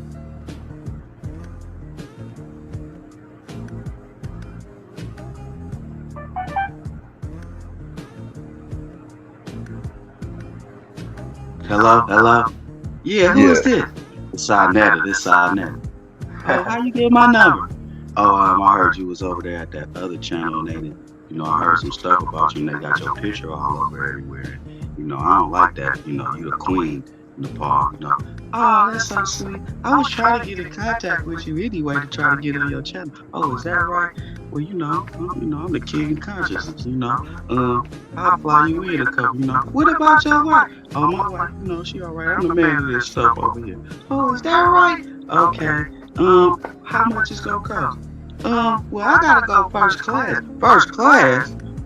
Yeah, so it's gonna be like $7,500 for me to get to. $7,500 with that? Because I gotta stay at the Four Seasons. Oh, you do? Oh, well, you know, I'm signing that. I gotta get a couple of donations, and then what we gonna start doing is, I'm gonna start building you up, right?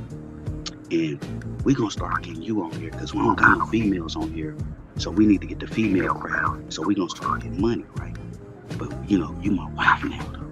We gotta make it. We can't just say that. Like, we gotta keep it because you know they gonna start looking like, what is he doing over there with this woman? He got his family over there, and he supposed to be black power and all this stuff. I thought he, you know, that's some Hebrew Israelite stuff going on over there. What's going? Oh, okay, I understand. So and I'm gonna give you an allowance every week. So when I get my donations and stuff, and then we gonna get your channel popping. We gonna start doing debates. Oh, that's good. Oh, thank you, Daddy. Oh, you didn't call me Daddy. You see it? I see what? What? Oh, the ticket already there. You big trick!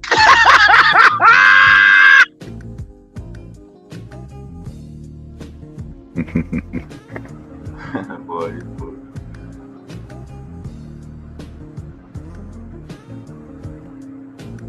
Yeah, I see. I'm complaining. Nobody wants to debate the ball. Yeah, I can't say I necessarily blame people.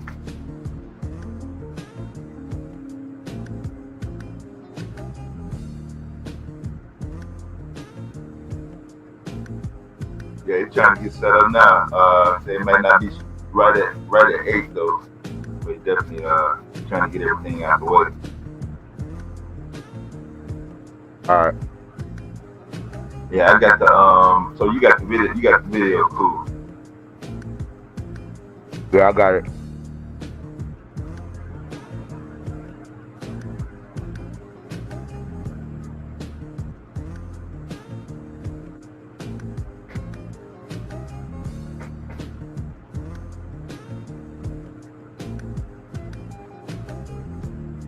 What up, Chon? I remember that Sprinter van shit. Yeah, he had a couple of scam donations. Sprinter van, Tasha K. I need the money, the attorney shit. I think I gave a nigga $20 on that shit, the Tasha K ass shit. If I ain't mistaken, through the GoFundMe, feeling sorry for the nigga. You old scam artist.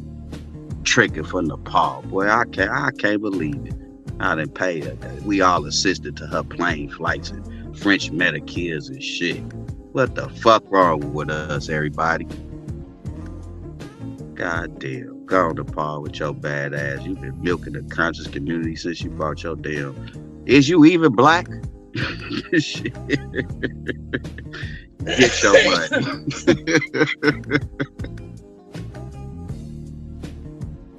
You let them motherfuckers over there call it she is, but they call everybody black over there. That's a whole different topic. But unless he beefing with him, because he called Michi a whole white woman the other day, but which fucked me up. Like, hold up, wait, how you call Michi a white woman? What do you mean? Like, what do you? That is a whole one dropper.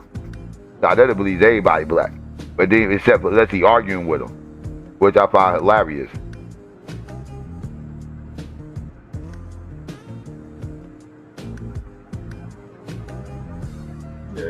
talk about that shit. Yes, that fake shit. They black until you mad at them.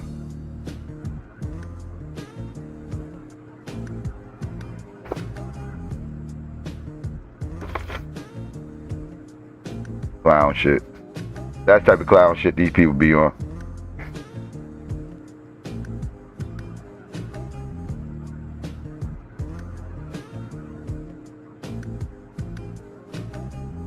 I haven't eaten in a long time, Rozzy, and I need to get to the stove. Yes, I'm starving. Roll up, what's the hold up? Yeah, it's just funny, you know. About what it, how long she been, it's crazy. Because we really been supporting, you know what I mean? I fly you in. And that's bothering me right now. Yeah.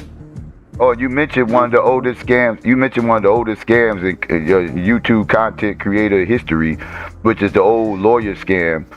The old, I'm about to be sued and this, that, and third, and I need lawyer fees ass scam, but that court case never happens ass scam, but you never get your money back ass fucking scam. Yeah, Young Pharaoh did that shit about 8 times. About 8 times. That's where he learned that shit from, Young Pharaoh. Young Pharaoh mastered that scam. No Sprinter van, no news van, no internship for the children in your own community to show them how to edit and record and videographer. None of this. In 25 years at your university, you don't have none of this. Right. But try to put on blast a man's blueprint and the foundation that you came from, that you seen, that you came over there to show, but never showed the refurbishing. And no RBR, me and Psycho are not gonna let the fuck up. So you can stop tagging us in your bullshit. Why don't you tag Saneter and tell him to stop with that bullshit? You and him about the same age. Yeah, you gotta ignore RBR. He's going. Yeah, he's going. Yeah, I don't even acknowledge them goddamn mentions he be putting me in. He's always mentioning me. I don't even read those shits because I know it's just some. You know, it's RBR. He's gonna say some stupid shit. You gotta excuse him. He about the only person who's probably more batshit crazy than Wale. Wale make that motherfucker. Wale look like a genius. He look like a genius next to RBR. Like Wale is a genius next to RBR. Complete genius. So good, man. Yeah. I will call Wale my elder. I would never call that motherfucker my elder. I'd never call RBR my fucking elder. You got a point there. Yeah, Wale the elder. That's why I say elder Wale. Wale the elder. Because he got the storytelling. If you can't storytell, you ain't no damn elder. Right. You know, you got them old storytelling. Ain't he over 70? Yeah, he over 70. Yeah, he was born in the 50s. Yeah, so what the fuck? Yeah, exactly. Mm-hmm. There you go. But Saneter tricking on the Paul, man, you know, it's kind of, he got it going down, man. Like, you know, I know that's crazy, man. Like, yo, oh, you went to tricking, you threw Garfield under the damn rug because you was tricking. Threw him under the rug, the bus. You wrong. People that came over there helping your channel. Because you gotta look at it. If you didn't film none of these people, how you was gonna edit what you recorded? If these people in their consciousness didn't come on your platform, what would you have? Nothing. A dead ass channel. Without these YouTube niggas. Without these YouTube niggas, he'd have a dead ass fucking channel. So now, in this process over these years, what people start realizing is that you was making money off of them and their content. So they start breaking away from you. When they broke away from you, you seen it as disloyalty. They seen it as feeding their families. Yep. Elevating. Now, these same people, you needed them again because your channel was declining. You needed views because you don't bring any content. You're not a creator. You're just only the man behind the camera. Now, these people, some pseudo, most of them is, a couple of them did some horrible things. It's in the news. It's worldwide. You know who YouTube channel is connected to them people? You, Big Trick. You, Big Trick. You. You know where you went wrong? When you didn't step up as an elder would and said, this nigga scammed me for 50 G's, 30 G's, whatever G's, you're not a G. You didn't do that. Now we here, 2023. The one bright light, shining star, the sun that came on your platform. You try to shine him. You try to degrade everything that he do. You try to minimize his accomplishments. And say, and then in the same light, you try to say what you did. Nigga, you ain't did nothing. You bootlegged DVDs and you recorded people. You didn't show no children where you from how to video and edit in these 25 years. Big Trick.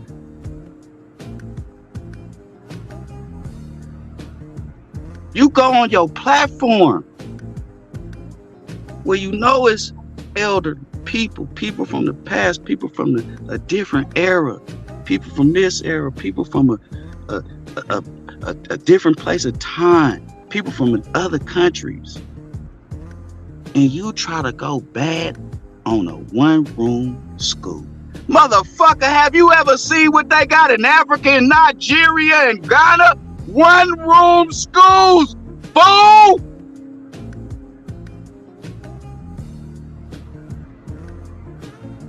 And then they trying to elevate what the young man did. Togetherness.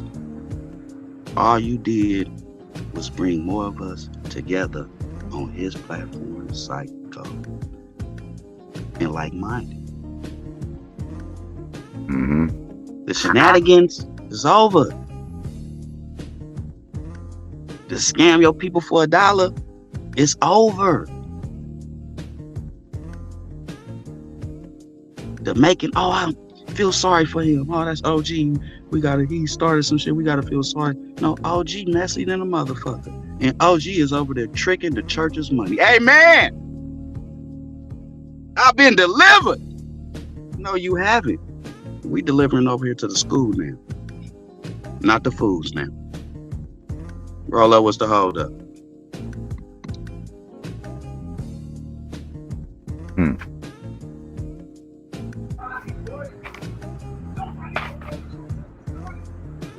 You still listening to that over there? Yeah, I'm just clicking through it. Hey man, if you gotta roll out, man, you can go ahead and end it. It may not start right up at 8 o'clock. Trying to get his all his family stuff together too before we go live. All right, you ain't gonna start it at 8? Or get you started at 8? Or did he want to be there when you start? Did he want to be there when you when the show started? Yeah, I thought he was. I thought he was trying to get upstairs. He was trying to not interfere from people coming in from the studio because he got some studio guys coming over. Alright. Yeah, I might as well go ahead and get ready to end this thing because ain't no telling what time you're going to be done. Yeah. Yeah, because I got to get to the store and I got to do a couple other things. So, yeah. I've been on here for a long time. This is long for me, my wake and bakes. My wake and bakes, don't usually run to nighttime.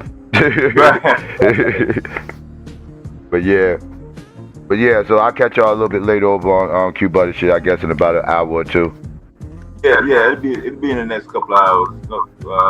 We definitely gonna be live. So yeah, go ahead and close it down, bro. We appreciate it keeping it open. I'll see y'all over there. Peace to y'all. 764. No doubt, 764. Appreciate you. All right, devastating. All right, Stupies, you there? Stupies went to sleep. All right, I'll take care of Stupies real quick. All right, 764. I'll catch you a little bit later.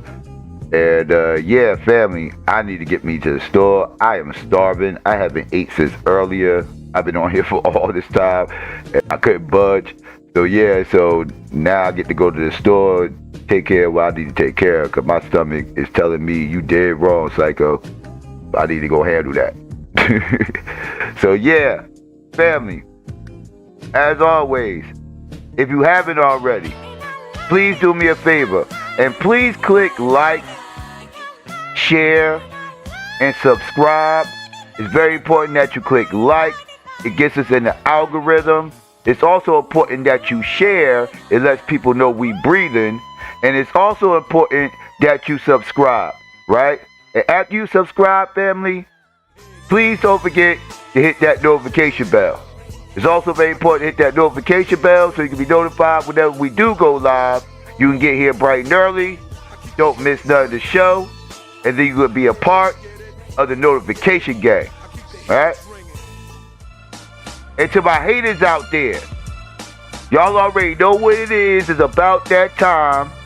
If you haven't already and you want to express yourself, you can do so now by please clicking dislike. Please still share this motherfucker though. Don't be selfish. But you might want to think about unsubscribing, right? Because if you had any issues with anything you heard today, you best believe you're going to hear some more again later. And I already know you ain't on none of these motherfuckers, right? Chomp, right? And yeah, family, please consider becoming a Patreon. If you do, you have access to any stream I do, whether I keep it up or whether I take it down. You also have access to exclusive content that I have on there. And I also have no limits on my Patreon. Whatever you feel like the channel's worth, that's what you donate. All donations given does go towards the production of the show as always. And yes, family, please follow me on Twitter and the Gram and on Clubhouse and on TikTok at SYKOPATHeist, spelled the same way as the channel. Also, family, please subscribe to all our channels.